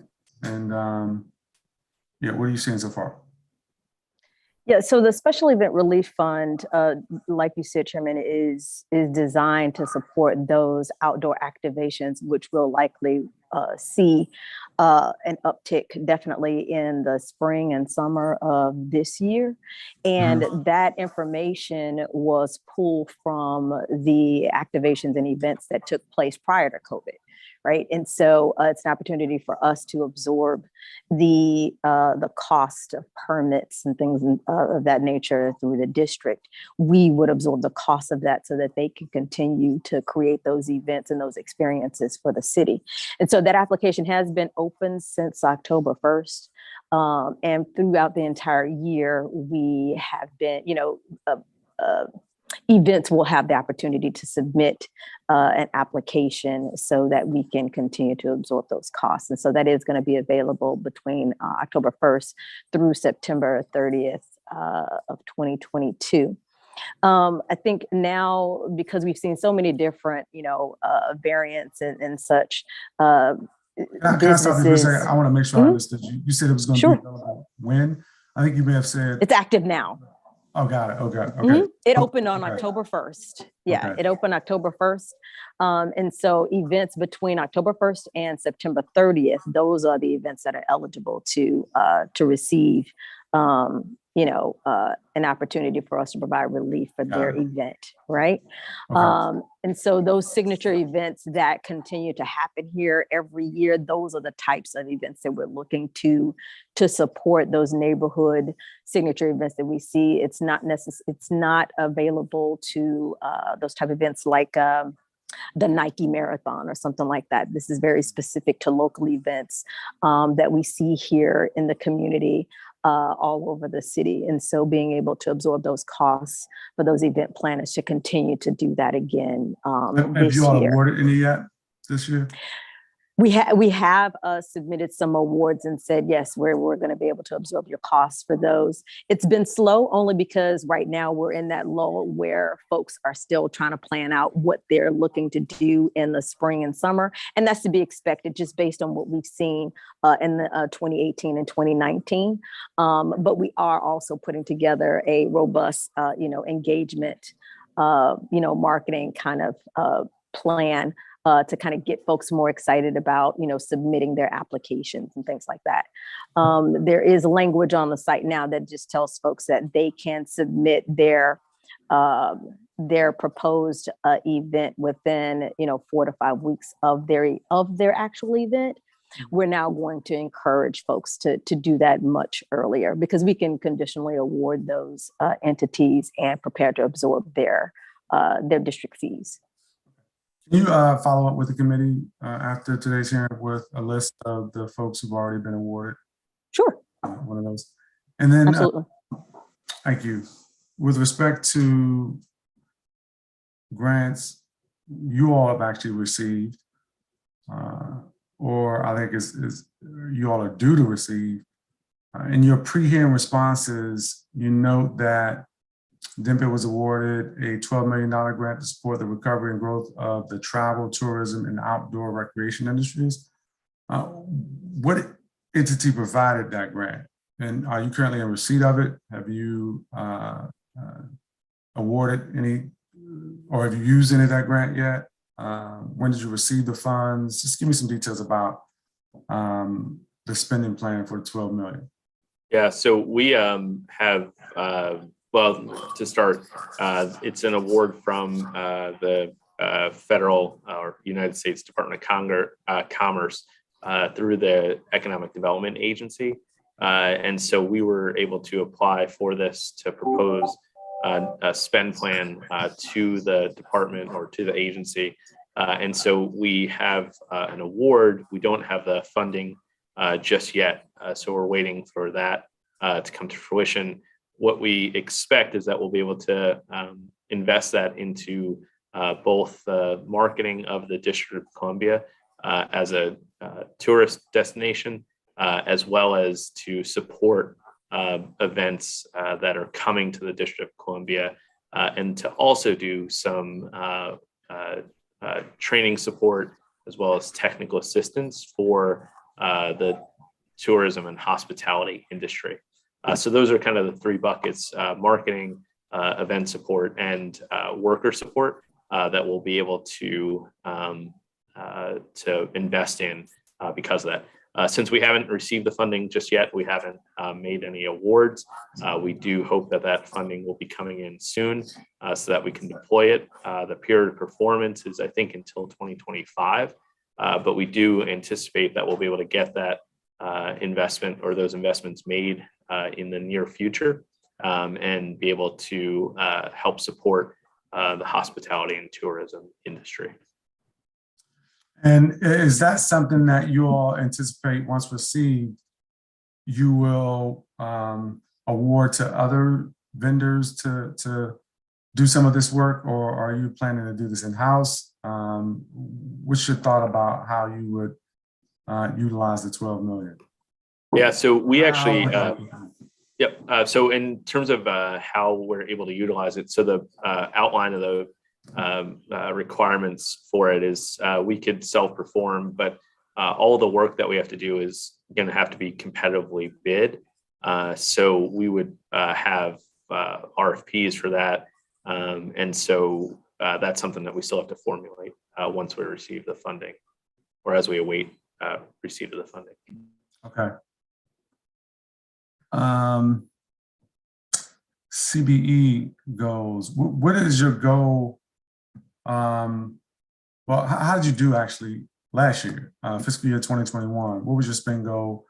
And how did your office do in meeting that goal?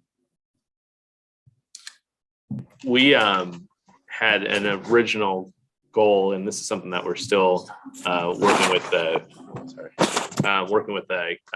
office on. We had an original goal of let me just look at this. I want to make sure I get it right.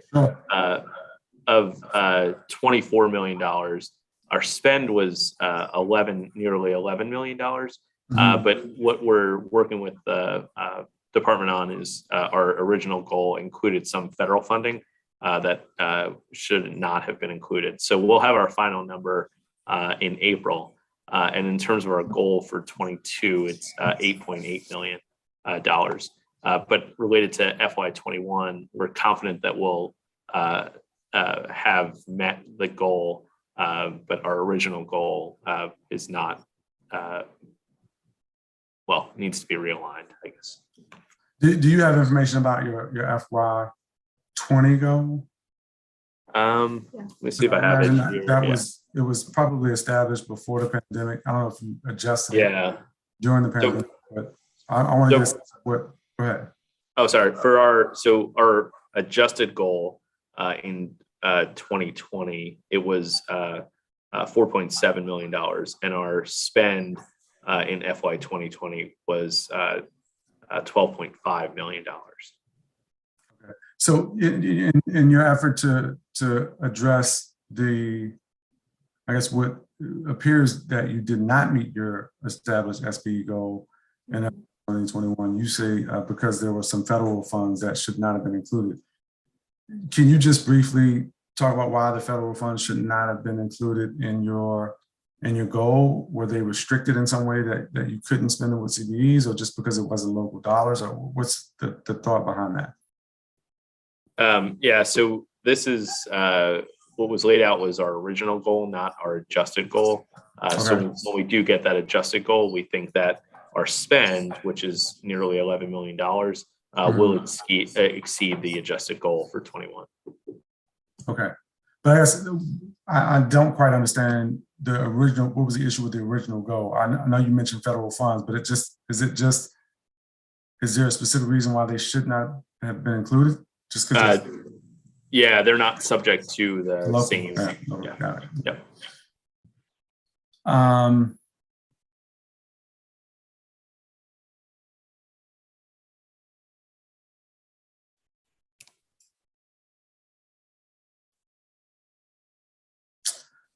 You're just talking about DSLD and obviously their role with CBE and SBE goals for District of Columbia government. And speaking of, I'm not sure if you had an opportunity to watch or have any conversations about last week's performance oversight hearing that we held with DSLD, but there were some serious accusations about malfeasance that were leveled by a number of public witnesses about the agency's Main Street program. Does that ring a bell to you? Are you familiar with that, Deputy Mayor? I do have to admit I didn't see the oversight hearing itself, but I am aware of some of the allegations that have come in about the agency. Okay, I just want to make sure they're on your radar. I know some of the issues have been referred to the Inspector General, but I wanted to just make sure that it was also on your radar. I think Director Whitfield responded to those allegations on the record, but just given your role as Deputy Mayor of the Economic Development Cluster. And we believe that a lot of the, we believe a lot of allegations are unfounded. And in fact, when stakeholders or individuals have come to us about some of the allegations, even after DSLD did a review, we actually have directed them to the Office of the Inspector General because we believe they're unfounded. If they believe it warrants a third-party review, the Office of the Inspector General could be the place that they seek that. But again, our understanding and our belief is that these allegations are unfounded.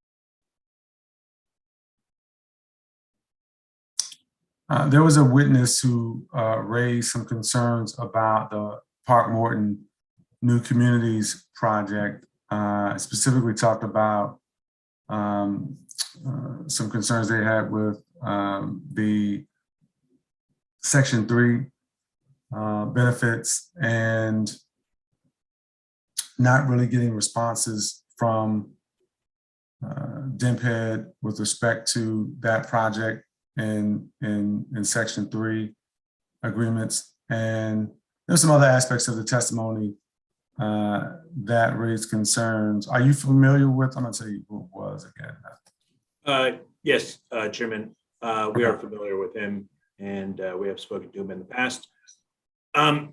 With regard to his concerns, he mentioned on the Section 3 issues, that is a program that is administered by the Housing Authority. So I haven't gotten that involved in it, but I can follow up and see what his specific concerns were. However, what I will say is that the New Communities program is quite a robust model, and it includes rigorous human capital services that we provide in terms of job training, in terms of helping people get their high school education, things like that. So we do have wraparound services at all of our New Communities projects.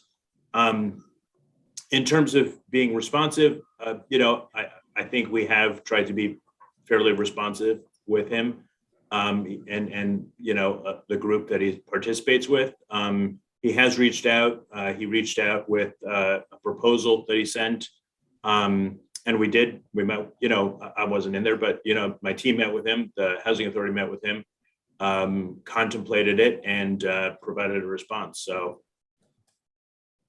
Okay, well, I thought had testified that he had not received a response to it yet. And so we'll try to get some clarity around that, but William Jordan is the person with the Park Morton Equity Team. And we'd love to make sure, even if there's a determination that you can't partner or do any work with them, or it's not the outcome necessarily that he's seeking, I would love to make sure that he gets a response to whatever indication he's made. We will provide that to your office. Okay, thanks.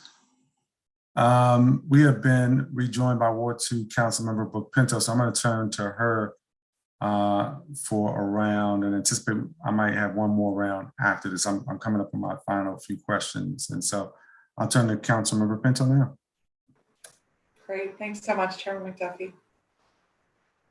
So Deputy Mayor, I want to talk a little bit about the Golden Triangle Innovation District. What is the current status of the grant, and has the funding been dispersed yet? So we're still in the process of doing the grant agreement. So the funding hasn't been dispersed just yet, but we have had some great engagement with both the Golden Triangle bid as well as GW University, which will be a partner in the Innovation District, as well as some other stakeholders. So I would say that the work hasn't delayed or anything like that. It's actually continues. And so we're excited about what the Golden Triangle Bid Innovation District will become. Okay, great. And when you say in process, what does that expected timeline look like? I think it's just over the next couple of weeks that we come up with our grant agreement. I think what has actually been good is we've been investing a lot of time and effort on the front end to really understand what we want the grant to be invested in. And so by doing that work on the front end, I think we'll be more successful with the grant itself. Okay. What are your office's plans to attract additional industries to DC? Yeah, so we actually, and this is actually part of the work that we're doing with the Golden Triangle bid, but also other stakeholders like the Washington, D.C. Economic Partnership, in order to figure out how to attract more employers that are really focused on office utilization. And so we actually really are looking at this as a way to think about what kind of tech would be interested in coming to the Innovation District. But we also see an opportunity to work with partners like Children's and Howard University and others to think about how we expand some of the businesses that locate here that work in the life sciences space. We have a great partner in Johnson & Johnson and J Labs on the campus of Walter Reed. Howard University has been talking about what it will do to create a center for health disparities adjacent to its campus. So I think for us, we really see that there's a place for growth industries, whether it's tech, whether it's life sciences. And so we're working with a number of stakeholders to see exactly what they'll need in order to bring those types of employers to the district. Obviously, the top employer in the district is the federal government. So we also are continuing our conversations with the federal government about their return to office planning. It was interrupted by the variant and the wave that we experienced in the district, but also nationally. And so we hope that they'll resume those considerations and that planning because really we see the federal government's return as one of the key determinants for how the district will recover. There were, before the pandemic, about 800,000 jobs, and about 197,000 of those jobs were federal government workers who are primarily working in an office. So we need them to return in order to help us support businesses. I saw Chef Jose Andres recently took to social media and said, if farmers can be working to provide us food, if restaurant workers can be working in restaurants to make sure we have food and other essential workers are making it to the front lines, then office workers should do their part. So we echo similar sentiment as Chef Jose Andres and others who really want to see more office workers come back to the office. And Deputy Mayor, I appreciate all of that and I agree with all of that. But a lot of this we talked about at the oversight hearing last year. So what steps has Dmped taken in the last year to meet some of those growth and return to office goals that we shared? Yeah, well, I think that a lot of that return to the office is really how the pandemic and the virus performs and what we're responding to. So I think one of the positive things is that the vaccination rate among DC residents has crested 70% for all eligible individuals. So that's really important, and that hopefully will help us enhance consumer confidence. I think, one of the things that we are undertaking and some of the work that we're doing is on engaging with site selectors. So site selectors are the ones who actually think about offices or office users as they look to relocate or to expand, how they'll do so. And so some of that engagement is the work that we'll be doing with the Washington, D.C. Economic Partnership. The hard part of this is that decision makers are still trying to understand what the virus will do and how workers will respond. So as much as we continue this work, there are a lot of external elements that are beyond our control in terms of getting folks to return to the office and to think about what their office footprint will be in their next lease cycle. All right, I'm about to be out of time, but Chairman, I would gladly have another round if that's all right. Yeah, no, that's perfect. We can do another round, Councilmember Pinto. I don't anticipate, well, I'll be very long with this round, but we'll do another 7-minute round. If that's not enough, I'm happy to make sure you have the time to ask all the questions you want to ask. Thank you. Let me turn to, lost track of where I was.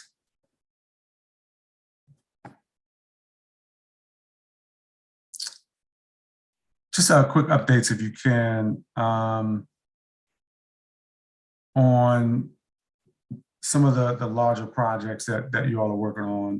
Where are you with McMillan, St. Elizabeth's, anything happening on Walter Reed? Just if you could give us some brief updates with those. Sure. As Roche gets prepared there, starting with McMillan, the site work that the district is doing is advancing. I think our last update, which was just this week, is that we're actually 70% complete on the work, which is really exciting, and shows that we're on track to make sure that we close later in the spring. But let me look to Sarosh to go through the large campus projects that you absolutely asked about. So for St. Elizabeth's, we're moving along. There's actually quite a bit of activity. So starting at the southern end of the campus, parcel 17 is well underway. So that's going to be an office building with ground floor retail. So we're very excited about that. Then, of course, there are the townhomes, which are just to the west of parcel 17. And those are actually going to be, they're already for sale. So we're planning on closing on some of those sales, hopefully by April. And so look out for that. And so there's been a lot of interest in the community. We had a home buyers club there for many years. So that's been very successful. That's actually a model that we're contemplating taking to other properties. And then just to the east of that, we have the apartments. I don't know exactly what they call them, but the apartments at St. Elizabeth. And Douglas Commons. I'm sorry, I should know that. And those are fully leased up. Those ones we actually leased up last year. So that 80% affordable, bringing a lot of energy to the campus. And then, of course, the ESA continues to do well. And just to the south of the ESA is the parcel 15. So parcel 15 is going to have a really active interim retail setting, including a lot of community stalls, including a lot of local businesses, really trying to sort of incubate and create some sort of activity on the site, because they have a lot of pre-development work to do. They have to demolish some buildings. And so instead of just having the site be fallow, thinking about how to activate it. So that's nice.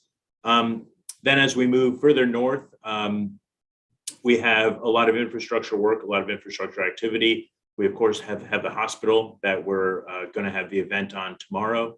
And then we opened DGS opened the new men's facility just at the upper tip of the parcel. And then finally, well, I shouldn't say finally, there's also, there's quite a bit actually. Parcel 6, the garage, that's completed. So that's a big garage that'll serve both the campus and the hospital and the ESA. Parcel 13, as I mentioned, is over 400 units of housing, ground floor retail. That's going to be, that's at council right now. And then finally, the farm, what we call the farm parcel, that has some interim activation as well. You might have been to a farmer's market there, or some of the other shops.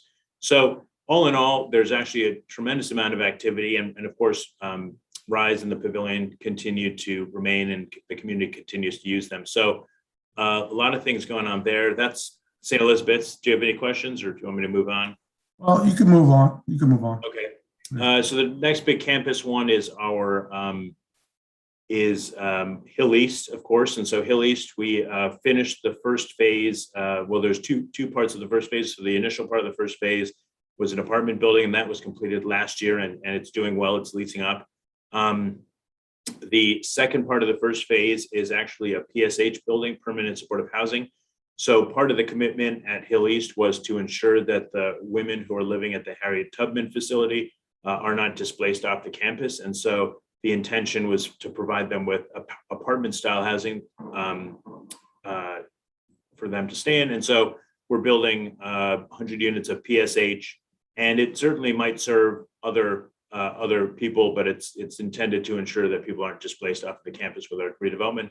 Then we just talked about the other two bundles. We had two bundles go out in phase 2, and those should provide over 2,000 units of housing. So there's a variety of different design elements, but housing is the majority of them. There'll also be a park in the middle of that property. I'm trying to think of, so there's Walter Reed, there's St. Elizabeth's, there's Hill East, and of course, new communities we touched on a little bit with Park Morton. So Park Morton, the infrastructure work is being done right now, and we hope to go vertical later in the year. And that'll be for the first phase, about 148 units. I think 100 of those are replacement units. I'm sorry, 43 of those are replacement units. I do want to clarify that there was a question that was brought up by the witnesses about the right to return.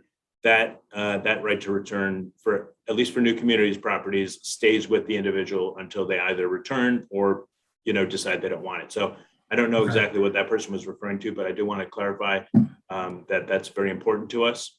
Barry Farm, we also expect to start vertical this year, and that's going to be 108 senior housing units. I mean senior units. So a lot of activity there, and then I do feel like I'm missing a big campus. Walter Reed, St. Elizabeth's. I do know, Suresh, at Walter Reed, at Barry Farm. Yeah, at Barry Farm, we are awaiting some legislative action on alley closing. We're understand that there may be some more information that the council wants on that, but we're not sure what it is that they want.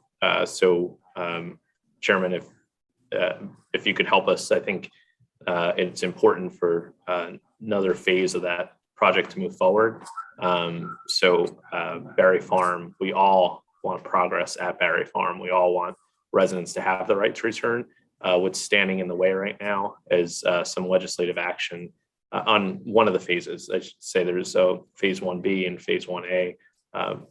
Phase 1B goes first, but phase 1A, we need the committee of the whole to act on that alley closing in order for phase 1A, which again is the second phase, for that to move forward.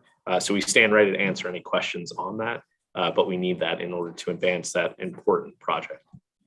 Got it. My time has expired for this round. Councilmember Pinto.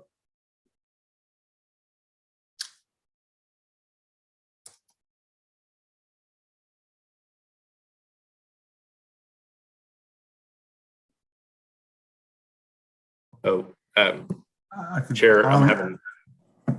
Hi, sorry. Just trying to hang up. All right, so I want to go back to our conversation, Deputy Mayor, about DuPont Underground, and really appreciate your comments that, always happy to work with us on expanded eligibility. And as I think I and we are very open-minded to giving you all the tools you need to get this money out the door. But because this is performance oversight, because the current structure says it has to go through a bid, what steps have been taken to find a bid to do this? You said the home bid, DuPont bid, was unable to manage these funds. What other bids have you approached, and what have they said? We were also engaging with the downtown DC bid. However, we thought it wasn't prudent to move forward given the issues that the downtown DC bid leadership was having. Okay. Have there been discussions with the Golden Triangle bid or any other bid? No. So right now, again, going back to what I said earlier, the biggest issue that we have is that DuPont Underground, the nonprofit itself, had agreed in their initial lease to actually perform this work. They didn't do it. They were in default of their lease, but because of pressure by the council, specifically Chairman Mendelson. We extended the lease, and then Chairman Mendelson went out, found $300,000, then another $500,000, then changed the law so that the District of Columbia could actually work with a bid outside of its bid boundary. Again, all of these steps were really unique to DuPont Underground. So Councilmember committed to work to make sure that DuPont Underground, the nonprofit, can continue to operate there. But I think these extraordinary steps that were taken by Chairman Mendelson are something that we are evaluating. We have to make sure that we're finding the right partner to do the work. And it's really outside the scope of what even bids do. So to ask them to work outside of one of their boundaries is unique. And so I would say that we don't want to necessarily put undue pressure on a bid, being that they have a lot to deal with, especially in these challenging times, to take on another burden that's outside of their scope of work. And I can appreciate all that, but it sounds like what you're saying is you don't agree with the manner in which or how the process is laid out in the law, but it was laid out in the law and voted on by the whole council through our budget process. Yes, it was voted on by the whole council at the request of the chairman of the council. And I think, again, we're asking a bid to take on something with a nonprofit that didn't live up to what it had committed to do. So I appreciate your attention to this, but I also have to act within the best interest of the residents of the district. This is a big resource for one nonprofit, and it's also asking a bid to do something that's outside of their scope. So we're going to continue to look at options for how this can be executed, but we also have to hold nonprofits accountable for the commitments that they make to the district, because that's what's in the best interest of our residents. I appreciate all that. I would just ask if the bid is not the right avenue, or you think it's too much of a strain, or other conversations have not proven effective, that we work together on that. I think Events DC could be a viable vehicle. I don't know if there are other avenues through Dmped, but that we just keep the lines of communication open, because it just feels as though this funding was passed so long ago, 2 budget cycles ago, and we're still here on 2022. I agree with you. I think that this, proportionally in terms of the attention that this has received, is a little baffling, because we're dealing with a nonprofit that has had its own governance issues, that has failed to live up to its commitments to the district. So I think DuPont Underground itself, the facility, is an asset to the district. It's unique.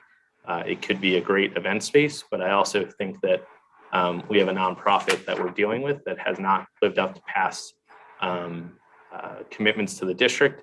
And we have a really, I say unique, it could also be construed as odd, funding over 2 budget cycles, an odd scenario where we're asking bids to do work outside of their bid areas.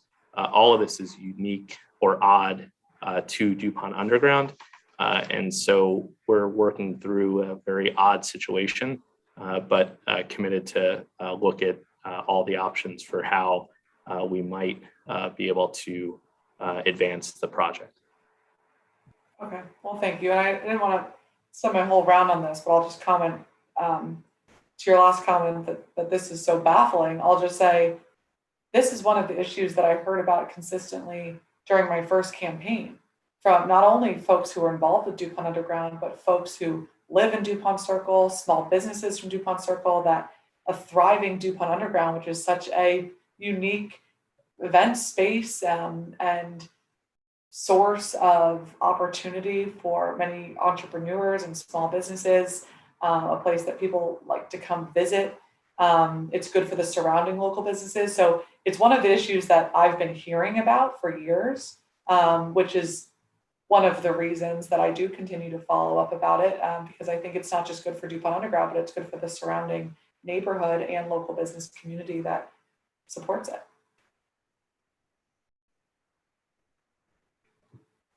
Okay, in our last couple seconds, what is the timeline for Dmped receiving the latest round of $70 million for Stay DC funding?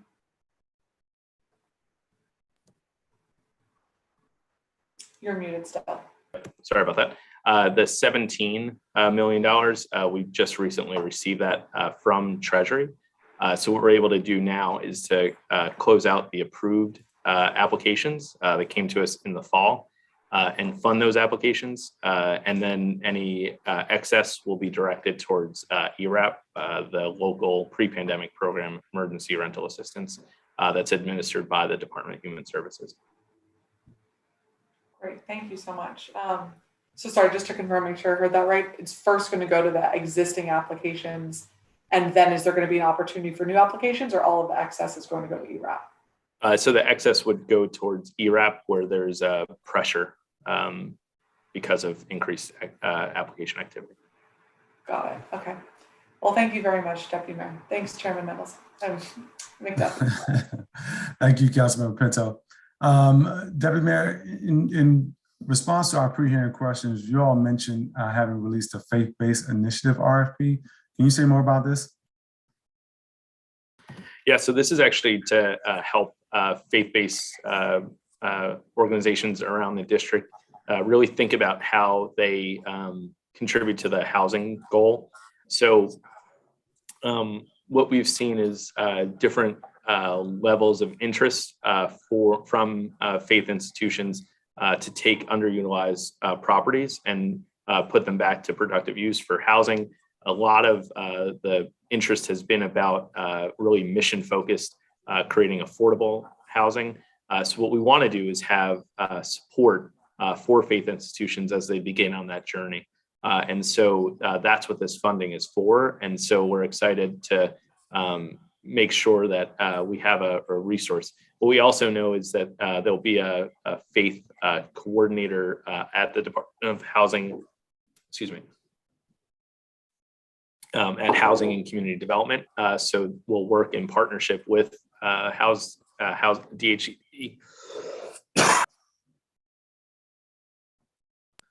Sorry, I got all choked up talking about housing. But make sure that we work in partnership with DHED. That housing coordinator will also make sure that after we provide this assistance to faith institutions, that they know about the resources that we have, including Housing Production Trust Fund, but our other programs.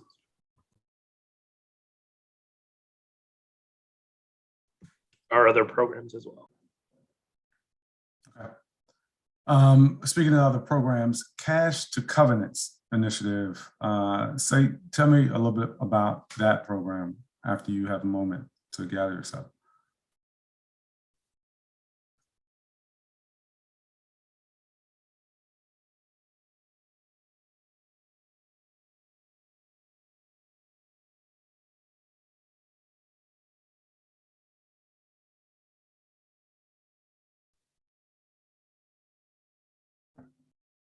You're muted, Ms. Carney. Although it doesn't appear that you're muted, I cannot hear you. You're unmuted now, but I can't hear you.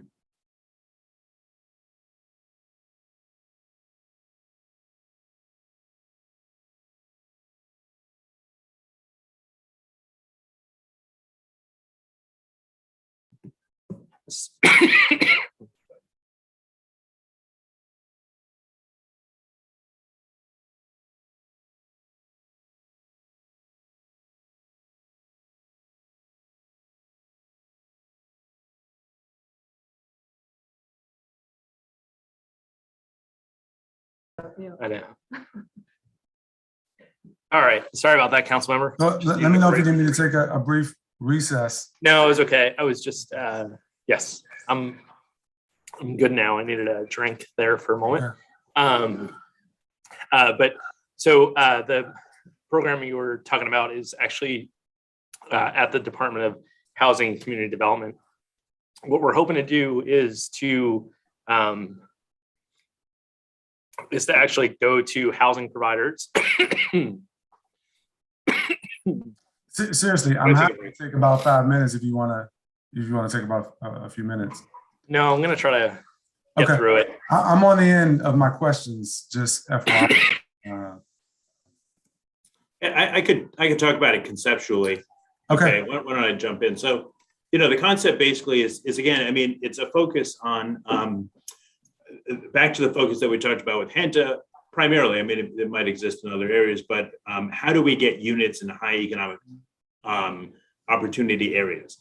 And in a lot of these areas, there aren't vacant parcels. There are buildings already there that people want to keep there. And so how do we add units or add affordable units when existing units are already saturated in the market? And so cash for covenants is a concept that would do that, which is basically if somebody has an existing unit and when the unit turns, when that person leaves the unit, when the tenant leaves the unit, they want to rent it to a new person. If they want to rent it at an affordable rate, the district would help them with the delta between the market rate and the affordable rate, as long as they covenant the property. So I'm sorry, I got to be more specific. They covenant the unit. So that's the difference, right? Usually, like on our Dmped deals, we covenant the property.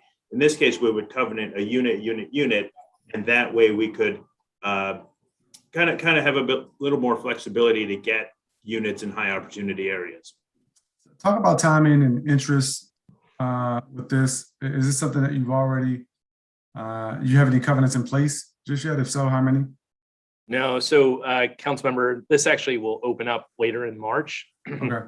So we actually think that the timing of this would probably open right around March Madness, so March 25th. And like Sarosh was outlining, we're still engaging with the with housing providers to understand, but we're really focused this on Rock Creek West. This is for existing units, and what we would do is as those units become available, we'd actually put the covenant on them, that affordability covenant. So it's a way to quickly create income restricted affordable housing, with the resource that was in the budget that the that sits at DHCD. Okay. I don't know that you, in your, this was Sarosh who provided an update on some of the larger projects, but I don't know, you covered all the new communities projects specifically. With respect to one of them, what's on the horizon development-wise for Lincoln Heights Richardson dwellings? Yeah, so for Lincoln Heights Richardson dwellings, the housing authority still needs to go out and get a master developer or master planner for the property. And so they actually put out an RFP recently to do that. And so they're going to go through that process. And both of those sites, both of those neighborhoods are quite large. So they're going to have to look at how do you create the build first units, potentially on site, potentially doing it in phases, so that we want to minimize displacement and then and still have people be able to return to new units in a expedient amount of time. So we're going to stay close with them on that process, and then after they get somebody on board, start going to the community, start talking about the different elements, Dmped will continue to stay involved at that stage. What does that mean for the previous master plan that was in place? Well, I mean, they're going to have to go out and get like a developer to lay out what's going to work, how much it's going to cost, those kinds of things. Well, I guess I just want to make sure I understand. I thought there was a master plan that already existed. Is it outdated? You all are No, this would be a developer. So okay. Yeah, okay. Like a master developer who would go out and do a plan. I shouldn't have said master. Master developer would go out and do a plan and say, okay, we're going to put these buildings here, we're going to do this, and then Dmped would come in and start to cost those things. So that's how we've traditionally have done these projects. Okay. And on that project too, we are delivering some more housing related to it. So Sarosh, I don't know if you want to talk about that too. Yeah, absolutely. So we actually have delivered over the past probably 7 years, probably about 100, 150 units of off-site build first housing. So for many of these sites that are site constrained, or something like Lincoln Heights Richardson dwellings, where the entire site is still occupied, we look at neighboring properties where we could build units and do and provide them as build first units. So we opened 52 on Hayes maybe 4 years ago, and that had 50 replacement units. We're planning to open Providence Place, which will have approximately 90. Actually, I don't know the exact number. And both of those will provide approximately 80 more replacement units. And then we have the Strand, I'm sorry, both those being the Strand and Providence Place.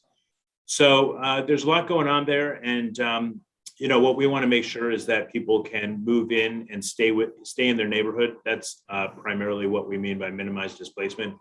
And so far, I think people have really enjoyed the properties. 52 on Hayes is completely leased up and it's doing quite well. What about the TIF for Northeast Heights? What's the status of that? Oh, sorry, Sarosh, I'll try. So we're in final negotiation, but we also have had a bit of a curveball in that there's likely going to be a change in the ownership structure of the site. So in order to advance the TIF, we need that to settle first. As you know, Cedar was the primary property owner, but they are in the process of liquidating some of their assets. So what we're working on is to understand who the owner will be. We think we have a sense of that. It's one of the principals from Cedar, but we need that to settle before we advance the TIF. Are there any implications with the ownership structure to any implications to the CBE component of that deal? Yeah, well, while it is a private transaction, in terms of who they sell the site to, it's in the district's advantage for it to go to the principal of the current firm, because it would allow us to preserve the planning that has gone into it, as well as the participation that has been proposed. But it sounds like it's up in the air in terms of what happens with ownership, whether this project continues the way that it is. Well, what I would say is, again, the best outcome for the district is for it to say with someone or an entity that is very familiar with the negotiations, what's been presented to the community, the work that we have done to assess the viability of a TIF. So it's really in our advantage to see that kind of continuity through the property. So I think that will shake out over the next few weeks. And so we'll be coming back to the council once we have that assessed. Okay. And do you have a sense of the timing? Are they on the hook to get back with you all? When do you expect to have some visibility into what happens with their ownership? Yeah, I say that is, over the next couple of weeks. We have been in touch with them. So it's an active conversation. They just need to do some kind of internal decision-making and some execution once they do that decision-making. But we stand ready to engage them. We continue to make sure that they're talking to grocery partners to make sure that that is still a key component of what goes forward. We also know that there's a commitment as part of the DGS lease to have that neighborhood serving retail. So one of the requirements of the DGS lease is that they do deliver a grocery store. Finally, what's the status of the Reeves Center development selection? Yeah, so right now, what we're doing is some really intense planning with our agency partners that are housed at the Reeves Center. I'll ask Sarosh to take over. Yeah, absolutely. So the Reeves Center, currently what's going on is Dmped is working with DDOT and Octo to move infrastructure IT assets that they have there. Pretty mission critical stuff. And so what we had originally contemplated when we put the RFP out, we knew the property, we knew the assets were there. We'd done technical analyses, we'd worked with a number of people. We had contemplated that we would move them to another location, say the basement of the Reeves property when it was redeveloped. And as we started to look at the proposals and we started to really work through the details with the technical folks, honestly, DDOT and Octo just expressed a lot of reservations about the chances of something happening to their assets while the construction was ongoing. And they said that, they explained that they're just really necessary. I think all the traffic systems and things like tie into them. So we contemplated then moving to another facility offsite, and we do have a facility in mind. We are working through that process, but it's just added a little bit of time on the front end of the project. And so that's what we're working through. And we hope by the end of summer to have a firmer schedule for the offsiting, and that way we can move forward with the onsite. Okay. I don't have any more questions that I'm going to be asking right now. I know a number of things that the committee expects to receive some follow-up from you all in terms of providing documents and information. We look forward to receiving that. Is there anything else that you would like to add to the record before we adjourn this hearing? No, I think we covered a lot today. Sorry for the interruption there at the end, but definitely covered a lot. There's some items that we have to follow up on. And then just we'll continue to post opportunities at obviously dc.com. So I know a lot of stakeholders are watching this. If they take a look at that, we're continually trying to update it with when programs will open. So we put sort of timeframes, and then as we have specific dates, we'll update it there. So I know the team has been working to keep that as updated as possible. So we'll make sure we get some more information to you according to the answers that we provided, but appreciate the time to talk about our work today. Thank you for that. And this marks the end of today's performance oversight hearing.